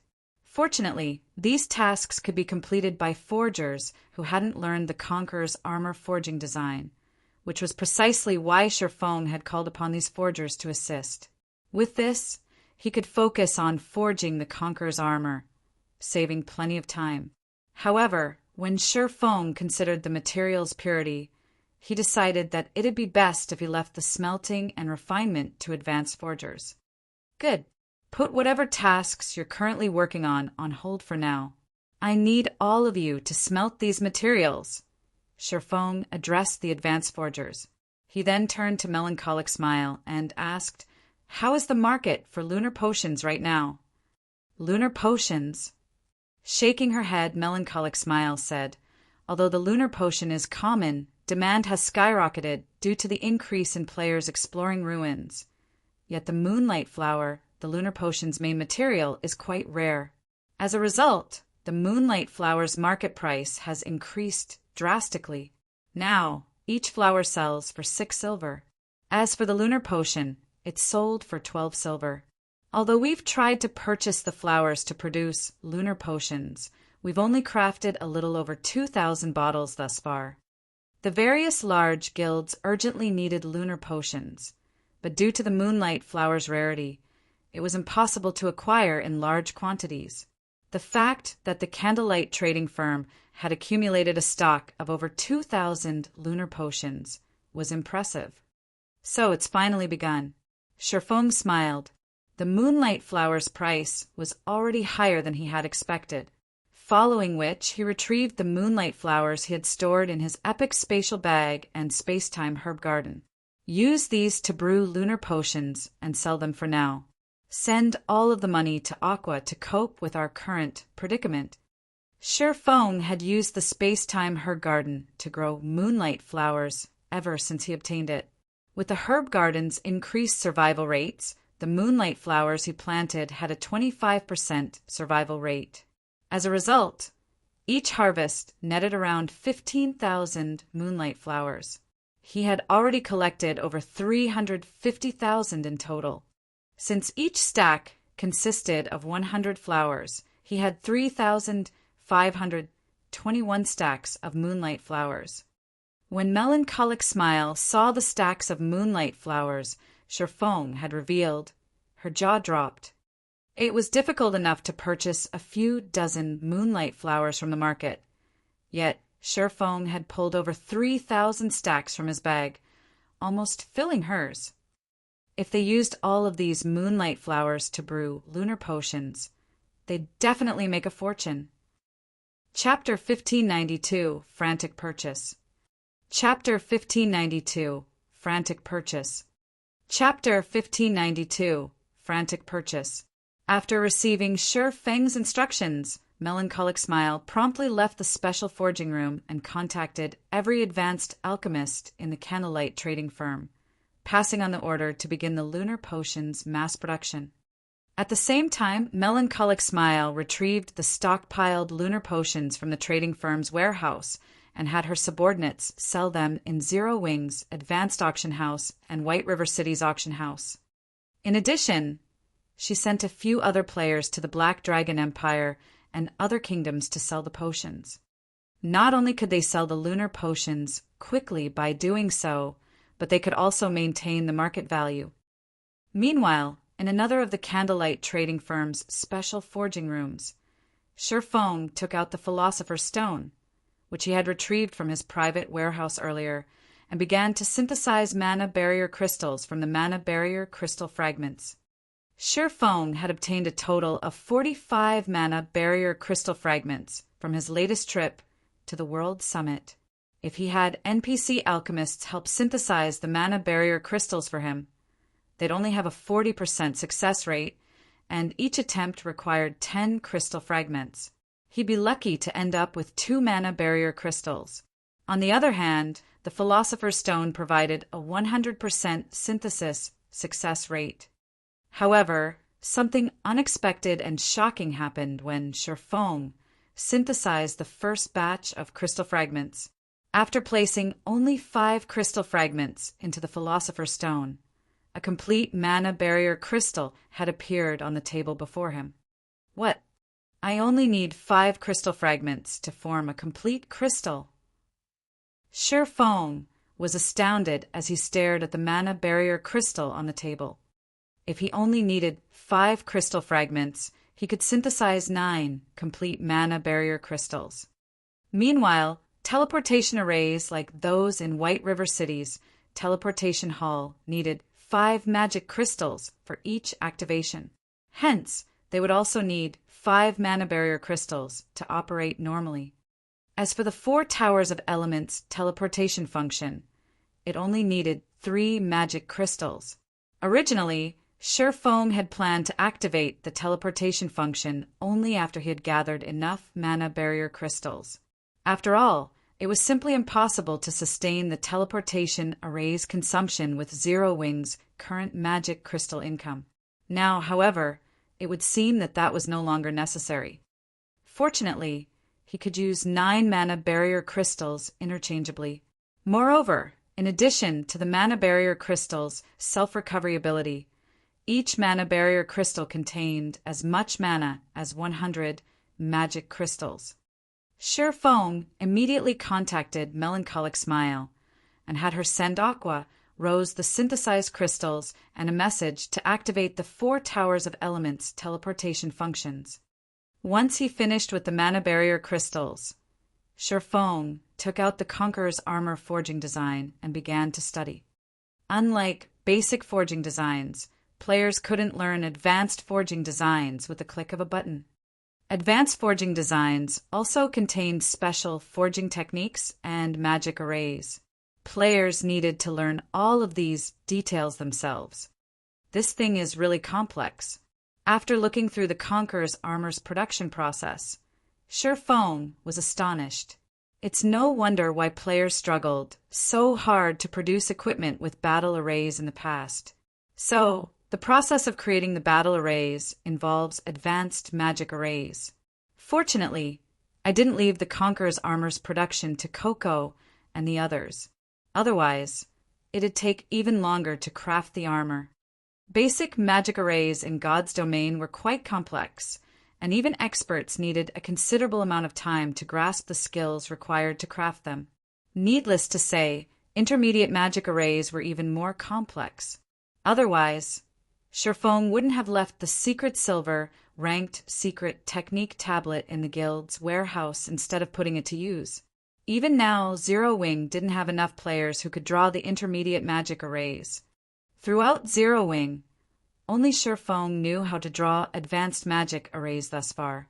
Everyone else was still a long distance away from being able to draw them effectively. Fortunately, the required advanced magic array isn't too difficult to draw. I should be able to learn it in a few hours. Shifeng breathed a sigh of relief after examining the necessary advanced magic array. Although he could already draw advanced magic arrays, there were simple and complex versions. Shifeng could draw the simple arrays in a handful of hours, but he might not be able to learn a complex advanced magic array yet with his current standards. If he couldn't draw the required advanced magic array, he wouldn't be able to forge the Conqueror's armor. Although it appeared as though Zero Wing and Heaven's Burial were competing via wealth, in reality, that wasn't the case. The true competition still lay among the guild's experts. Due to Lei Jingyang's partnership with Heaven's Burial, the guild had recruited a lot of expert players. Now, Heaven's Burial also had the assistance of a large number of Blackwater's experts. As a result, the gap between Zero Wing and Heaven's Burial's strengths had grown. Unfortunately, Zero Wing didn't have enough Tier 2 experts to deal with the enemy's overwhelming numbers. Even if Shifeng took up arms personally, there was very little he could do to change the situation. But it would be a different story if Zero Wing had the Conqueror's armor. If 5 elite players were the armor, they would immediately rise to expert status. They might even become more powerful than ordinary expert players. If Zero Wing equipped their ordinary expert players with the armor and activated the basic strength battle array, they'd be as strong as the guild's first-rate experts.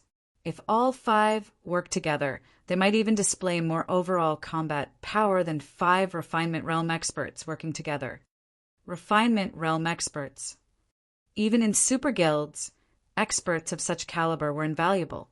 In current first-rate guilds, such experts would rank among the top in strength. While Shi Feng studied the Conqueror's armor's advanced magic array, Melancholic Smile posted every lunar potion she had on hand for sale in the various empires and kingdoms' auction houses. She only sold 100 bottles in each location, setting the minimum bid at 10 silver per bottle, slightly cheaper than market value. When these potions went public in the various auction houses, they attracted many guilds and teams' attention. Someone's actually selling so many lunar potions.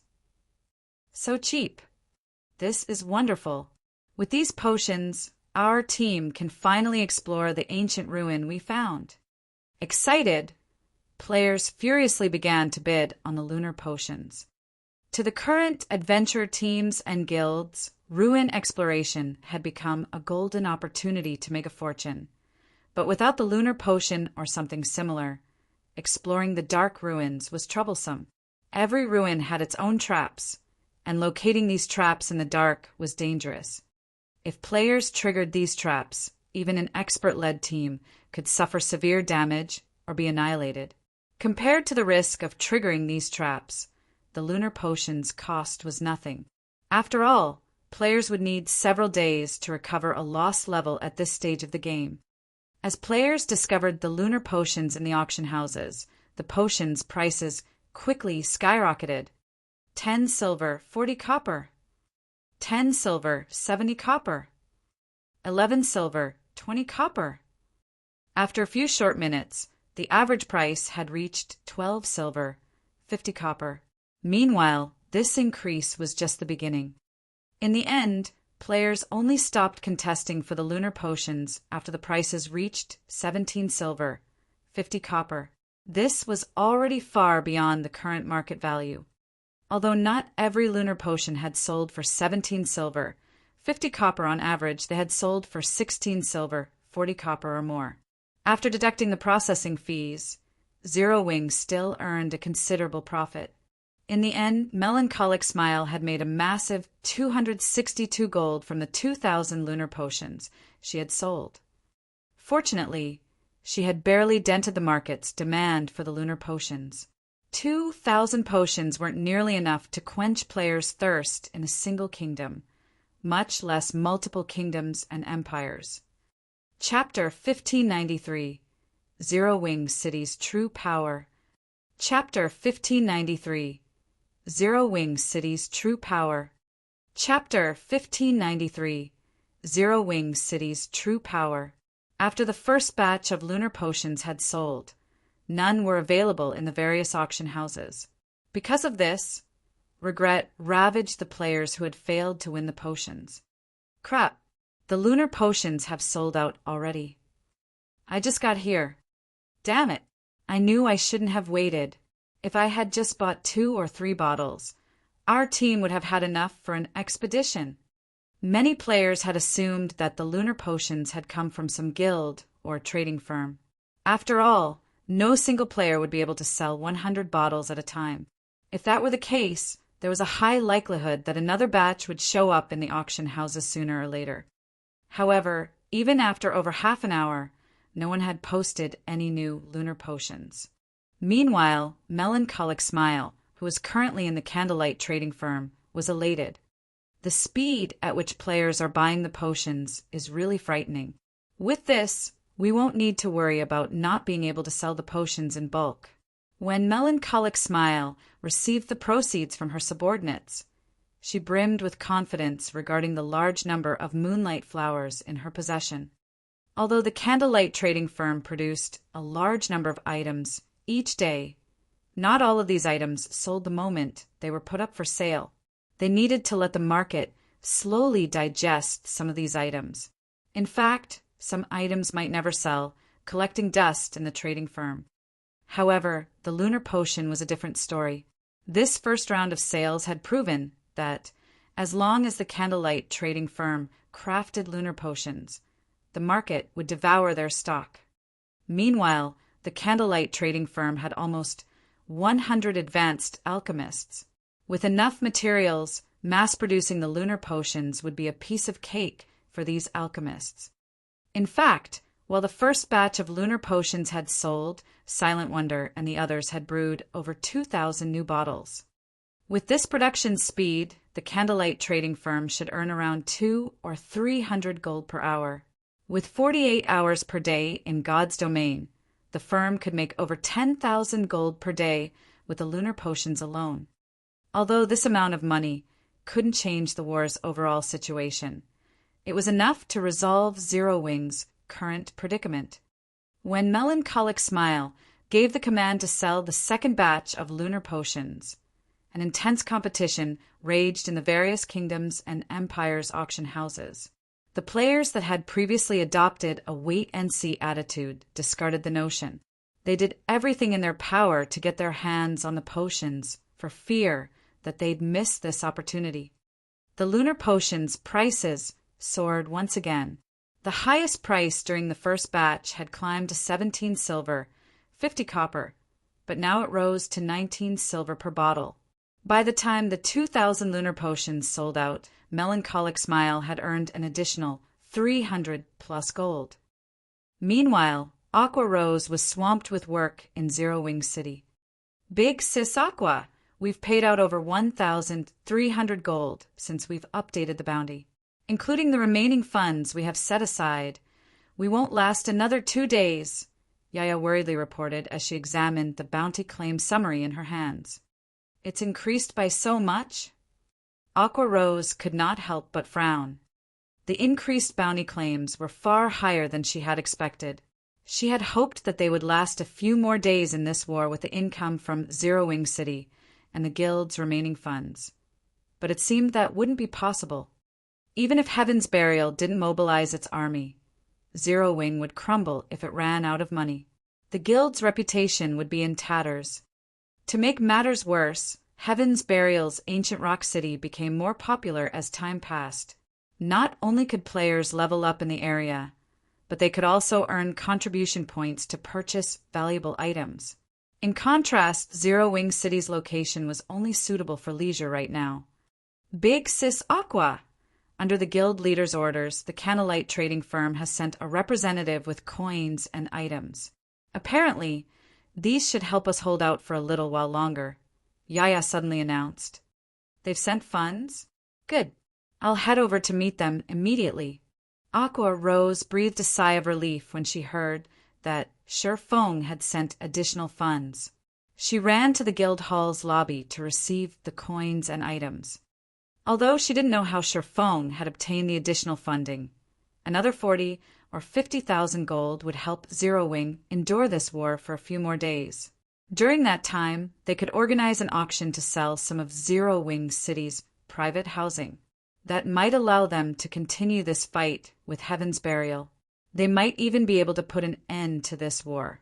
Heaven's Burial invested quite a bit of money each day as well, and no one wanted to see this drag on. However, when Aqua Rose saw the coins Melancholic Smile's subordinate had traded to her, she was dumbfounded. For a moment, she wondered if she had misread the total. 500 gold. To a small guild or adventurer team, 500 gold might be a considerable amount of money, but to Zero Wing, this was nothing more than pocket change. It was far from enough to pull Zero Wing from its current predicament. Is this supposed to help me hold out for another half an hour?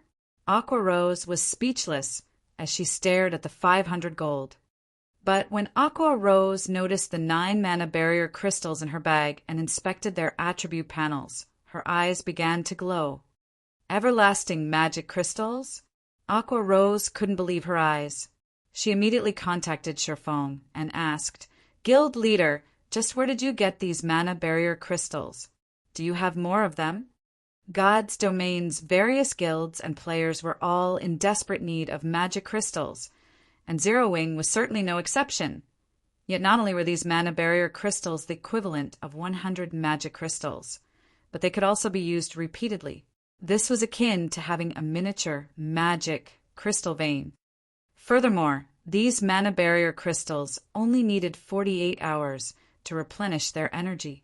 They basically gave Zero Wing a stable income of 900 magic crystals per day. If they stored the mana barrier crystals in a location with sufficient mana density, their cooldowns would be even shorter. Although the mana barrier crystals could not be used in places like the Divine Colosseum, they were extremely valuable. You've already received them? Seeing Aqua Rose's excitement, Sherfong smiled bitterly as he said, "Mana barrier crystals are extremely rare items. Obtaining more is impossible at the moment." Naturally, Aqua Rose was a little disappointed to hear this. If they had 50 or 60 mana barrier crystals, Zero Wing would be set for life. However, after giving the matter some thought, she found it reasonable. If it were possible to obtain something as valuable as mana barrier crystals in large quantities, it would throw God's domain's market into chaos. Use the 9 mana barrier crystals to operate the 4 Towers of Elements teleportation array for now. With the mana barrier crystals and some additional magic crystals, we should be able to sustain the teleportation array's consumption easily. Sherfong could sympathize with Aqua Rose's desire for the mana barrier crystals, but they simply weren't that easy to obtain. Let the public know that Zero Wing City will activate a teleportation function that can transport players anywhere within 4 million yards of the city. The cost will be 5 silver coins per 1 million yards per person. At the same time, set up a membership system for the teleportation function. Those who wish to become members can pay a one-time membership fee of 20 magic crystals. In return, they'll get a 20% discount when using the teleportation function. Currently, Stone Forest Town and Team Dungeons were Zero Wing's main income source for magic crystals. But both Stone Forest Town and Zero Wing City needed a lot of magic crystals to operate. Furthermore, the guild had to sustain the daily magic crystal allocation for its members. It was practically impossible to sustain the 4 Towers of Elements' teleportation function with the guild's current magic crystal income. Although not every player would pay 20 magic crystals to become a member, Zero Wing would be fine as long as it earned enough magic crystals to sustain the 4 Towers of Elements teleportation function. "All right, I'll get it done right away." Aqua Rose nodded excitedly. She had waited to launch of the 4 Towers of Elements' teleportation function for a long time. Unfortunately, Zero Wing hadn't had enough magic crystals to sustain the teleportation array until now. Now that they had the mana barrier crystals, they could finally show off Zero Wing City's true power. Chapter 1594. Surging towards Zero Wing City. Chapter 1594. Surging towards Zero Wing City. Chapter 1594. Surging towards Zero Wing City. Star Moon Kingdom, Star Moon City. Light flashed in the teleportation hall as a team of 20 players arrived in the lively Star Moon City. When these players appeared, many players in the hall turned to look. All of these 20 players' levels were impressively high, and they were well equipped. The lowest level among them was level 47, while the most inferior equipment was level 45 fine gold rank. The pair leading the team, a man and a woman, were even more awe-inspiring. Both were level 49 and wore nothing but level 45 dark gold equipment. Not even first-rate guild's experts could compare to this team. Most surprisingly, none of these experts wore a guild emblem, showing that they were all independent players. What a powerful team! Who are they? Don't you see the flaming fox logo sewn on their cloaks? They're members of Firecloud Fox, one of the top 50 adventure teams in the Black Dragon Empire. That shield warrior in the lead is Remnant Cloud, Firecloud Fox's commander. He is one of the Black Dragon Empire's top 100 shield warriors. I've heard that several first-rate guilds in the Empire have offered high prices to recruit him, but he's refused everyone. Since they're from an adventure team in the Black Dragon Empire, why are they here in Starmoon Kingdom? Because of Stone Forest Town. The town's battle arena is a perfect place for experts like them to train. I've also heard that Firecloud Fox plans to move its headquarters to Zero Wing City. Although Zero Wing City's battle arena isn't as effective as the one in Stone Forest Town, the city's mana density is much higher. When the players in the hall saw Firecloud Fox's members, they all fell into heated discussions. Some players, members of other adventure teams, gazed at Firecloud Fox's members with envy and admiration. Even first-rate guilds fought to recruit these experts. It was an honor that few adventure teams received. It really is annoying to travel to and from the Orc Empire every time. Commander, can't we grind somewhere else next time? Graceful Moon, Firecloud Fox's vice commander, suggested, paying no attention to the gossip around her. Turning to Remnant Cloud, she continued, "The Orcs' invasion is getting worse, and over the past few days, we've come across more and higher quality Orcs. It'll definitely affect our leveling speed. In your dreams, if we don't continue questing in the Orc Empire and kill Heaven's Burial's members, how are we supposed to earn the money for our mounts?" Remnant Cloud snapped. Although the Orcs' upgrade had affected our leveling speed, opportunities like this don't happen often. All right, enough complaining. Let's head to Zero Wing City to claim our bounties. I get what you're trying to say, but you've seen the difference for yourself. Those Orcs are growing more powerful. At first, we usually only encountered elite ranked Orcs, but now we've run into chieftains left and right. Their combat standards have improved as well. I'm willing to bet that we'll need to waste several more hours to cross the border the next time we try to enter the Orc Empire, Graceful Moon grumbled. Despite the short distance between Starmoon Kingdom's border towns and the Orc Empire's border, their adventure team had spent a significant amount of time crossing the border due to Orc patrol squads. To make matters worse, the quantity and quality of patrol squads continued to increase as well. Now, they spend half of their travel time on fighting the Orc patrol squads. All right, if they've grown stronger by the time we try to cross the border again, we'll find another location to grind and quest. In any case, our adventure team has earned quite a bit. With today's haul, we should have enough to purchase a private house in Zero Wing City, Remnant Cloud said.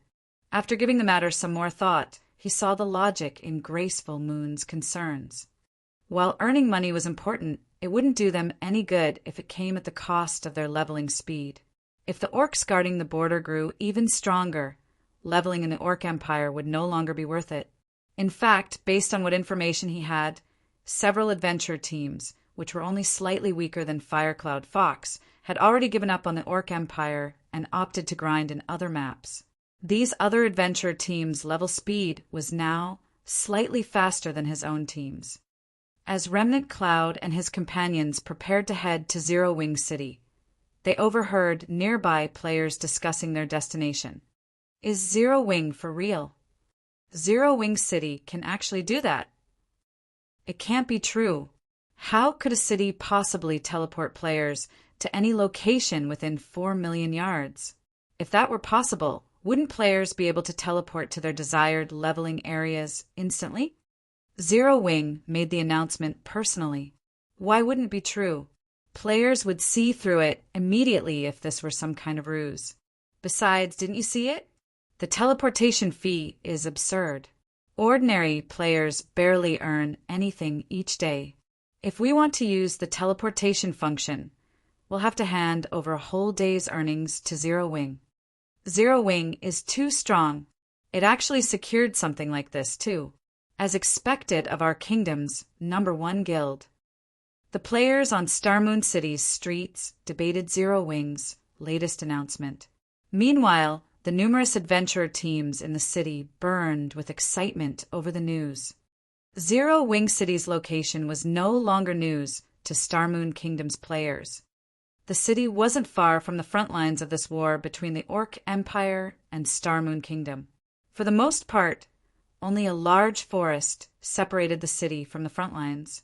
Being able to teleport to any location within 4 million yards of the city would allow players to travel beyond the kingdom's border, bypassing many of the orc patrol squads. This would save players plenty of travel time and allow them to avoid quite a bit of danger. The teleportation's cost was the only downside. If players teleported across the maximum range, one trip would cost 20 silver per person. However, the price was definitely worth the trip for capable adventure teams. They could easily earn back several times the money they had spent with the time they saved. After all, Zero Wing had placed a bounty on Heaven's Burial's members. They could earn back the teleportation fees by killing a bunch of the guild's members easily. Moreover, the Orc Empire's maps had far more resources than most of Starmoon Kingdom's. They'd also be able to increase their leveling speed. Commander, it seems that we'll have to save a bit more coins to buy a private house in Zero Wing City, Graceful Moon said, chuckling after she read Zero Wing's announcement. Zero Wing isn't giving us a chance. How wonderful would it have been if they had sold their private housing before this announcement? While Remnant Cloud celebrated the news, he also felt a sting in his pockets. Zero Wing City had already offered amazing benefits, but now it also informed the public of its teleportation function. Needless to say, adventure teams and experts who wanted to level in the Orc Empire would flood Zero Wing City. To players like them, the teleportation function was a major resource, and 20 silver coins wasn't a significant expenditure. As long as they obtained 1 or 2 pieces of equipment to sell, they would easily earn back what they spent. Furthermore, players could purchase a membership to receive a 20% discount. In fact, Starmoon Kingdom's players wouldn't be the only ones interested in Zero Wing City's teleportation function. Players from other kingdoms and empires would likely visit Zero Wing City to travel to the Orc Empire. As it was, the orcs guarding all of the Empire's borders were growing stronger. As Remnant Cloud fussed over how to earn enough money to purchase a private house in Zero Wing City, the adventure teams and players in said city were in an uproar. These players, who had initially planned to walk to the Orc Empire, changed their minds immediately and made their way to the nearest 4 Towers of Elements. They then spent 20 silver to travel across Starmoon Kingdom's border. As more players proved the power of the 4 Towers of Elements teleportation function, more adventure teams and expert players applied for the teleportation membership. 1 short hour after Zero Wing announced the teleportation function, 1,042 players had become members, contributing over 20,000 magic crystals. In total, over 2,000 players had used the teleportation function. Naturally, not everyone wanted to pay a portion of their teleportation fees in magic crystals. After subtracting the maintenance and energy costs, Zero Wing had earned 12 silver coins off of every player that had teleported over the maximum distance. In a single hour, Zero Wing had made over 240 gold in pure profit. However, the truly frightening result of Zero Wing's latest announcement was the number of players who visited Zero Wing City. In just 1 hour, Zero Wing City's player population had shot past the 2 million threshold. Many of these players belonged to adventure teams from other kingdoms and empires, and in the end, Zero Wing had also earned a fortune from the entrance fees. Chapter 1595 Upgrading the Black Steel Insignia. Chapter 1595 Upgrading the Black Steel Insignia. Chapter 1595 Upgrading the Black Steel Insignia. The moment Zero Wing City revealed its teleportation function, the city attracted many major powers' attention. A large number of merchant players also considered conducting their business in Zero Wing City. Some of the guilds in the several kingdoms and 2 empires bordering the Orc Empire even tried to ally with Zero Wing in secret. The situation had completely exceeded Aqua Rose's expectations.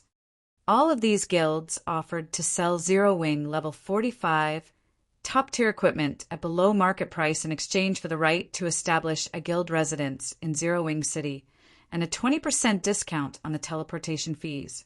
These guilds were also willing to pay a portion of the teleportation fees with magic crystals.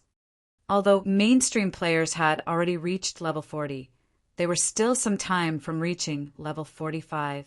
Only the various guilds' elite members had reached such a high level, and because of this, level 45 fine gold equipment and above was still extremely rare. Although the equipment was available on the market, these pieces usually cost far more than market value. Moreover, there weren't many pieces available. Even if Zero Wing were willing to purchase the overpriced equipment, it wouldn't secure many pieces. Yet, these large guilds had offered level 45 top-tier equipment as payment. Aqua Rose had never expected this. If she accepted their offers, she'd solve the guild's shortage of funds and top-tier equipment. Furthermore, even after giving these guilds a 20% discount on teleportation fees, Zero Wing would still make quite a bit of profit.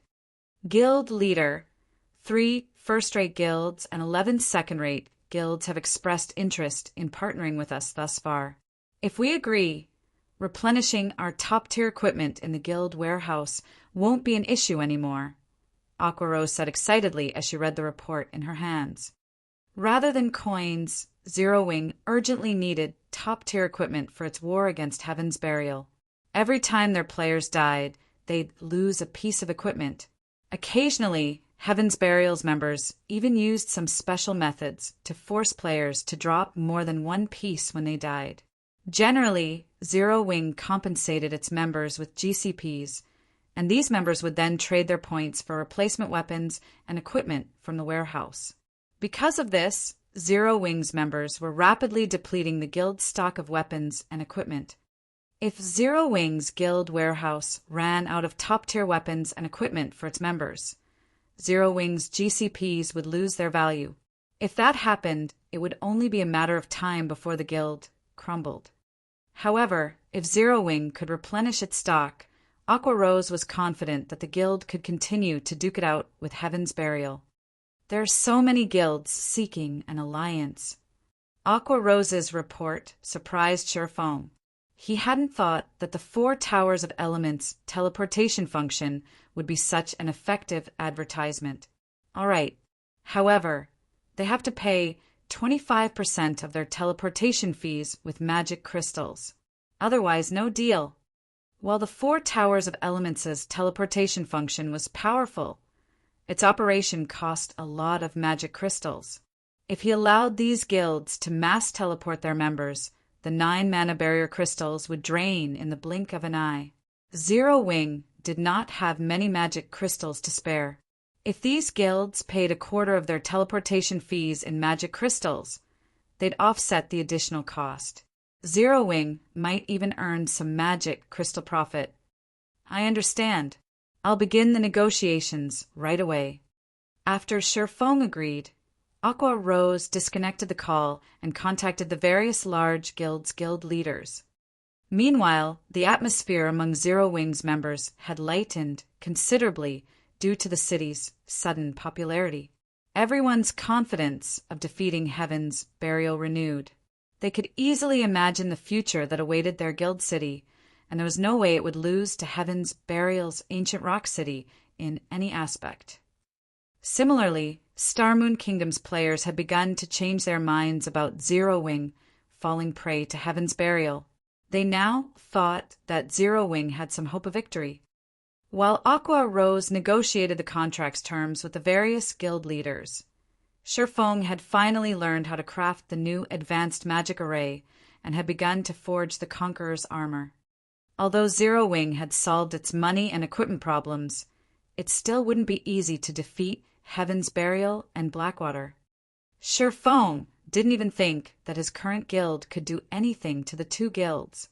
The difference between their expert counts was just too massive, not to mention financial strength. If Zero Wing wanted to end this war of attrition, it would have to rely on the strength of its guild members. In fact, this was God's domain's infallible truth.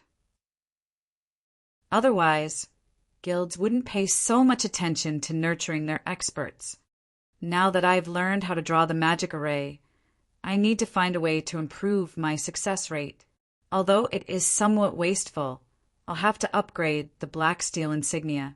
When Shi Feng had tried to forge the Conqueror's armor and saw his theoretical success rate, he steeled himself and made his way to White River City's bank.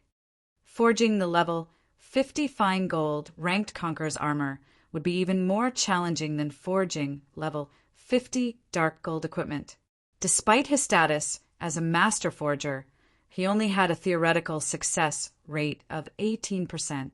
Even with his various support tools, he only increased that success rate to around 28%. Although it seemed relatively high, he'd be fortunate to succeed once out of every 5 attempts to produce the armor. This was due to the Conqueror's armor's complex forging process. Unfortunately, the required materials weren't cheap, and each attempt would cost around 50 gold. With that kind of money, he could already purchase a piece of level 45 fine gold equipment. Because the required materials were also rare and difficult to obtain, he also had a limited number of attempts. Shi Feng simply couldn't bear to forge the Conqueror's armor with such a low success rate. If he had to craft the armor, he'd have to reach a 30% success rate at the very least. His only solution was the Holy Grail's power of evolution, which he could only use once every 10 days. Shi Feng quickly arrived in his own large private warehouse and carefully retrieved Zero Wing's greatest secret weapon, the Holy Grail. He had planned to save the power of evolution to upgrade items with special abilities to epic rank, but he couldn't care less right now. He immediately retrieved the black steel insignia and scanned it with the Holy Grail. Suddenly, purple fog leaked from the Holy Grail and enveloped the black steel insignia. The system soon notified Shi Feng of the evolution cost. System, are you willing to permanently lose 1000 HP to evolve the black steel insignia? What? This thing actually requires 1000 HP? Shi Feng was astonished. The black steel insignia was currently fine gold rank. Even if he evolved the item, it would only become dark gold rank, yet the evolution cost was as high as the cost of evolving the Holy City's emblem. Losing 1000 HP was no trivial matter. It was the equivalent of losing 50 endurance permanently. Even a Tier 2 player would have to level a few times to make up for this loss. Moreover, the evolution's success wasn't guaranteed. There was still a chance of failure. But Shi Feng did not hesitate long before he clicked agree.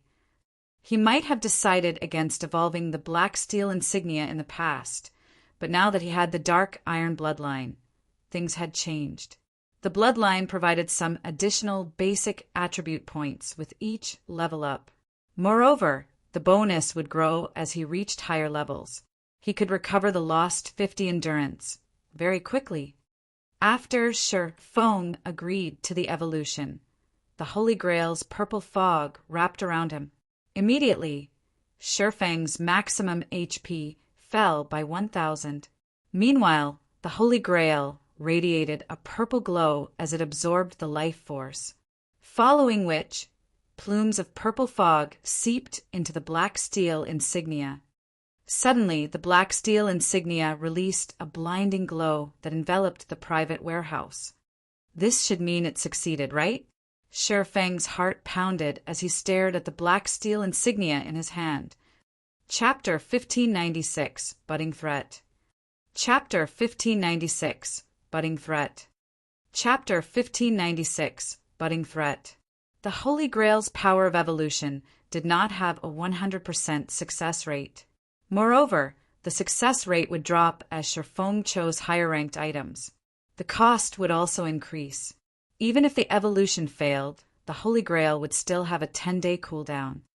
Although the black steel insignia was only fine gold rank, it was an extremely precious support tool for forgers. It was far more valuable than ordinary dark gold items. Hence, in Shi Feng's opinion, the success rate for evolving the black steel insignia would be on par with evolving a dark gold item to epic rank. If the evolution failed, not only would he permanently lose 1000 HP, but he'd also have to wait another 10 days before he could attempt to evolve the black steel insignia again. This was not a desired outcome. Following which, Sherfong took a deep breath as he clicked to inspect the black steel insignia's attribute panel. Black steel insignia, dark gold rank. Unique equipment, user restriction, Yi Feng. The black steel insignia is the highest medal of honor amongst the black steel dwarves. After equipping it, forging success rate increased by 10%. Proficiency has a 15% chance to increase by 1 extra point. When forging, there is a 3% chance to increase the forged item's attributes. Sherfong breathed a sigh of relief when he saw the black steel insignia's attributes. Ecstasy then gripped his heart. The dark gold ranked black steel insignia is amazing. No wonder the evolution required so much HP. The black steel insignia's upgraded attributes shocked Sherfong. Not only had the bonus forging success rate risen from 5% to 10%, but the chances of increasing a forged item's attributes had also increased from 1% to 3%. Now he'd have a considerably higher chance of improving his crafted item's attributes. In God's domain, producing higher rank items would become exponentially more difficult. Although it wouldn't be a direct rank increase, the black steel insignia could raise a fine gold item's attributes to be only slightly inferior to a piece of dark gold equipment of the same level. This meant that the black steel insignia's wielder could forge items 1 rank stronger than their intended rank. After dealing with the black steel insignia, Sherfong returned to the candlelight trading firm to forge the Conqueror's armor. Meanwhile, an army of over 3,000 players, all level 46 or higher, assaulted an orc fortress within the orc empires. Although the orcs defending the fortress were around level 60 and ranked between elite and grand lord, they fell, one after another, under the players' fierce assault. Unfortunately, the players also suffered casualties. Focus on dodging the boss's skills. Range players destroy the fortress's defense turrets. Singular burial commanded from the rear of the army. As the orcs worked to strengthen their empire's defenses, they had constructed temporary fortresses as resting points for the armies. Because of this, more orcs operated around these temporary fortresses, troubling the players in the area. Meanwhile, the orcs' mines were usually surrounded by several temporary fortresses. If players wanted to secure an orc mine, they'd have to deal with the fortresses first. Singular Burial was confident that he could secure the orc mine, which many of God's domain's superpowers drooled over, once Heaven's Burial dealt with the temporary fortresses. Once they succeeded, Heaven's Burial wouldn't have to worry about coins or magic crystals. Daybreak Fog, who wore a cyan mage robe, suddenly approached Singular Burial and quietly reported, "Guild leader, our spies in Zero Wing have reported that the guild has somehow obtained a teleportation function that allows players to teleport from Zero Wing City to the border between the Orc Empire and Starmoon Kingdom. With this teleportation function, players can save a massive amount of time. In fact, many players have already used the service, contributing to Zero Wing's wealth. Moreover, we've received news that plenty of guilds have begun negotiations to ally with Zero Wing. By the looks of it, they plan to sell level 45 top-tier equipment to the guild. I'm afraid this will affect our plans severely at this rate." According to previous reports, Zero Wing should have been on its last leg, yet due to Zero Wing City's teleportation function, Zero Wing had pulled itself out of its predicament. In fact, the teleportation service had become so profitable that Zero Wing was now able to continue its war of attrition against them. This was not good news. The long-term attrition war was a painful burden on Heaven's Burial's finances and development.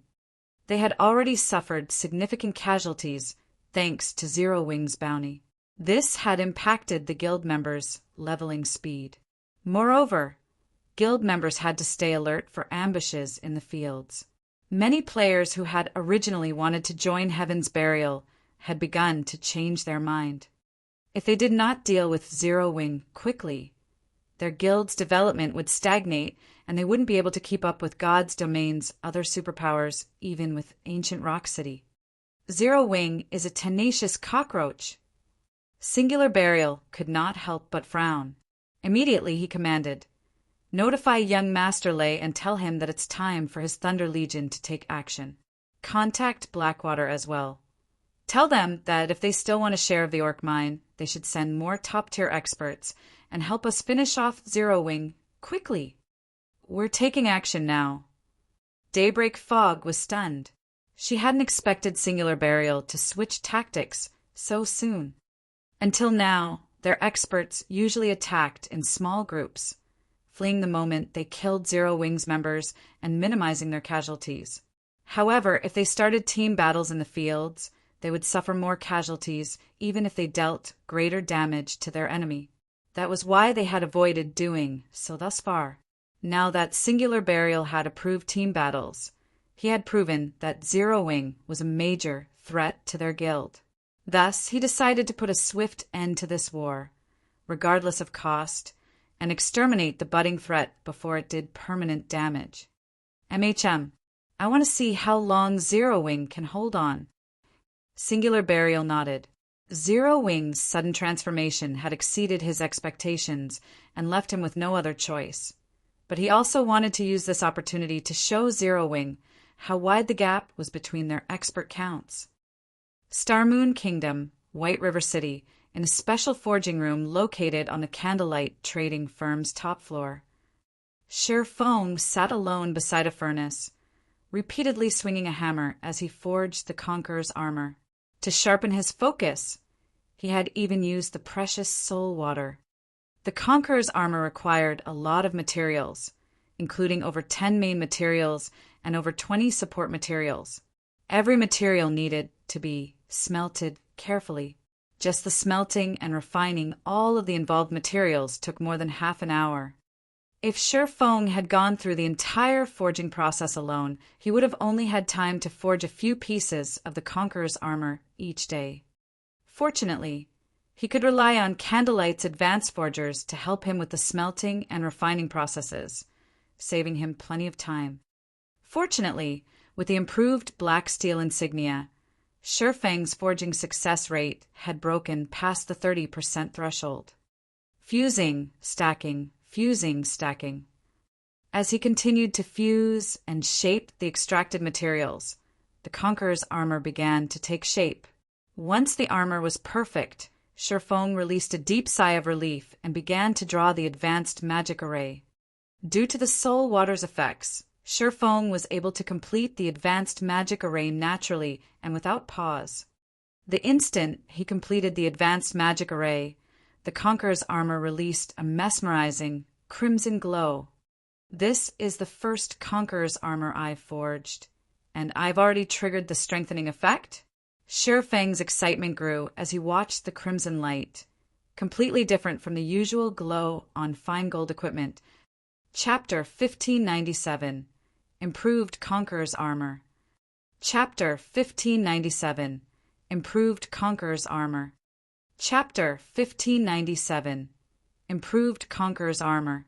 Despite being a master forger, Sher Fong didn't have a particularly high success rate with forging the Conqueror's armor. Although God's domain had plenty of support tools, these tools would become less effective with more complex items. In fact, most support tools were nullified when producing an epic item. Only a small number of support tools could help a player craft an epic item. Sher Fong hadn't expected, despite having barely over a 30% success rate, he would actually forge a successful Conqueror's armor on his first try. Moreover, he had triggered the black steel insignia's strengthening effect. After gazing at the armor for a moment, Sher Fong clicked to inspect its attributes. Immediately, the system analyzed the Conqueror's armor's statistics. System: black steel insignia's effect triggered, attributes increased. System: Conqueror's armor has been forged successfully. Forging proficiency increased by 4 points. Obtained 3 million EXP. Conqueror's armor, chest piece, plate armor, fine gold rank. Level 50, equipment requirement. Strength 730 and agility 730. Defense plus 2,350. Strength plus 75, endurance plus 84, agility plus 72. Additional passive skill dash. Life sacrifice. The wearer will receive more power as their HP decreases to a maximum of 15% strength and 25% attack speed. Additional active skill dash. Basic strength battle array. Activation requires 5 or more players wearing the Conqueror's armor. Upon activation, wearer's strength increases by 25%, agility by 15%, endurance by 15%, and physique by 10%. Grants basic perception sharing buff. Stamina and concentration consumption rates increase by 400%. Maintaining the battle array costs 1 magic crystal every 5 minutes. The black steel insignia is really quite amazing. Not only did it improve the armor's basic attributes, but it also boosted one of the armor's skills slightly. Although this Conqueror's armor still is not a match for level 50 dark equipment individually, it is not far from it. Sir Phone was delighted as he read the Conqueror's armor's attributes. Level 50 was a major turning point in God's domain. Top-tier equipment past this level would become incredibly difficult to obtain. Even level 50 100-man team dungeons only dropped level 50 fine gold equipment and set equipment at best. Generally, players could only obtain level 50 dark gold equipment from super large-scale team dungeons. On its own, the improved Conqueror's armor was only slightly less valuable than a piece of epic equipment of the same level. But if he had 5 pieces of the improved version of this armor, each piece would be worth as much as a piece of ordinary epic equipment. Unlike the improved Conqueror's armor, epic equipment only provided powerful boosts to basic attributes and a few powerful skills. On the other hand, the Conqueror's armor's basic strength battle array could improve players' combat standards, as well as basic attributes and physique. The only flaw was the armor's level limit. At best, players could use the armor until level 60. Most epic equipment, in contrast, could be used past level 100. Gazing at the improved Conqueror's armor before him, Shifeng's passion to forge the armor ignited. If he could mass-produce the Conqueror's armor and equip a 1,000-man legion, the result would be mind-blowing. If he geared a legion of 1,000 expert players in the Conqueror's armor, he'd have a legion of Refinement Realm experts instantly. Such a legion would be unstoppable on the battlefield. He'd even dare to challenge a true, super first-rate guild head-on with such a force, not to mention Heaven's Burial.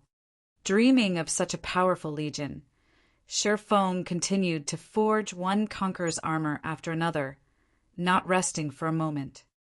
Since Sir Phone had nearly 100 advanced forgers to handle the most time-consuming process, smelting and refining, he could complete each forging attempt in roughly 10 minutes. As he became more familiar with the process, he was even able to work faster than that. Perhaps he had used all of his luck during the first attempt because, unfortunately, the next 4 attempts all failed. In the blink of an eye, he had wasted over 200 gold in materials.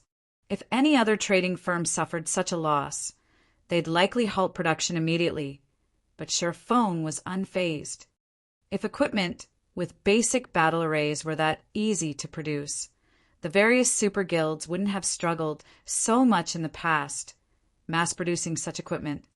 However, as Sir Phone continued his forging attempts, he became increasingly familiar with drawing the crucial advanced magic array. He'd even use Divine Providence to improve his success rate later.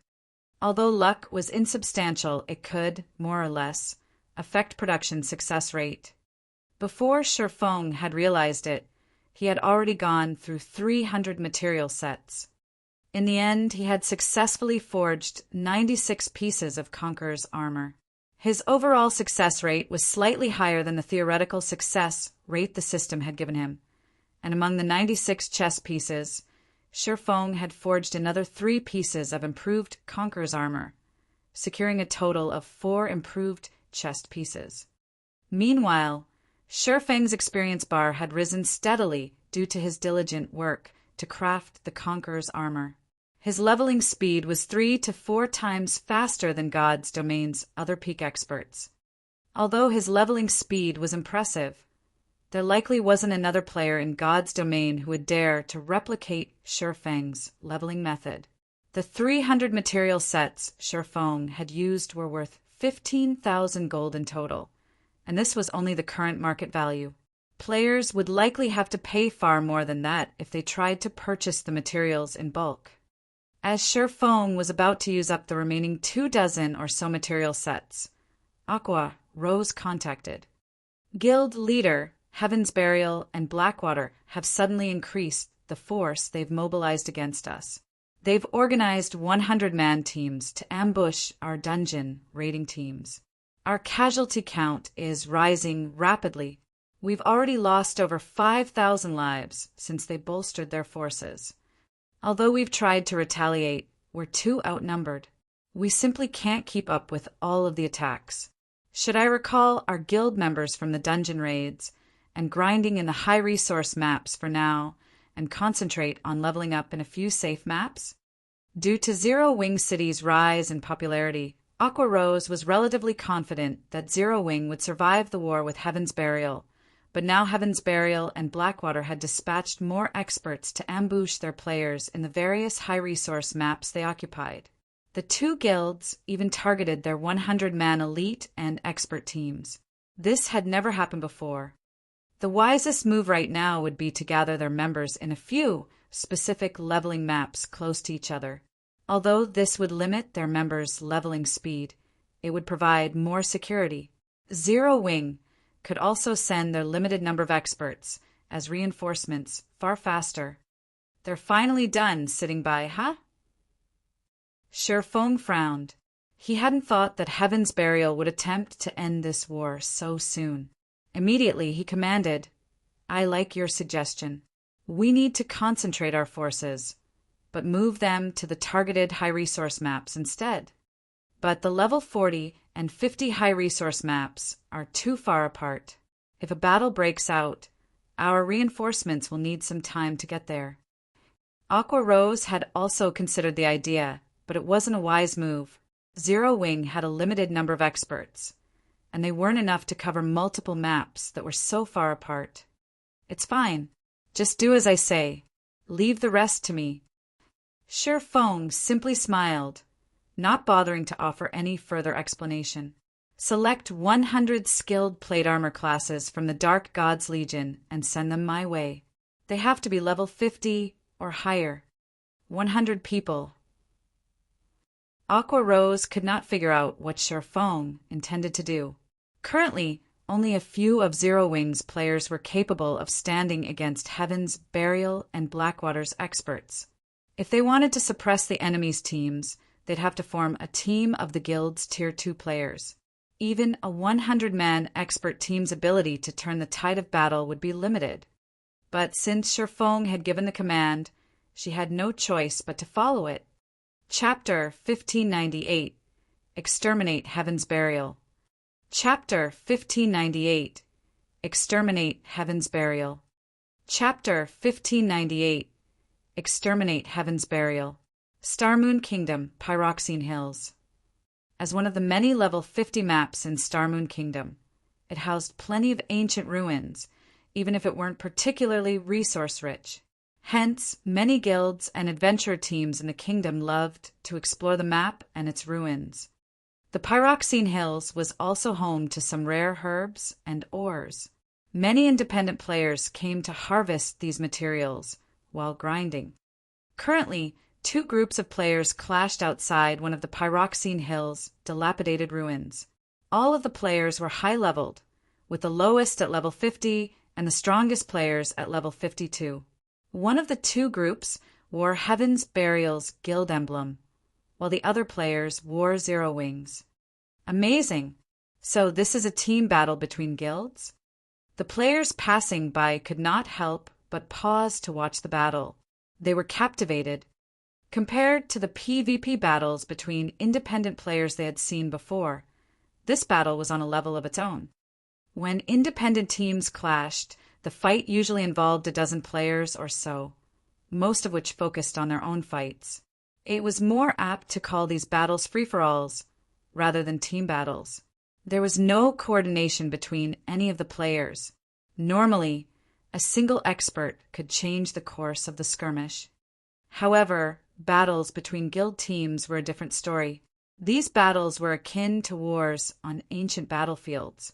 Each team had clear leadership, and guild teams focused on coordination among team members, seeking the enemy's weak points to strike. In such battles, individual experts had very little effect on the outcome. For a time, Heaven's Burial and Zero Wings members fought. Spells and arrows flew across the battlefield as the healers in the back desperately cast one healing spell after another. However, as the battle drug on, Zero Wings' frontline melee players began to fall. Despite starting with the same number of players, Heaven's Burial clearly had the advantage due to its frightening number of experts. Generally, 5 or 6 expert players would lead a 100-man guild elite team. Yet, Heaven's Burial's elite team had more than 30 experts. In contrast, Zero Wings' team only had 15. Not only were expert players stronger than elites individually, but they also had better coordination, and they could easily find their opponent's weak points. As one player from Zero Wing fell after another, the battle became more one-sided. In the end, Zero Wing's team was forced to retreat. Unfortunately, Heaven's Burial's players clearly had no intention of letting their enemies get away as they chased after the fleeing players. Although Heaven's Burial suffered around 20 casualties, the team had annihilated the players from Zero Wing. Leader, Zero Wing's members are a bunch of weaklings. Had the guild leader given the command to attack earlier, Heaven's Burial would have long since dominated Starmoon Kingdom. That's right. Even if Zero Wing is powerful, it can only strut before first-rate guilds. It's nothing to Heaven's Burial. The players from Heaven's Burial laughed as they admired the weapons and equipment scattered across the ground. Zero Wing's time as Starmoon Kingdom's overlord was over, and Heaven's Burial wasn't the guild it had been in the past. Now, every aspect of the guild was formidable. In total, Heaven's Burial and Blackwater had dispatched over 8,000 experts and spread them across multiple teams to ambush Zero Wings members. They had even dispatched top-tier and peak experts. With so many expert-led teams on the hunt, they would kill any Zero Wing member that dared to show up in the various leveling maps. Shortly after the team from Heaven's Burial left, another 20-man team from Zero Wing arrived on the battlefield.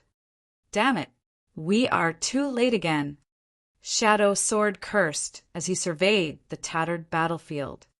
The leveling map he had been tasked to secure was simply too large, and Heaven's Burial had too many teams in the map. There was a limit to how many players he could save. Sometimes the enemy ambushed faraway teams, and by the time he arrived, the fight would be over. He couldn't help but feel powerless. Moreover, his leveling speed had sharply decreased since he had focused on hunting down Heaven's Burial's teams. Commander Shadowsword, we just received a message from Vice Guild Leader Aqua. She wants all members who want level to gather in these 4 high-resource maps. She's also ordered these specific Dark Gods Legion members to gather in White River City's guild residence immediately, a level 50 ranger reported as he handed Shadow Sword a list. Gather in these 4 maps? Is this a joke? Shadow Sword gaped at the 4 specified maps. While it would make defense and reinforcement easier if they gathered their guild members in a few select areas, the 4 maps were spread out. Sending their members to these maps was the equivalent of splitting the guild's power, making it easier for Heaven's Burial and Blackwater to slaughter them. The Vice Guild Leader has said that this is an order from our guild leader. The ranger nodded solemnly. An order from the guild leader. Hearing this, Shadow Sword was even more confused. I understand. We'll head to our assigned map right away. Any Dark Gods Legion members on the list should return to the guild residence immediately. While Shadow Sword's team prepared for the trip to another map, Zero Wing's guild members, who were scattered across Star Moon Kingdom, followed the same orders. Naturally, such a massive shift attracted the attention of the kingdom's various large guilds. What is Zero Wing trying to do? Daybreak Fog was baffled as she read the latest report a subordinate had sent her. Ha ha ha, truly foolish. Do they think this will scare us? Singular Burial chuckled at the report. Notify our generals and dispatch our forces to these 4 maps. Tell them to move in 100 man units or less. Do not start any large-scale fights with Zero Wing. I want to see how Black Flame intends to cope with so many teams. He had discovered Black Flame's capabilities long ago. Not only did the man wield large-scale destruction spells, but he also possessed a large-scale silencing skill. In battles involving thousands of players, these abilities worked wonders. Even if Heaven's Burial won due to its numeric advantage, the guild would suffer drastically, and that wasn't something he wished to see. Had Zero Wing gathered its members in a single map, he wouldn't have dared to send his guild members. Of course, he'd be more than happy to see Zero Wing do just that, since only so many resources were available in a single map. If every Zero Wing member cowered in one area, even if it were a high-resource map, there wouldn't be enough resources to go around. Ultimately, it would damage the guild members' leveling speed. However, to ensure that its members could level normally, Zero Wing had split its players across 4 high-resource maps that were fairly far from each other. With Zero Wing's limited number of experts, it could only dispatch a few to protect each area. As long as Heaven's Burial continued to start small-scale battles, Zero Wing would fail to keep up with the enemy guild's numeric advantage. If this drug on, it would only be a matter of time before Zero Wing crumbled. Meanwhile, in Zero Wing's residence in White River City, 100 players wearing the core members' guild emblem sat in the residence's meeting room. The lowest level among the crowd was level 50, while the highest had reached level 52. All of these players could rank among the top regarding levels in any guild. As for their combat standards, the weakest among them had reached the middle stage of the Trial Tower's 6th floor, and the most powerful had reached the 7th floor. None of these players dared to utter a word as they watched the cloaked man before them, reverence and admiration filling their gazes. This cloaked man was none other than Black Flame, Zero Wing's guild leader and an expert of his own legends. "Since everyone's here, let's get straight to business," Sherfong said as he glanced at the players in the room.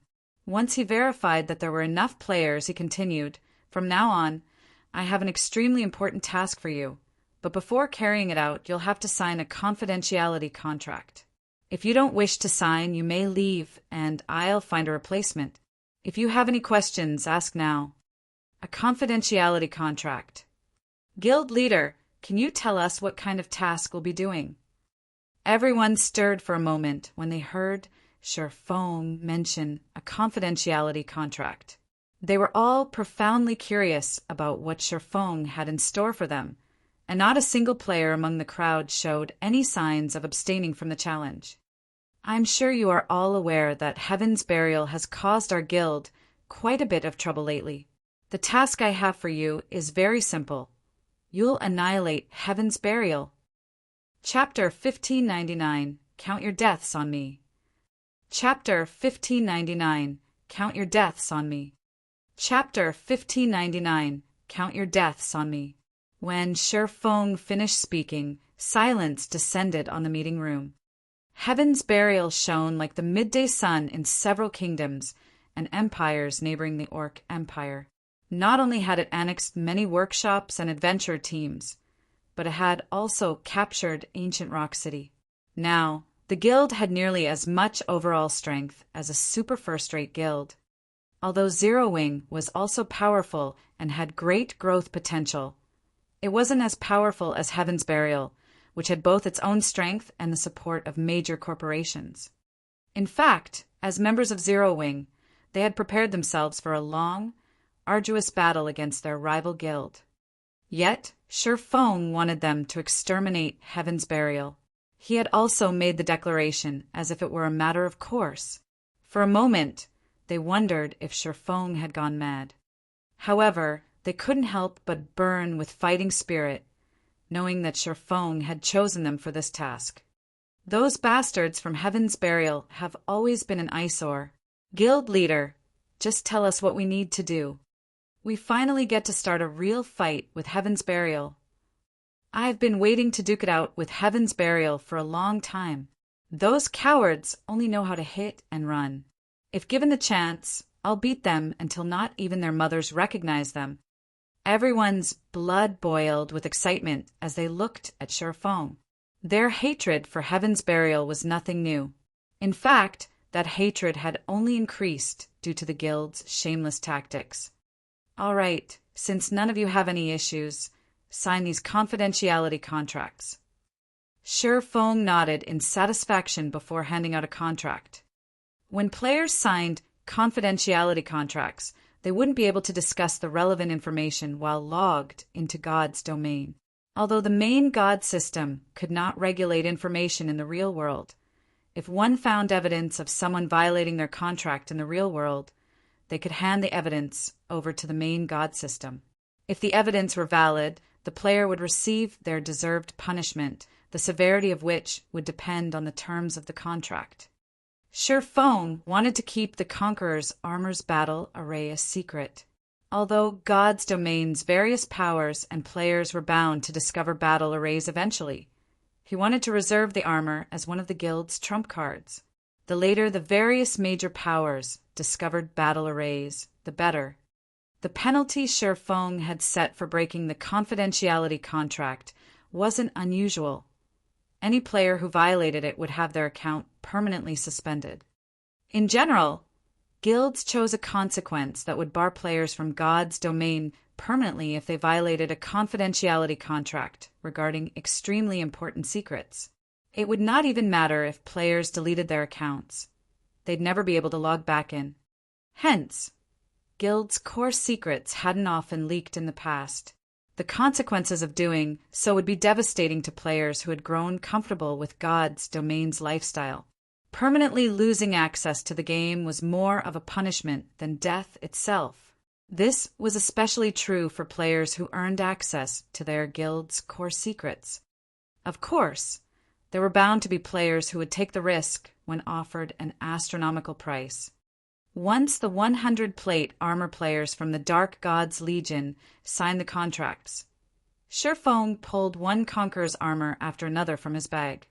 While Aqua Rose had gathered the necessary players, Sher Fong had successfully forged another 4 pieces of the Conqueror's armor. Among these 4 pieces, one was even an improved Conqueror's armor. This increased the count to 5 improved pieces, just enough for a 5-man party to activate the basic strength battle array. What? There's so much level 50 fine gold equipment here.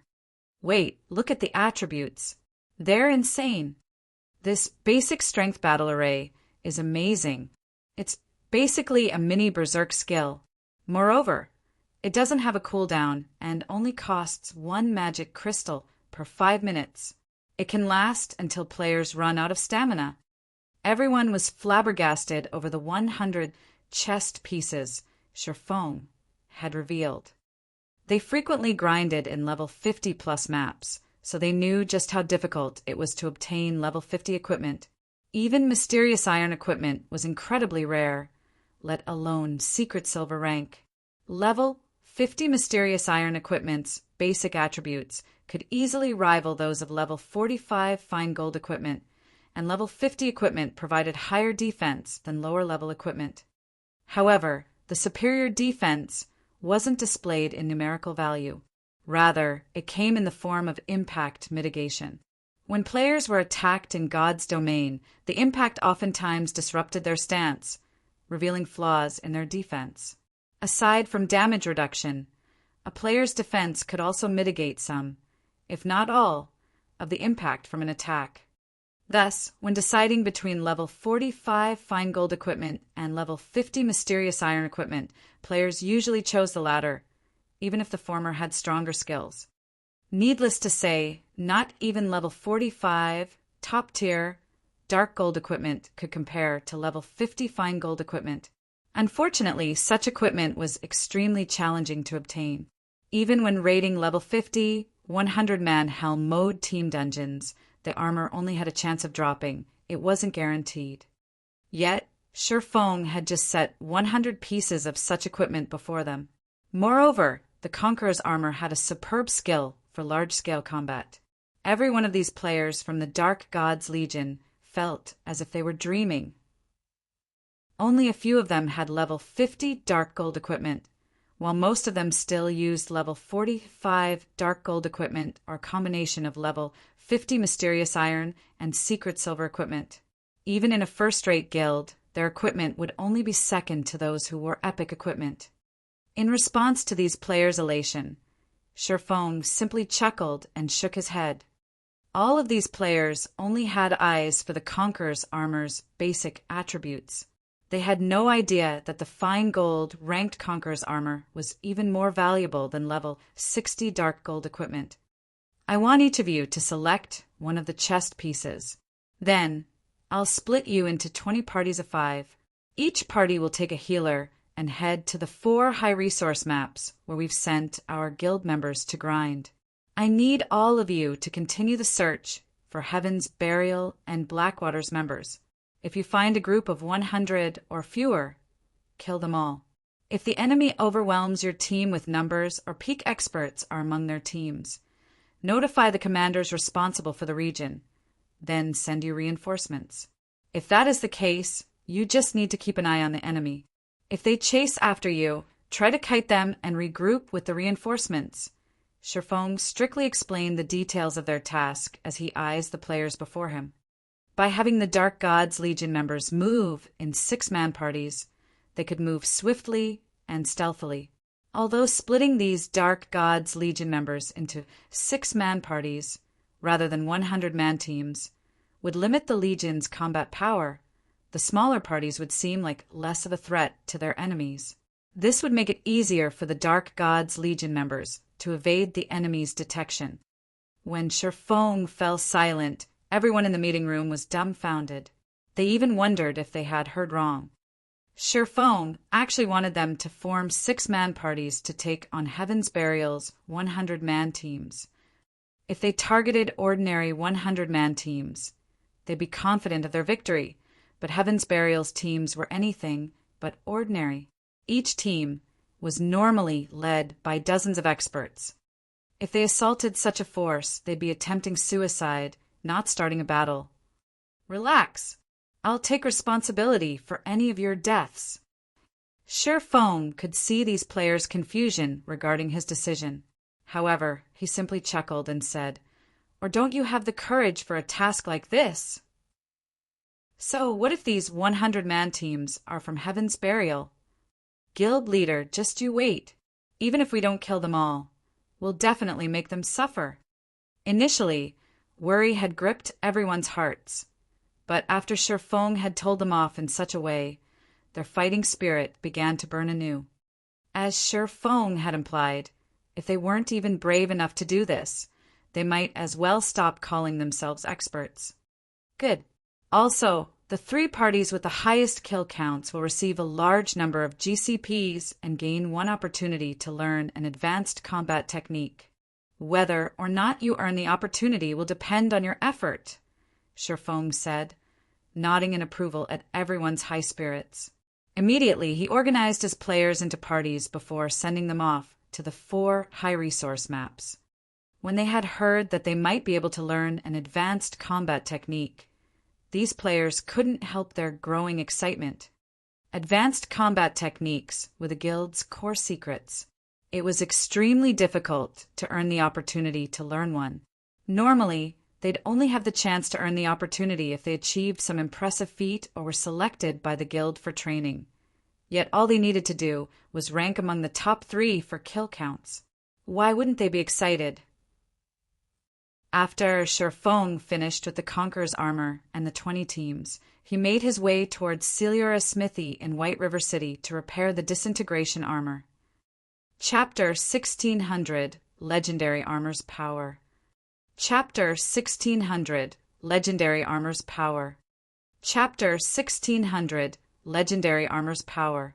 The disintegration armor's existence was giving Sherfong a huge headache right now. As he was no longer at the World Summit, the disintegration armor's disintegration power was not being suppressed anymore.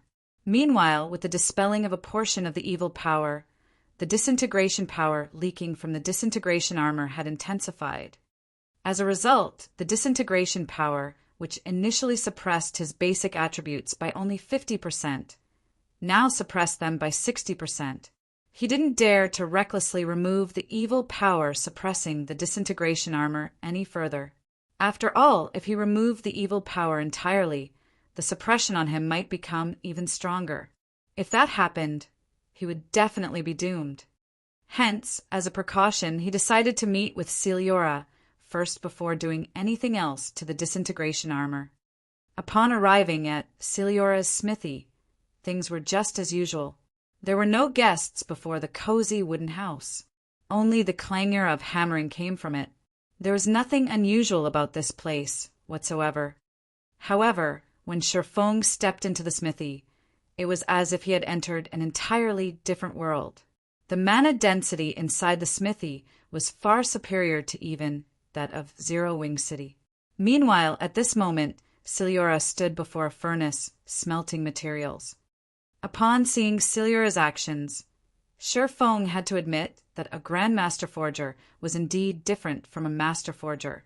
Master Forgers would normally use only flames when smelting and refining materials. However, Celiura was actually controlling a threefold magic array to imbue an oceanic amount of mana into her materials first before refining them using flames, which boosted the quality of her materials. Meanwhile, upon sensing Sherfang's entry into the smithy, Celiura sent him a glance. Although Celiura herself was not a combat-specialized NPC, Sherfong still felt as if Celiura saw through his soul when she looked at him. It seems you managed to find some god's power to remove that evil power while you were gone. It's a pity that the god's power you acquired was too little to completely remove that evil power, Thora said, shaking her head as she looked at Sherfong. She then demanded, "Well, out with it. What are you here for? If you're looking for a method to suppress that disintegration power of yours, I don't have any solutions. Right now, the only thing you can do is gather enough God's power and remove that evil power as soon as possible. Otherwise, the disintegration armor will only lure even more orcs to you. Soon, it won't even matter if you're hiding inside a city, as those orcs would do anything to satisfy their greed for the disintegration power. If things drag on for too long, even NPC cities won't be able to stop the orcs." Sherfong could not help but be shocked when he heard Celiura's words. He had never thought that removing a portion of the evil power suppressing the disintegration armor would have such frightening effects. If what Celiura said was true, then he really wouldn't have any place he could hide in the future. "Lady Celiura, do you mean that if I manage to gather sufficient God's power, I'll be able to break free of my current predicament?" Sherfong asked curiously. Previously, the reason why he chose to deal with the problem regarding the disintegration armor quickly was the armor serving as a beacon that lured mutated orcs to him. This situation prevented him from taking action out in the fields freely. If he could not deal with this problem, he wouldn't be able to do anything at all in the future. That should be the case. After all, the only reason the disintegration armor is leaking disintegration power is the loss of its channeling abilities. If the materials making up the disintegration armor recover, they should be able to control this disintegration power, Celiura said, a hint of uncertainty in her tone. Upon hearing Celiura's explanation, Sherfong breathed out a sigh of relief.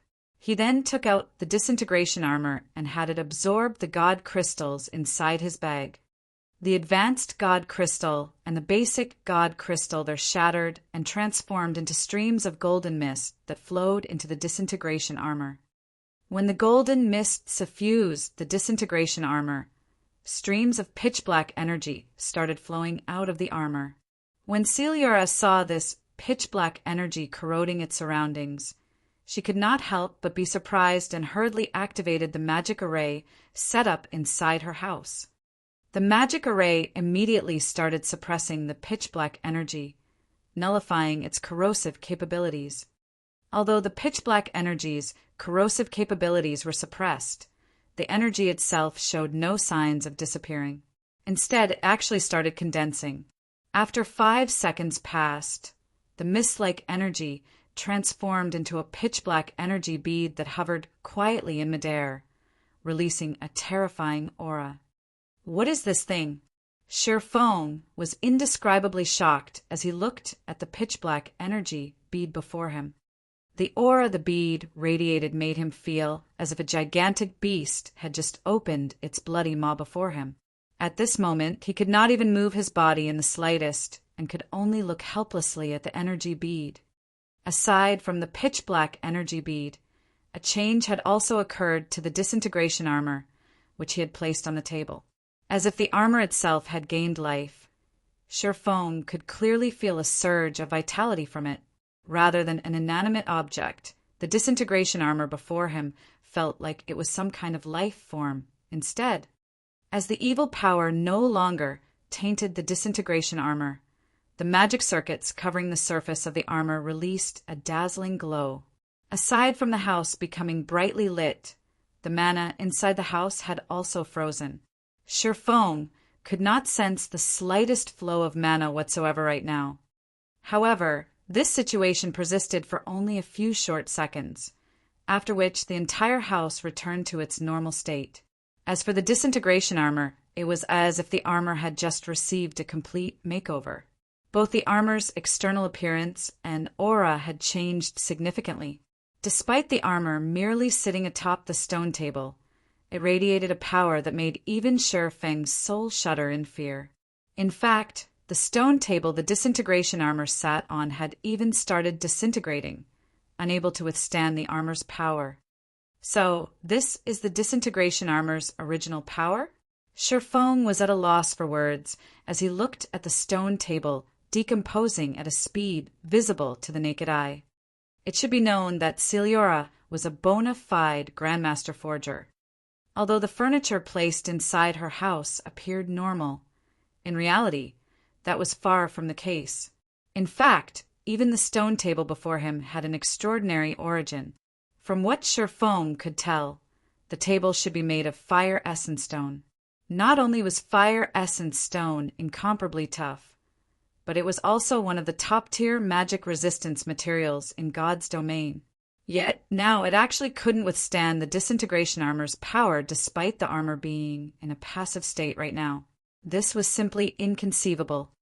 However, before the stone table could fully disintegrate, Celiora quickly made her move, line after line of divine runes appearing before her. A moment later, a fourfold magic array formed around the disintegration armor. With the appearance of the magic array, the stone table stopped disintegrating. However, the magic array continuously produced crackling sounds, a sign that it couldn't withstand the disintegration armor's power either. Amazing! Truly amazing!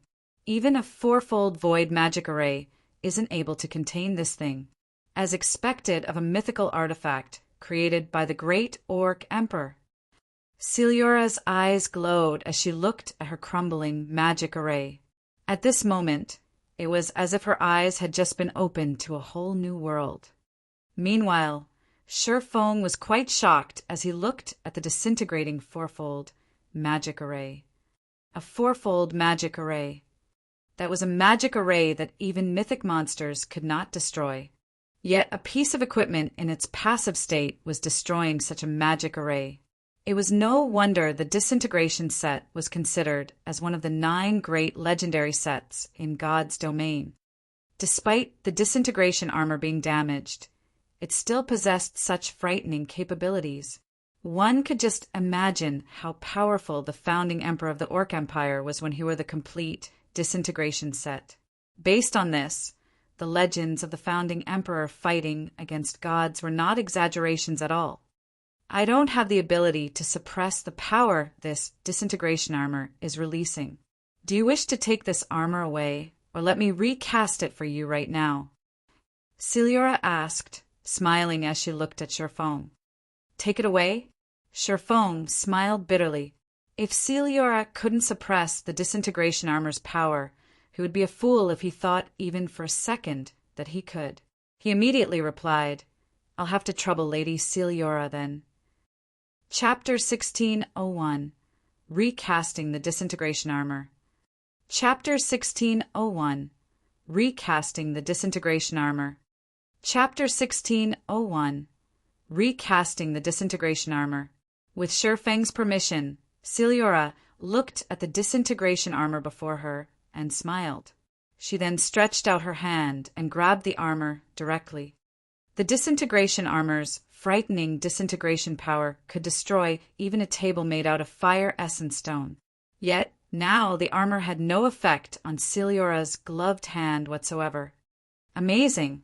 Sure enough, a Grandmaster Forger really is an extraordinary existence. Sherfong was indescribably shocked as he looked at the leather gloves Celiora wore. The fact that the gloves remained unaffected by the disintegration power the disintegration armor radiated could only mean that the pair of gloves was legendary equipment. In God's domain, legendary items were likewise items that NPCs could obtain only by chance. Even among Tier 4 NPCs, very few of them would have a legendary item. Meanwhile, those who did were no doubt powerful individuals in kingdoms and empires. Moreover, Celiora did not have just one legendary item. When the disintegration power tried spreading to Celiora's body, a layer of invisible power blocked it abruptly. Meanwhile, the only possibility Sherfong could think of to explain such a phenomenon was that the leather armor Celiora wore was also legendary rank. 2 legendary items.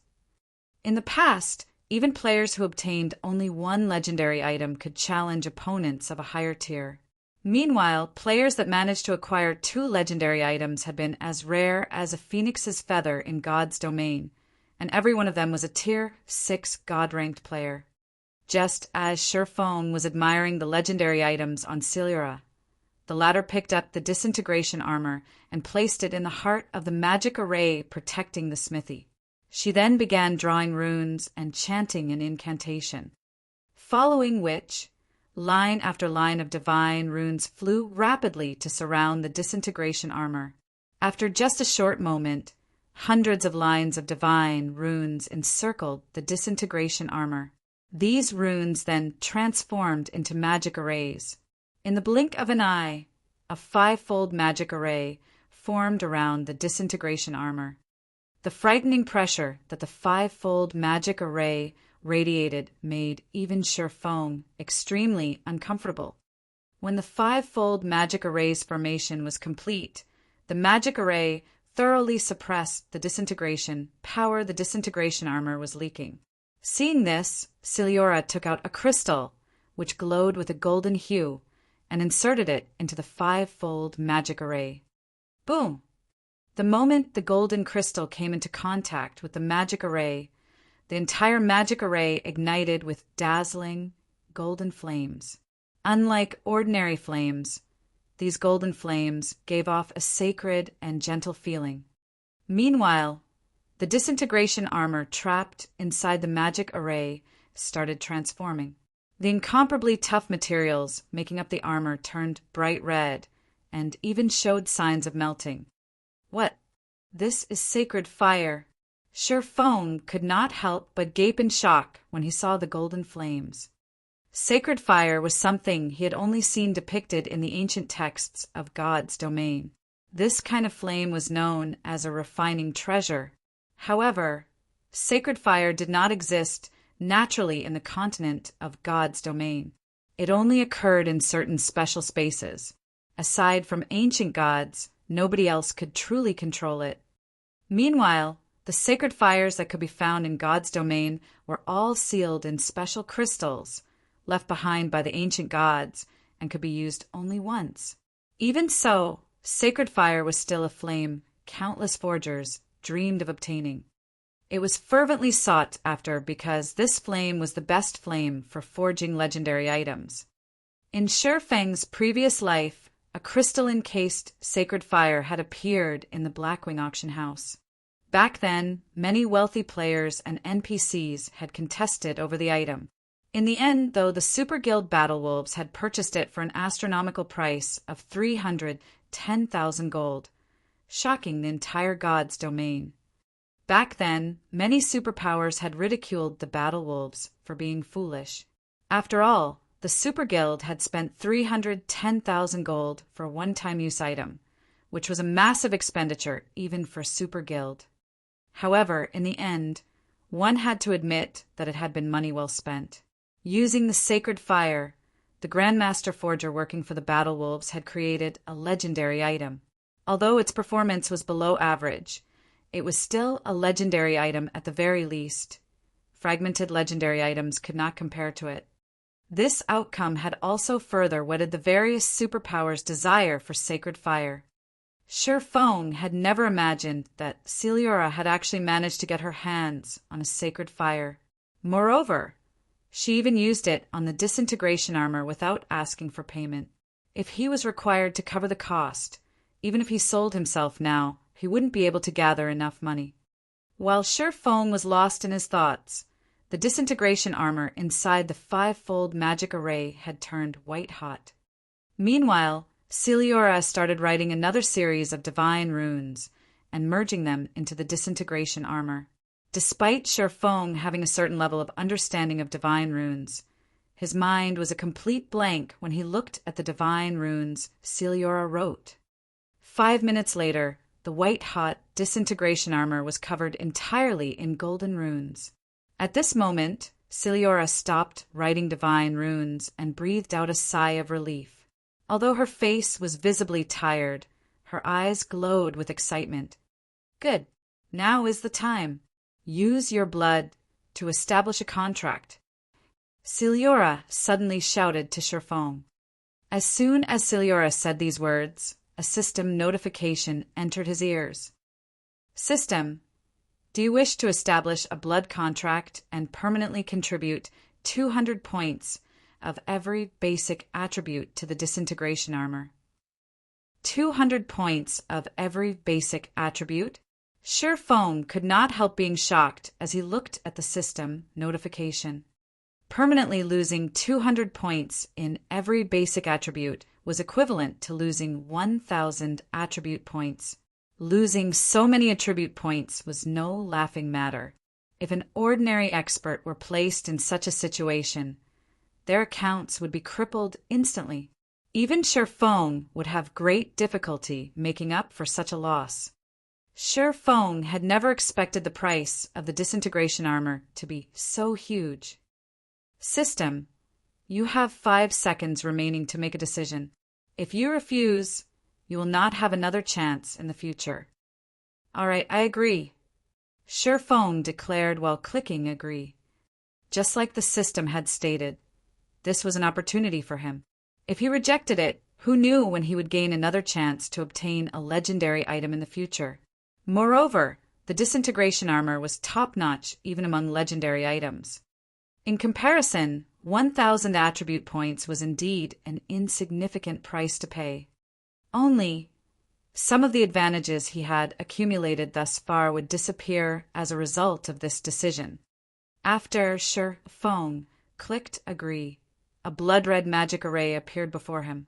He then placed both his hands on the magic array without hesitation. He felt power leaving his body right away. At the same time, blood-red magic circuits appeared on the surface of the disintegration armor. Once these magic circuits covered the entire disintegration armor, the armor released a pulse, as if it had just gained life. This pulse of power instantly shattered the 5-fold magic array. In the next moment, Shi Feng felt an even more frightening aura coming from the disintegration armor. However, unlike before, the aura the disintegration armor exuded this time did not affect Shifeng whatsoever. On the contrary, he felt a sense of intimacy in this aura, as if the disintegration armor was an extension of himself. Meanwhile, as the disintegration armor's aura calmed down, another system notification entered Shifeng's ears. System, congratulations! You have completed the Recast the Disintegration Armor quest, rewarding 20 legacy skill points, 100,000 free skill, proficiency points, 100 free mastery points, 50 humanity reputation points, 2 level increases, and the Disintegration User title. Chapter 1602 Legendary Reward. Chapter 1602 Legendary Reward. Chapter 1602 Legendary Reward. When the system notification ended, Shifeng's experience bar started increasing rapidly. In the blink of an eye, he went from level 61 to level 63. Meanwhile, his legacy skill point count, which had stagnated for a long time now, also increased by 20 points. What a bountiful reward! Shifeng could not help getting a little excited as he looked at the quest reward. Normally, aside from completing special quests, players would receive only 1 legacy skill point for every 3 level-ups. To put it simply, legacy skill points were extremely rare. Yet now he had obtained 20 points from a single quest, enough for him to exchange for 1 or 2 tier 2 legacy skills. In God's domain, skill books for the Tier 2 standard and higher were extremely rare. Normally, players could obtain skills and spells at Tier 2 and above only by using legacy skill points. Hence, even after reaching Tier 2, players would not have a lot of Tier 2 skills. They would mostly use Tier 1 skills for combat and keep Tier 2 skills as trump cards.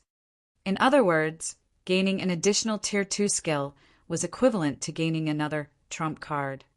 Moreover, aside from legacy skill points, the quest had also awarded him with 100,000 free skill, proficiency points, which would allow him to fast-track leveling up his skills. Needless to say, as a skills level increased, its overall performance would improve as well. This, in turn, would enhance his combat power. Following which, Shifeng spent all of his legacy skill points to learn Purgatory Pentaslash, a Tier 2 legacy skill with maximum explosive power. Purgatory Pentaslash action type. Requires sword. Tier 2 level 1. Proficiency 0/30,000. Instantly execute 5 slashes, with each slash being stronger than the former. Each subsequent slash gains an additional 20% strength and 10% attack speed. Cooldown 20 seconds. After learning the skill, Shifeng immediately invested 30,000 proficiency points to upgrade Purgatory Pentaslash to Tier 2, Level 2.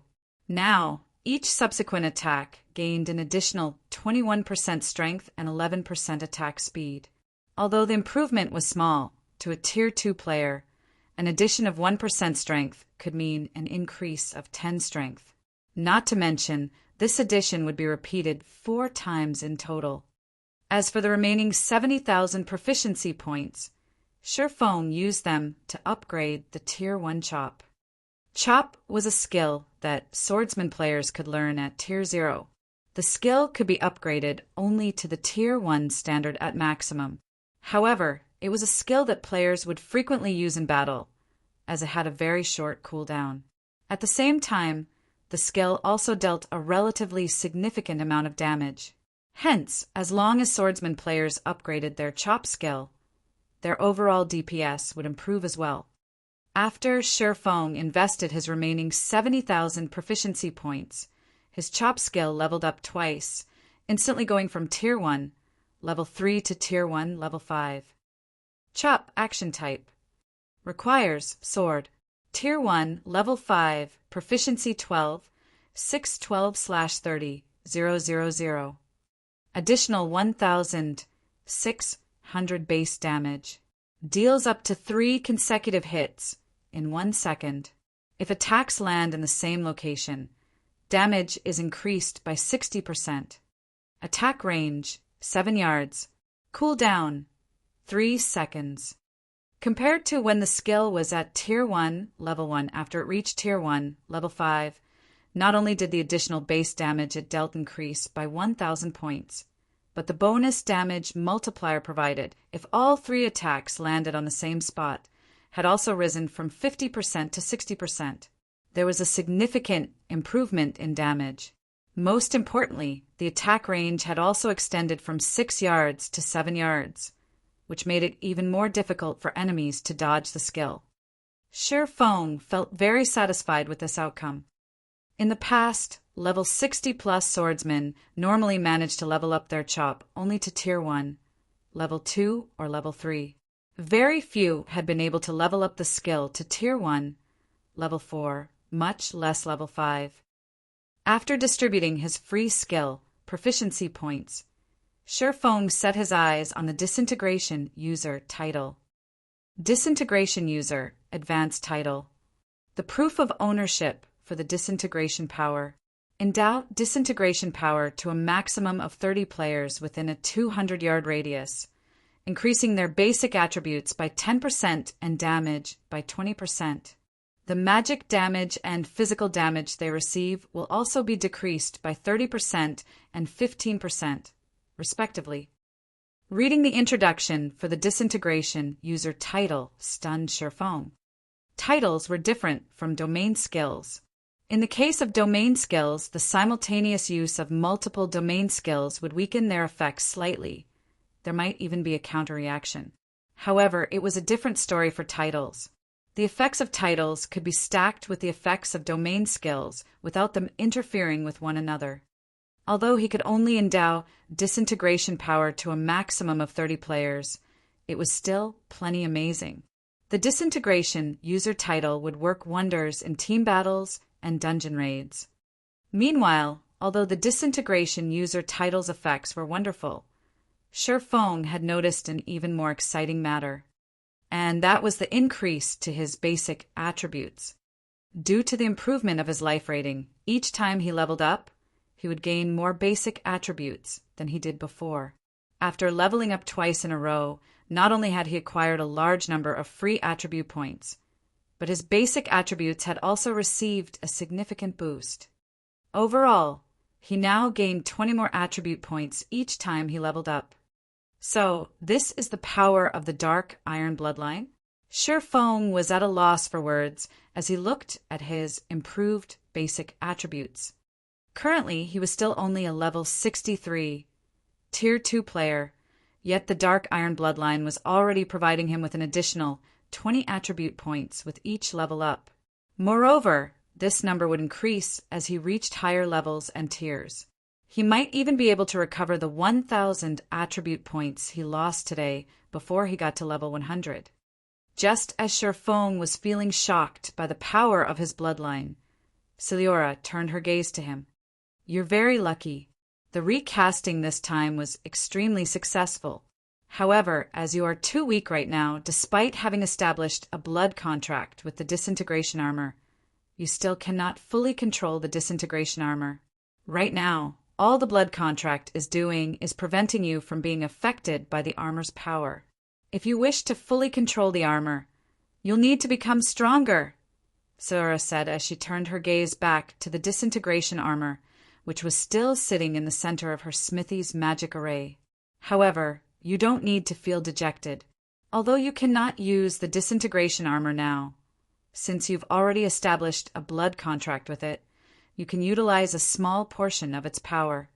Although she had managed to recast the disintegration armor, at the end of the day, she was not the armor's creator. She only managed to shoddily re-establish the armor's magic circuits, using her limited knowledge of divine runes. The divine runes she drew simply could not compare with those of the disintegration armor's creator. The final magic circuit she ended up forming still had many problems. The flow of energy in the armor also wasn't perfect. Without a considerable amount of power, one would not be able to control the armor at all. Upon hearing Celiora's words, Shi Feng could not help but take a look at the disintegration armor's attributes.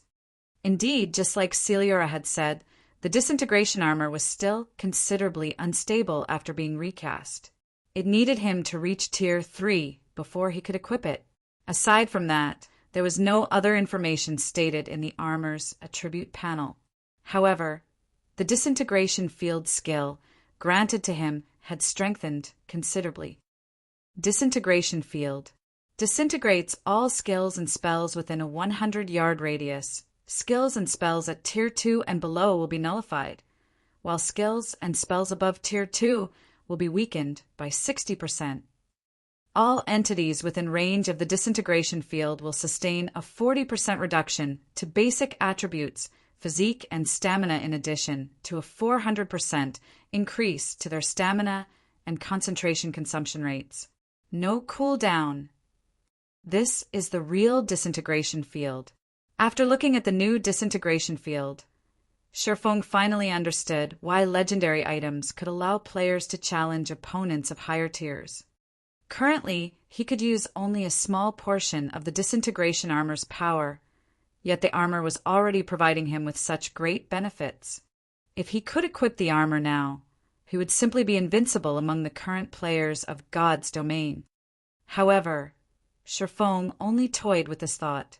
Legendary equipment was not that easy to equip, all the more top-notch legendary equipment like the disintegration armor. He should just be grateful that the disintegration armor no longer suppressed him and provided a stronger disintegration field. After storing the disintegration armor, Sherfong finally shifted his sights to the pitch-black energy bead floating in midair. Although the energy bead's aura had already disappeared, the energy bead had also formed a zone completely void of mana around itself. Just by entering this void zone, Sherfong felt his entire body becoming incomparably heavy. At the same time, his mind also became sluggish like never before. Chapter 1603, Destruction Crystal. Chapter 1603, Destruction Crystal. Chapter 1603, Destruction Crystal. What is this thing? The closer Sherfong got to the hovering energy bead, the heavier his body felt. He even felt somewhat dizzy, his mind growing fuzzy. He felt as if his control over his own body had dulled, as if it no longer belonged to him. This was the first time he had ever experienced such a sensation in God's domain, both in this life and the previous one. If players merely lost some attributes, they'd at most feel physically powerless, but their mind wouldn't be affected. Yet, despite his unchanged basic attributes, his overall combat power had decreased by at least 80%. At this point, even an ordinary Tier 2 player could easily kill him. It's best if you don't get too close to this thing. When Sherfong was less than a yard from the energy bead, Celiora raised her hand to stop him. Hearing Celiora's warning, Sherfong obediently retreated from the energy bead. He only regained control of his body after he had left the void zone. He couldn't help but stare at the energy bead in shock. It was too strong. If he could wield this power, using it on the battlefield against other players, he'd become truly invincible. While the energy bead didn't suppress basic attributes, it significantly reduced players' control of their bodies, and regardless of how high a player's attributes were, they'd become a helpless child when subjected to the energy bead's mental suppression. This isn't something you can withstand at your current power. If you try to touch it, you'll lose your life on the spot. Even if you are a heaven-blessed individual, it'll still be some time before you can resurrect, Celiora explained when she noticed Sherfang's dumbfounded expression. Death upon touch? And the resurrection time is so long? Sherfong couldn't help his growing curiosity over the bead's identity. Lady Celiora, what is this item?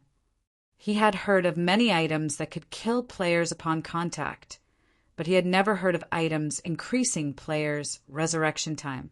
As far as he knew, only certain skills and high-tiered NPCs could do such a thing. The ability to absorb a player's soul was one such example. Yet, even after using omniscient eyes on the energy bead, the bead's inscription still said unknown. He couldn't even get a name. This is a destruction crystal, formed from the power of destruction. Not only can it destroy physical material, but it can also destroy souls. If even a strand of this power of destruction taints an immortal soul, it will need a long time to recover, Sayora explained as she watched the hovering black bead. Although the destruction crystal is currently inactive, even the weak energy it's radiating is dangerous to you. After her explanation, Sayora began to chant an incantation, writing several lines of divine runes in the air as she did so. In seconds, the divine runes encased the destruction crystal. With a wave of her hand, Sayora sent the hovering crystal to Sherfong. You can consider this destruction crystal as an unexpected reward. Use it during a crucial moment to save your life, but be careful when you do. If not handled properly, you might sacrifice your own life during the process, Sayora gravely warned Sherfong. All right, you can leave now. I've gained a significant boon from recasting the disintegration armor, so I need to rest and process the information. Since I don't wish to be disturbed, I'll be leaving White River City for some time. Sherfong stored the destruction crystal and nodded to Sayora before taking his leave. Although it seemed as if Sayora hadn't done much, as a master forger, Sherfong was familiar with the delicacy of re-establishing the disintegration armor's magic circuits. The process would even exhaust a grandmaster forger, like Sayora. After leaving Sayura's smithy, Sherfong could no longer bottle his curiosity as he inspected the destruction crystal in his bag. Destruction crystal consumable, sealed by Sayora. When unsealed, unleashes the power of destruction in a 1,000-yard radius. A 1,000-yard AoE? Sherfang's jaw dropped when he read the introduction text. The destruction crystal's AoE was even stronger than Tier 4 large-scale destruction spells. But unlike these spells, which could be cast from a distance, the disintegration crystal would explode the moment the seal was lifted. Even if a player threw the thing when they activated it, they'd be lucky to get it 100 yards away and would still get caught in the AoE. Meanwhile, the power of destruction would damage both the physical body and the soul. If this power killed a player, the consequences would be even more severe than if their immortal soul were absorbed. It was no wonder why Sayora warned him to take care when using the destruction crystal. I mustn't use this unless it's absolutely necessary. When Sherfong recalled the feeling of standing too close to the power of destruction, his heart skipped a beat. However, now that he had dealt with the disintegration armor, his basic attributes were free of its suppression. Moreover, he no longer had to worry about mutated orcs targeting him out in the fields. He could now execute his plans without worry. As Sherfong prepared to visit Zero Wing City to check on its situation, his system communicator rang. Phoenix Rain. Sherfong could not help his curiosity when he saw the caller ID. Phoenix Rain had been very busy lately. After gaining control of a portion of Thunder Island, she had quickly taken advantage of the opportunity to grow her faction's strength. In addition, she still had to keep an eye on Nine Dragons Emperor. She should be busy as hell, without a minute to spare, yet she was contacting him. Naturally, Sherfong picked up the call. Yifeng, I've just received some important information. You should be very careful of Heaven's Burial, Phoenix Rain said somberly. Since Nine Dragons Emperor gained nothing on Thunder Island due to our partnership, he secretly colluded with Beast Emperor. From what my subordinates discovered, Nine Dragons Emperor has only made one demand of Beast Emperor: Zero Wing's destruction. Furthermore, Beast Emperor has deep ties with Heaven's Burial.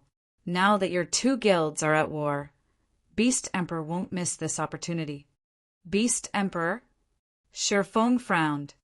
Previously, due to his focus on the war with Heaven's Burial, he had temporarily set aside the issue of Beast Emperor and the Black Dragon Empire's Evil Gods Temple. If Beast Emperor really got involved in this guild war, Zero Wing would be at a disadvantage. Yet Sherfong didn't know the Evil Gods Temple's exact whereabouts in the Black Dragon Empire and Starmoon Kingdom. Beast Emperor also moved like a ghost, and right now, Shifeng had no way of dealing with the man. You should also be careful of Heaven's Burial's Lei Jingyang. Although Lei Jingyang only leads a workshop, the Thunder Legion under his command has quite a few refinement realm experts. Moreover, the Thunder Legion's members are extremely adept in field combat.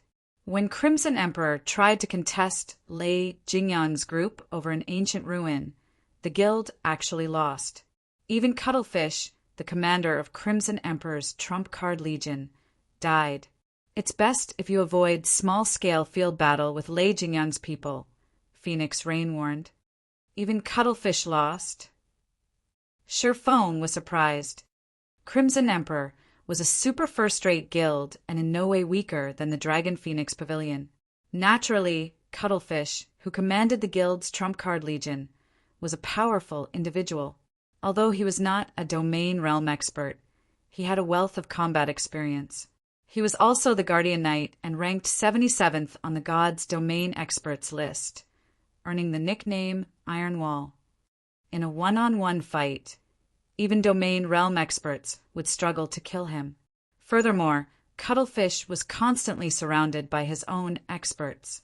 Shifeng found it hard to believe that Lei Jingyang had actually killed the man. In any case, just be careful, Phoenix Rain reiterated. If you lack manpower, I'll send Blue and a group of experts to help. I'm sure that Heaven's Burial will hold back from doing anything drastic with the Dragon Phoenix Pavilion's members around. Thank you for the offer, but we'll handle this ourselves. After all, I'm sure that you have your own issues to deal with. I've heard that 9 Dragons Emperor has been causing quite a bit of trouble for you lately, Shifeng said, smiling as he rejected Phoenix Rain's offer. While Heaven's Burial wasn't an easy foe, Zero Wing was no pushover either. All right. Phoenix Rain sighed. She felt that Zero Wing was too stubborn. Although Zero Wing had grown quite strong, it still wasn't a match for Heaven's Burial. Moreover, its enemy had the support of Blackwater and Beast Emperor. If this war weren't dealt with properly, it might mean the fall of Zero Wing. After Shifeng disconnected the call, he contacted Aqua Rose and instructed her to gather the guild's internal members and the disciples from the White Tiger Dojo in White River City's guild residence. He had been preoccupied with his own matters, but now that he was free, it was time to introduce some new blood to the guild. Chapter 1604, Raising Levels. Chapter 1604, Raising Levels. Chapter 1604, Raising Levels. Guild Leader, do you intend to include them in the guild's war of attrition? When Aqua Rose received the order to gather the experts the guild still nurtured, she could only assume that Shifeng wanted to use them in the war against Heaven's Burial. Currently, Zero Wing severely lacked expert players. Moreover, both the guild's internal members and the disciples from the White Tiger Dojo had improved their standards considerably. Some of the more powerful players had already reached the Trial Tower's 6th floor. Even in a super guild, these players would be considered experts. If they could send these players to the field, they could help make up for Zero Wing's lack of experts. In any case, they need training to improve their techniques. They'll grow much faster in live combat. Shifeng nodded. Although that is true, their levels aren't high enough. The highest leveled among them is only level 39, while most of them aren't even level 35 yet. With such a huge gap in equipment and levels, their techniques won't add to the guild's combat power regardless of how good they are, Aqua Rose said, shaking her head. The various large guilds' elite members were, on average, level 45. There was easily a 10-level gap between these elite players and Zero Wing's internal members. Meanwhile, every 5 levels was a minor turning point when it came to weapons and equipment in God's domain. Techniques could make up for such a massive difference that easily. I know. That's why I'm taking them out to level, Shifeng said, smiling. He still wasn't satisfied with these internal member standards, and since he had been busy with his own matters, he had set aside the issue of helping them level. But now that their combat standards had reached a sufficient level, he had to help them level up transforming them into usable combat power for the guild. Zero Wing had nearly 200 internal members, and the White Tiger Dojo had sent him 500 disciples. Although the White Tiger Dojo's disciples weren't Zero Wing members, they were under his command while they trained with the guild. It'd be a waste not to put them to good use. With this, he could add nearly 700 experts to the guild's forces as they fought Heaven's Burial. Thus far, Zero Wing had only accumulated a little over 2,000 experts who had reached the Trial Tower's 5th floor or beyond. Another 700 experts would increase the guild's overall combat power by a massive 1/3, taking them out to level. Aqua Rose's eyes lit up when she heard Shifeng's plan. She was very familiar with Shifeng's leveling capabilities, knowing that his leveling speed was at least 2 or 3 times faster than other peak experts. He was also more than capable of helping others level up as quickly as he did. If he took command, it wouldn't be long before Zero Wing had another 700 experts, which would make it much easier to defend the 4 high-resource maps. However, after giving the matter some more thought, Aqua Rose shook her head and said, "Guild leader, I'm afraid helping them level up will be difficult right now. Heaven's Burial is constantly watching our people.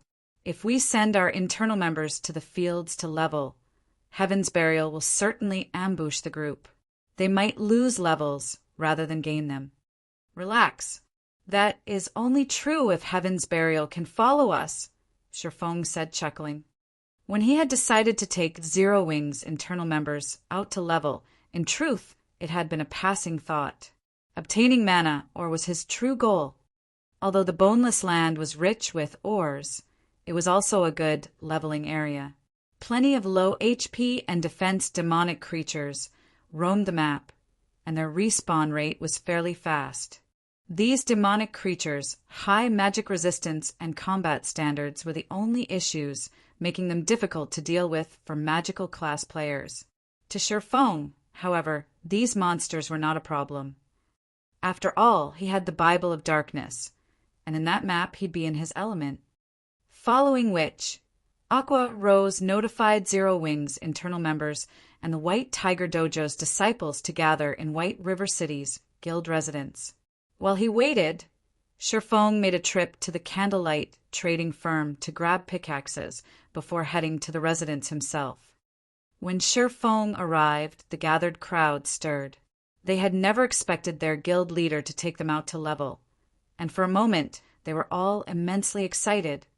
Every player who had played God's Domain for some time knew of the title Sword King.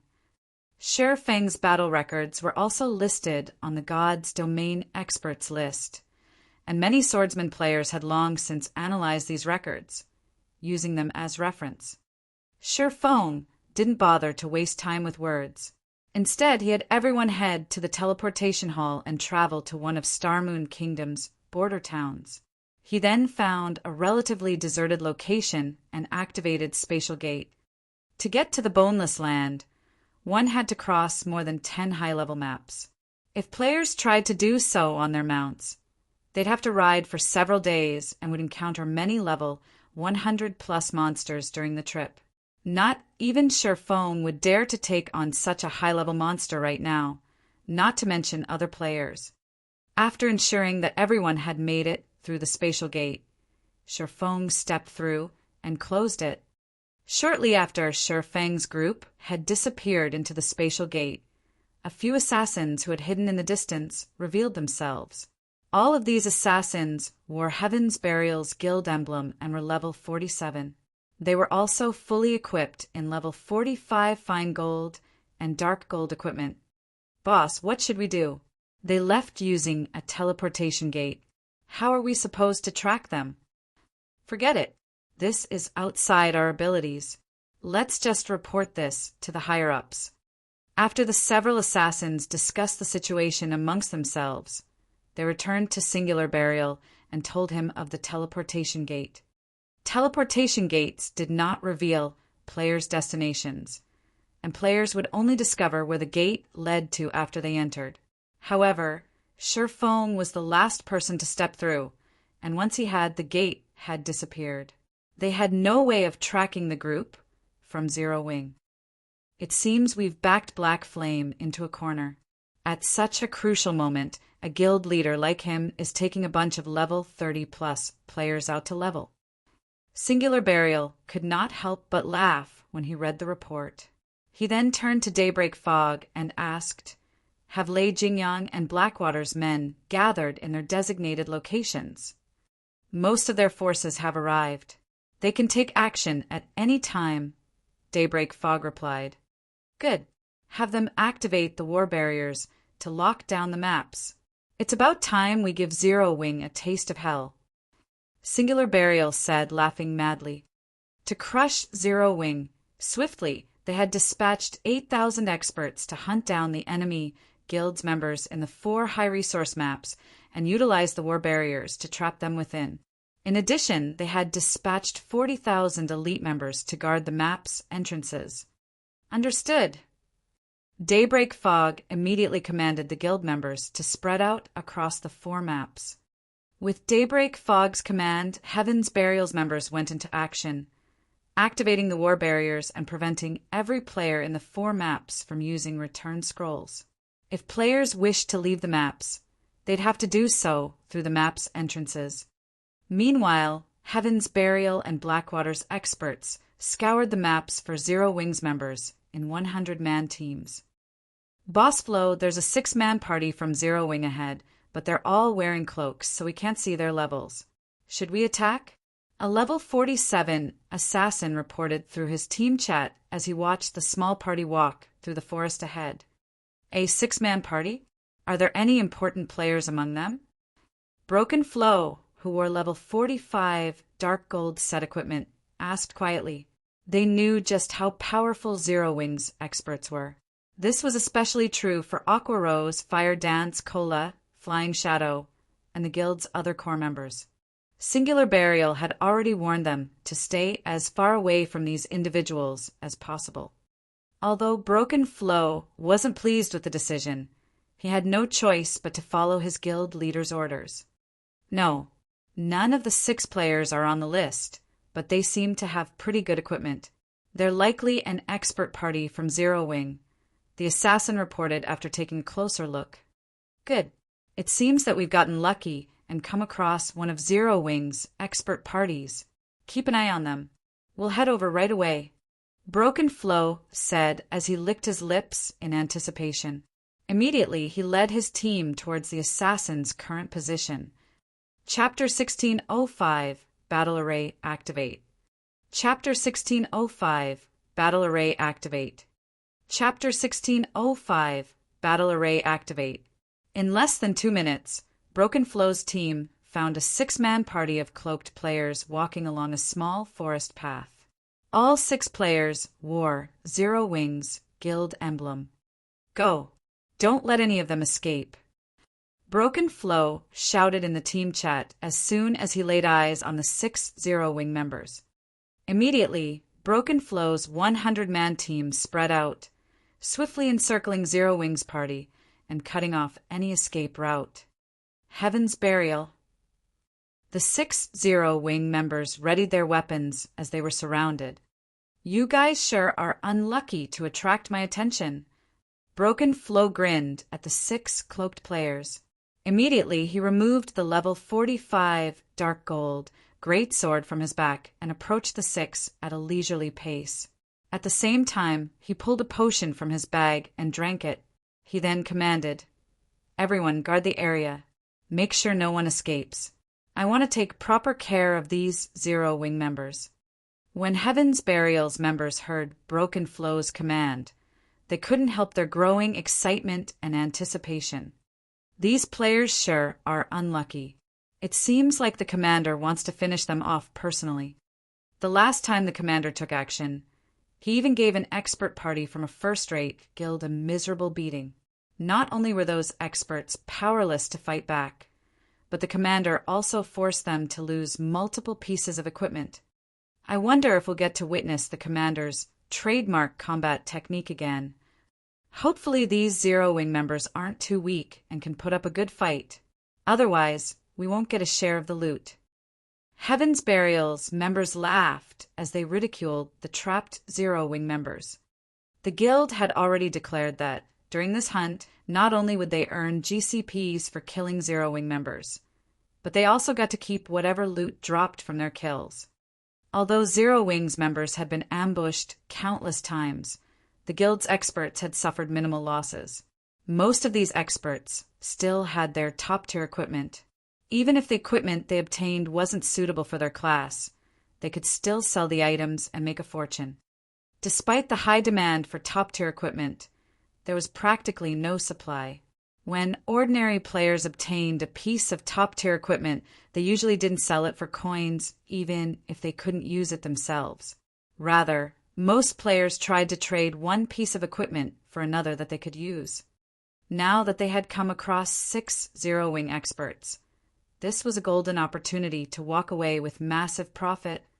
Of course, Broken Flow didn't care about the equipment. Rather, he wanted to relieve some stress. Broken Flow had previously been defeated in a fight with Zero-Wing's top-tier experts, and he had been waiting to restore his reputation for some time. Now, however, the guild had forbidden its members from fighting Zero-Wing's top-tier experts. Naturally, Broken Flow was annoyed. However, killing Zero-Wing's elite members was boring. Only Zero-Wing's experts could pique Broken Flow's interest. "You don't have to worry. Without my command, they won't move," Broken Flow told the 6 players from Zero-Wing, who watched their surroundings warily. With a calm smile, he continued, "If you want to leave this place alive, there's only one way to do it: defeat me. I don't mind if you come at me one by one or all together, but I advise you not to attempt an escape. My team includes over 60 experts from Heaven's Burial. If we attack as one, none of you will survive. If you don't have any problems, let's begin."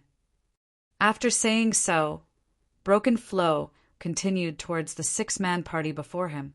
His lax attitude proved that he didn't view the 6 experts before him as proper opponents whatsoever.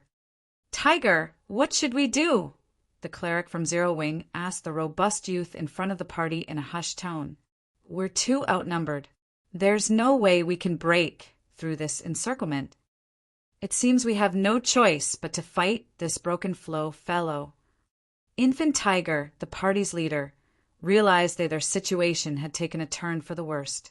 They might not have had an issue if they'd come across an ordinary expert team, but he hadn't expected them to encounter a team led by one of Heaven's Burial's top-tier experts. "In a moment, I'll distract him while you guys find an opportunity to strike. Don't worry about hitting me." When the other members heard Infant Tiger's plan, they nodded silently. Their leader's decision didn't surprise any of them. Although they were strong, there was a considerable gap in strength between them and Broken Flow. Only the guild's core members, like Yi Wumian and Minor Wind, could go toe-to-toe with such an expert. However, Broken Flow did not give Zero-Wing's party much time to consider their options. Once he was within 30 yards of the party, he abruptly accelerated and pounced like a ferocious tiger as it was freed from its cage. Broken Flow saw no value in Zero-Wing's ordinary experts. He currently wore level 45 dark gold set equipment and wielded a level 45 dark gold greatsword. With his equipment standards, he'd even rank among the top in a super guild. As for his techniques, he had reached the refinement realm some time ago. He'd be a mainstay in any major guild. If not for Singular Burial's prohibition, he'd even challenge Zero-Wing's peak experts like Fire Dance and Aqua Rose. So fast! Broken Flow's speed caught Zero-Wing's members off guard. By the time they reacted, Broken Flow was already within 10 yards. In the blink of an eye, Broken Flow circled around Infant Tiger, who stood at the forefront of the party, and swung his greatsword. As his greatsword soared towards the enemy Berserker, it split into 3 copies that struck from different angles. Combat technique, Trishadao interception. Just as Broken Flow's 3 sword lights were about to bite into Infant Tiger, who was at his wit's end, decisively activated the basic strength battle array. Immediately, the mana around Infant Tiger and the other 4 melee players in the Conqueror's armor went berserk. The 5 melee players felt as if their minds connected, their senses expanding in a way they had never before experienced. Despite Broken Flow's sword lights targeting his blind spots, Infant Tiger saw all 3 clearly. Suddenly, Infant Tiger turned and sidestepped, miraculously evading all 3 attacks. Without even turning to look at Broken Flow, Infant Tiger swung his own blade, sending an arc of silver slicing through Broken Flow's side. Broken Flow panicked. Since his attacks had missed, his stance was off balance, and his defense was riddled with holes. Instinctively, he activated Whirlwind Slash and rotated his body despite his awkward stance. Boom! When the 2 great swords collided, brilliant sparks surrounded the fighters. Due to the impact, Broken Flow was forced back 2 steps. Infant Tiger, however, hadn't moved. The difference between the Berserker's strengths was obvious. When Heaven's Burial's members saw this, they were dumbfounded. They had never thought that their commander would be at a disadvantage against an ordinary expert. As for Broken Flow himself, he stared at Infant Tiger with a grim expression. Although he had only exchanged 2 moves with the enemy Berserker, he realized that not only was Infant Tiger's strength higher than his, but the enemy's combat standards were also extraordinary. No ordinary expert could evade his 3 accurate and fast attacks. However, the situation also confused Broken Flow. When did Zero Wing obtain an expert Berserker as powerful as he was? "Who are you?" Broken Flow shouted at Infant Tiger. Chapter 1606, Might of a Battle Array. Chapter 1606, Might of a Battle Array. Chapter 1606, Might of a Battle Array. As Broken Flow questioned Infant Tiger's identity, he took a huge step backward. Star Moon Kingdom's general masses were no strangers to Zero Wing's top-tier experts, not to mention Heaven's Burial. In fact, Heaven's Burial was very familiar with the standards of the internal experts Zero Wing nurtured. However, Broken Flow had no recollection of Infant Tiger among Zero Wing's top-tier experts. The only possibility was that Zero Wing's top-tier experts had used disguise tools, playing the pig to eat the tiger and wound Heaven's Burial's expert teams. But before Broken Flow could listen to Infant Tiger's reply, the other 4 melee players from Zero Wing appeared beside him, launching their attacks. 2 Berserkers executed the Tier 1 Cross Slash and Flame Slash. The Guardian Knight used the Tier 1 Justice Roar and Holy Slash, and the Shield Warrior raised his shield and used the Tier 1 Crumbling Mountain. When the 4 melee players attacked Broken Flow, they moved like a single entity. Their various skill flew towards Broken Flow's blind spots almost simultaneously. Their attacks were as fast as lightning. What? Broken Flow was shocked yet again. When he sensed the 4 melee players' combination attack, he felt the threat of death looming over him. On instinct, he activated the Tier 1 Taboo skill, Hurricane's Descent, and created a powerful hurricane around himself using his greatsword. The Taboo skill incorporated both offense and defense in a perfect balance. Pung! Pung! Pung! A series of clangs echoed around the fight. The 4 melee players that had attacked Broken Flow were forced to retreat 2 or 3 steps.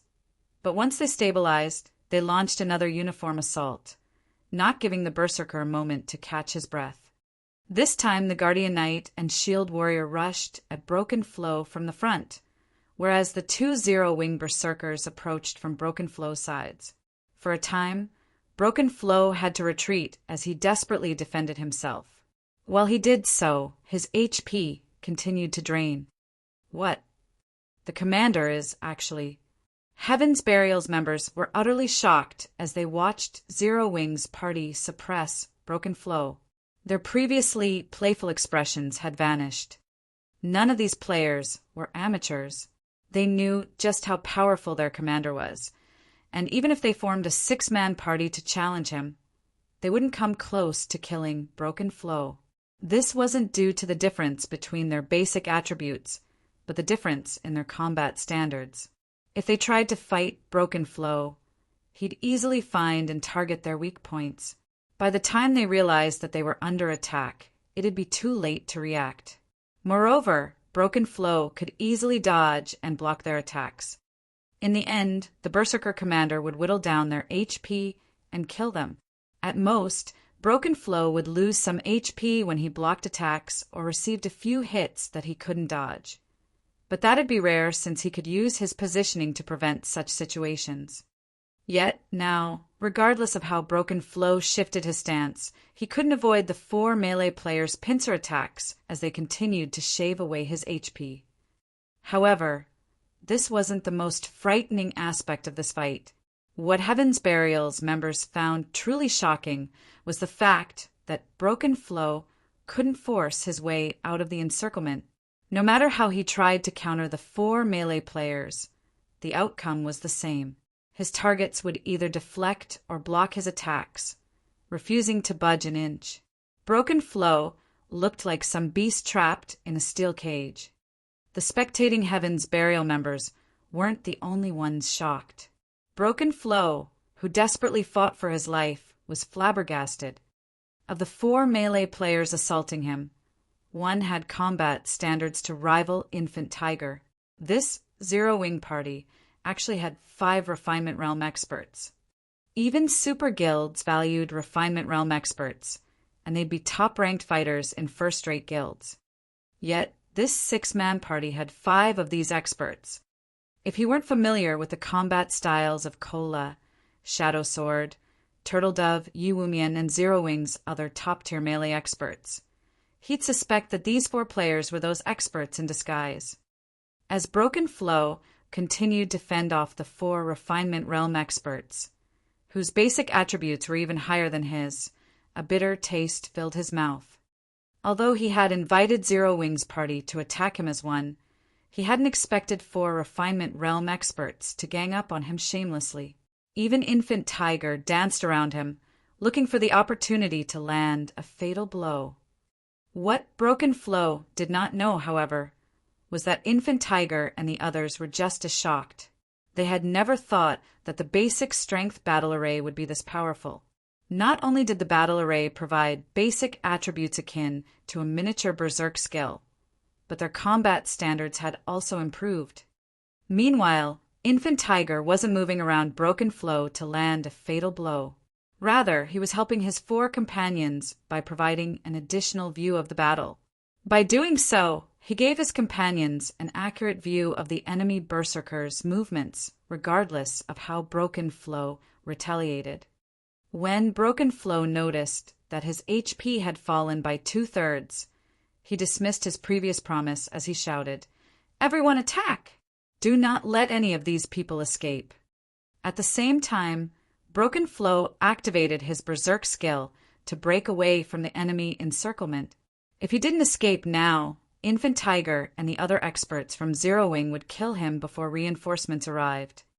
Unfortunately, Heaven's Burial's other members were still dazed even after Broken Flow issued the command. Their minds only reacted a short moment later, commanding their bodies to move. As expected of Heaven's Burial, its members' word is nothing more than a fart. Infant Tiger ridiculed Broken Flow. Hearing the insult, Broken Flow's expression twisted into something dark. Could Infant Tiger have any less shame? Although he had challenged Zero-Wing's entire party by himself, how could he have known that 5 of the 6 party members were Refinement Realm experts? Moreover, their coordination was so seamless that they moved as if they shared one body. Against such coordinated attacks, this team could even defeat a Flowing Water Realm expert, much less Broken Flow. However, Broken Flow's call for help prompted Infant Tiger and the others to activate Power of Darkness. Once their basic attributes soared, they launched another ruthless assault against the Berserker. This time, however, they held nothing back. After Shi Feng had upgraded the Bible of Darkness, the Power of Darkness he granted his allies had grown stronger as well. Although Broken Flow's berserk skill was powerful, it was subpar compared to the improved power of darkness.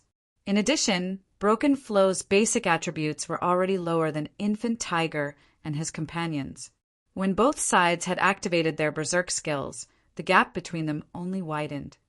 Before the healers from Heaven's Burial could get within range, Zero Wing's Guardian Knight and Shield Warrior slammed their shields into Broken Flow, forcing the berserker off balance.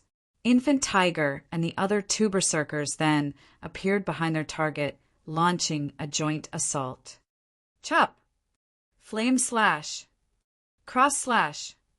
Even under normal circumstances, Broken Flow would struggle to cope with these three simultaneous attacks. In the end, all three attacks landed squarely, draining his remaining HP. As his body collapsed, he dropped 3 pieces of level 45 dark gold equipment. Commander, how is this possible? Heaven's Burial's members were dazed when they watched their commander die. They had never dreamed that a peak expert like Broken Flow could be killed so easily. Moreover, Broken Flow had been slain by a bunch of Zero Wing members they had never even heard of. Chapter 1607, Difference in Teams. Chapter 1607, Difference in Teams. Chapter 1607, Difference in Teams. For a time after Broken Flow's death, Heaven's Burial's members were at a loss of what to do. However, Infant Tiger and his party members had no intentions of giving their enemies time to react. They immediately charged into the enemy ranks. They crossed the 30 yards to their targets in a few short seconds. Upon reaching the enemy front line, the Shield Warrior and Guardian Knight slammed their shields into the enemy melee players, crumbling the battle formation. Meanwhile, Infant Tiger and the other two berserkers nimbly weaved their way into the enemy lines before executing Whirlwind Slash. 3 powerful tornadoes instantly engulfed Heaven's Burial's members.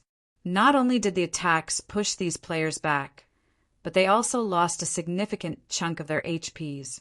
Following which, the Berserker trio approached the nearest enemies and finished off their weakened foes.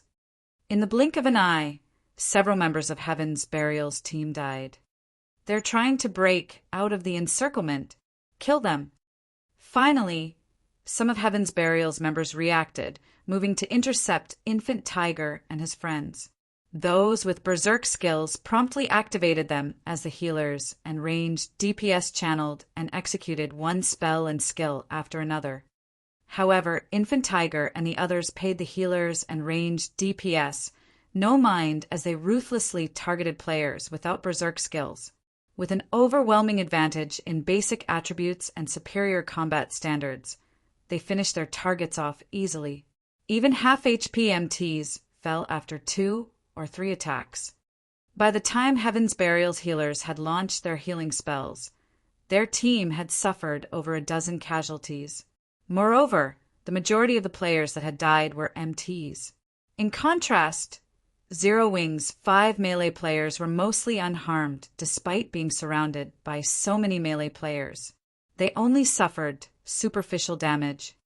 When the ranged DPS's attacks finally reached them, not only did Infant Tiger and his companions seamlessly evade the attacks, as if they had long predicted the trajectories, but they also used some of Heaven's Burial's members as human shields. Although Heaven's Burial's healers did their best to keep their allies alive, Infant Tiger and the other 2 berserkers' attack power was simply overwhelming. Every one of the 5 melee players' attacks dealt over minus 10,000 damage, if not blocked in time. Furthermore, the 3 berserkers were capable of launching multiple attacks per second. Elsewhere on the battlefield, although Heaven's Burial's members attempted to kill Zero Wing's lone healer, Zero Wing's 2 MTs had already moved to protect their comrade. Even when over a dozen melee players tried to corner the healer, Zero Wing's MTs easily repelled them all. In the end, they could only watch as the healer maintained Infant Tiger and the other Zero Wing berserkers' HP as the human meat grinders slaughtered their allies. As time passed, Heaven's Burial's 100-man team continued to lose members. In the face of Infant Tiger and the other 4 melee players from Zero Wing, Heaven's Burial's numerous experts were a joke. Just who are these people? When did Zero Wing find such experts? The more Heaven's Burial's members fought, the more frightened they became. At this point, the difference in both sides' strength was clear for all to see.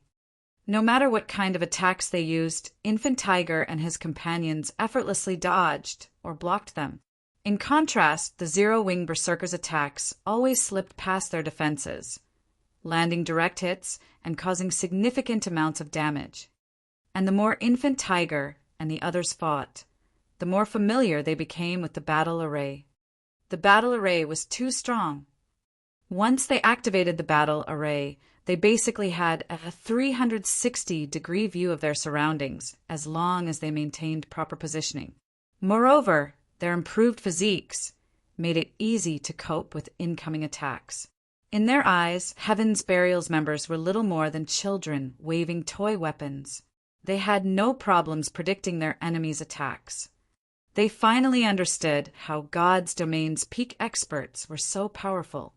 They hadn't understood where the difference lay between them and these experts in the past, but now they saw it clearly. They had to admit that being able to see everything around them and having control of their environment was intoxicating. It was no wonder why Shifeng had taken responsibility for their deaths. With this improved perception and control, they would be utter fools if they let a bunch of ordinary experts kill them. Only top-tier experts and peak experts with superior strength and techniques had any hope of defeating them. After 3 short minutes, only 20 players remained of Heaven's Burial's 100-man team. The survivors were fear-stricken as they stared at Infant Tiger and the other Zero Wing members. They felt as if these people before them were demons that had crawled up from hell, not players. Despite the cooperation of over 60 of their guild's experts, they had done nothing to Infant Tiger's 6-man party. In fact, they hadn't even dropped their enemies' HPs to below 50% throughout this fight. Meanwhile, when Infant Tiger and the others saw the corpses strewn across the ground, they couldn't help but feel a little proud. They had dreamed of defeating a 20-man expert team from Heaven's Burial, yet they had slain several times that. Retreat! Run away! Suddenly, the only thought Heaven's Burial's members had was of escape. Without hesitation, they turned and fled. Even with over 60 guild experts, they hadn't been able to do anything to Infant Tiger and his team. Now that they only had a bunch of elite members remaining, they were even less of a match for Zero Wing's party. They'd only throw themselves into the jaws of death if they continued to fight. If they died, they lose a level and a piece of equipment. Although the guild would offer compensation, it'd be far from enough to cover their losses. Don't think that you can get away so easily. Infant Tiger and the others chased after their fleeing enemies. With the massive difference in basic attributes, Heaven's Burial's members couldn't escape Infant Tiger and his companions' pursuit even if they spread out as they ran. After another short moment, Heaven's Burial's 100-man team had been utterly annihilated. Meanwhile, as war barriers activated in the 4 high-resource maps Zero Wing's members occupied, panic ensued among the unrelated players in the maps. They all pulled up the official forums to discuss the matter. What's going on? Why aren't return scrolls working in the grieving swamp all of a sudden? This must be Heaven's Burial's doing. I've heard that Heaven's Burial is going all out to hunt Zero Wing's members. The guild has already dispatched over 8,000 expert members, not to mention the elites. It seems Heaven's Burial is finally getting serious. With 8,000 experts, they'll have no issues eliminating Zero Wing. Crap, they're really fighting each other. There's a fight between Heaven's Burial and Zero Wing's teams not too far from me right now. Heaven's Burial's 100-man team is amazing. It's completely overwhelming Zero Wing's 100-man team. The public had become interested in Heaven's Burial's hunt. No one had expected the guild to dispatch 8,000 experts to slaughter Zero Wing's members. Even a first-rate guild could, at most, field 3,000 experts.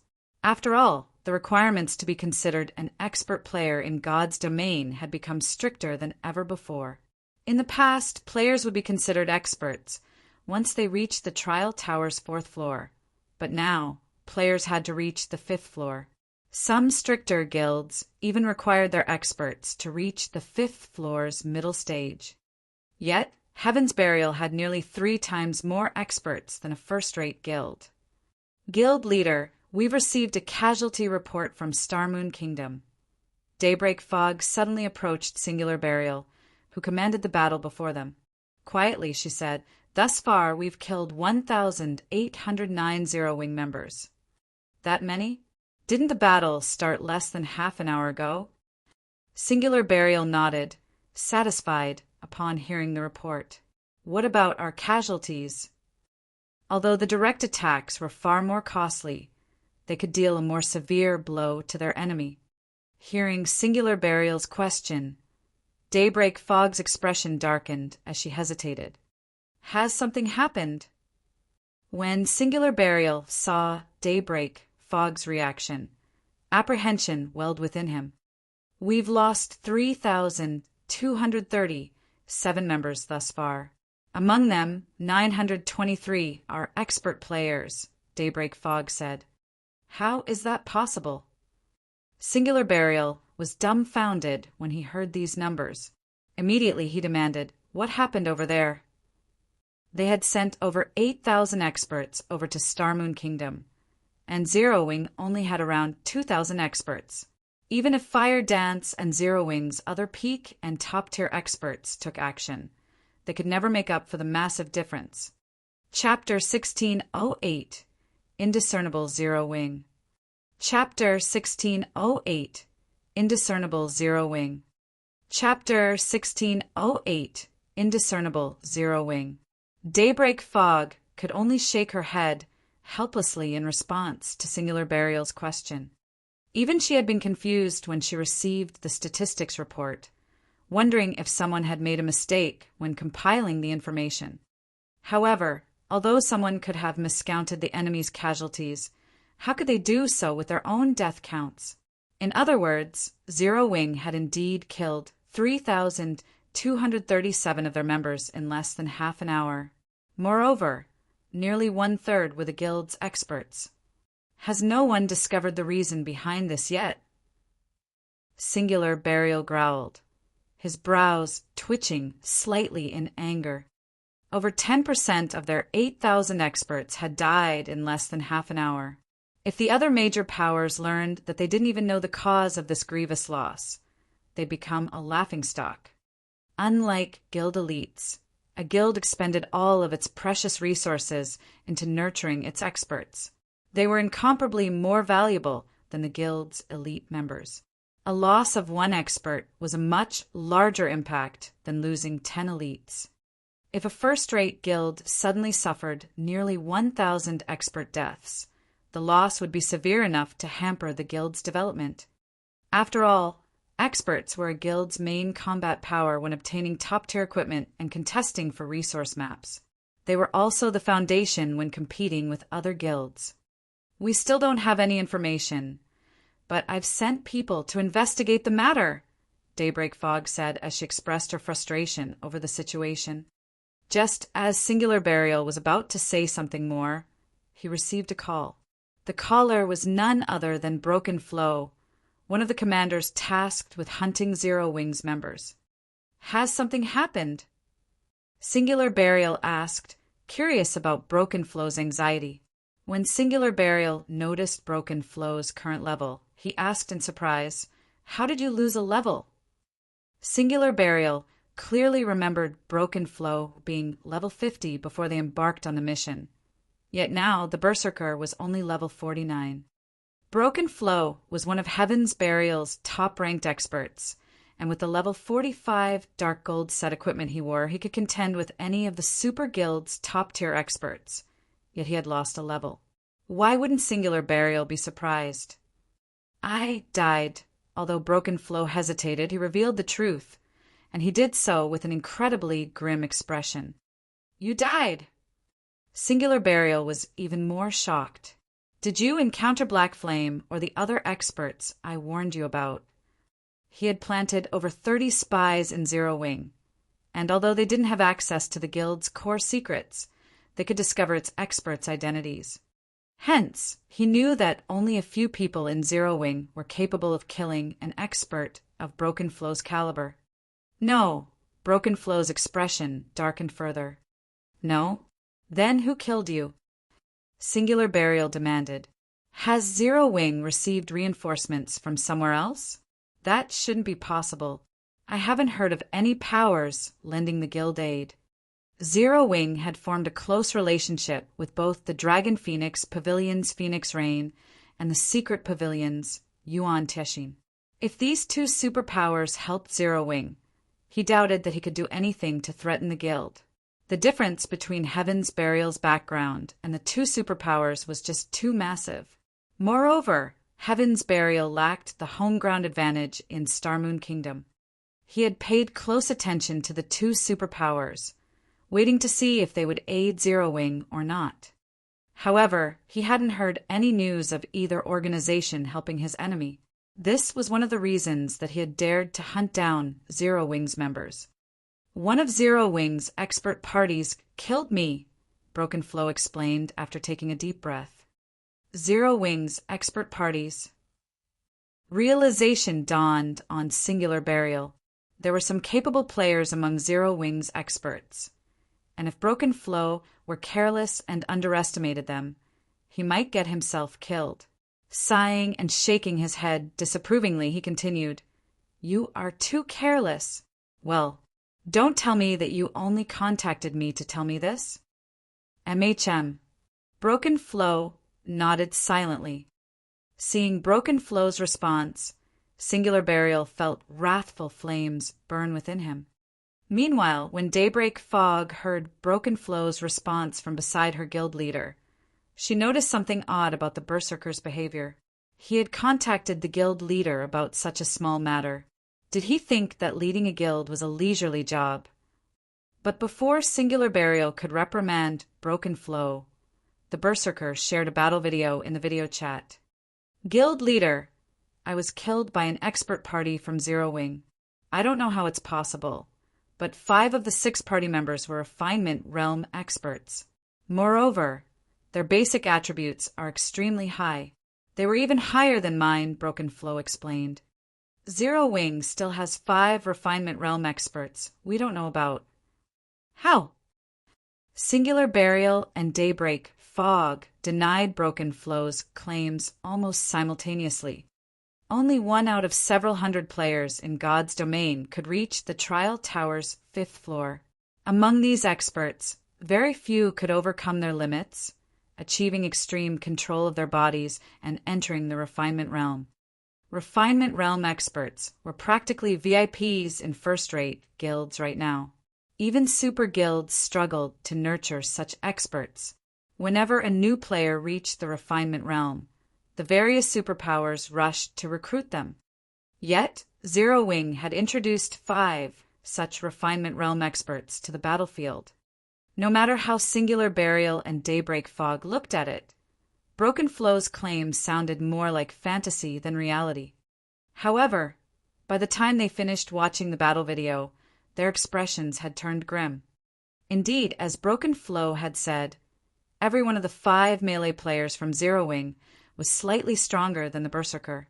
If 5 such expert formed a party, said party would wield terrifying killing power.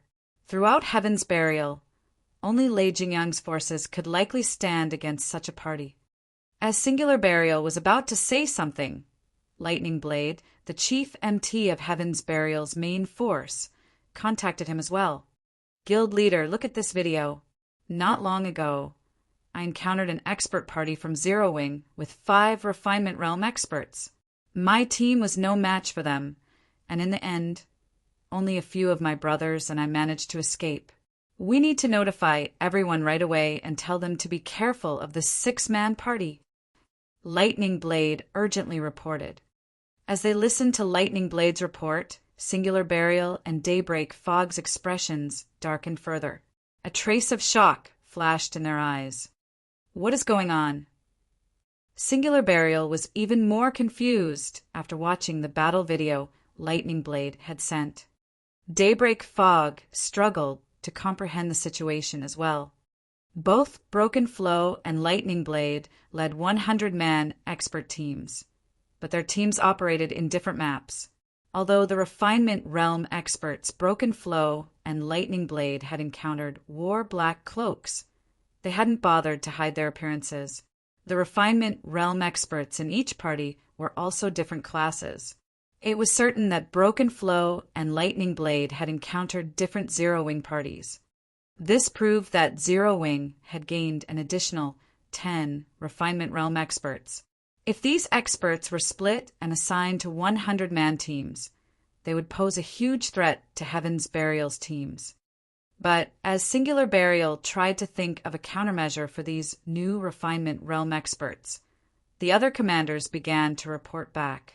All of these commanders reported the same situation that Broken Flow and Lightning Blade had encountered. Every one of these commanders mentioned a 6-man party from Zero-Wing consisting of 5 Refinement Realm experts.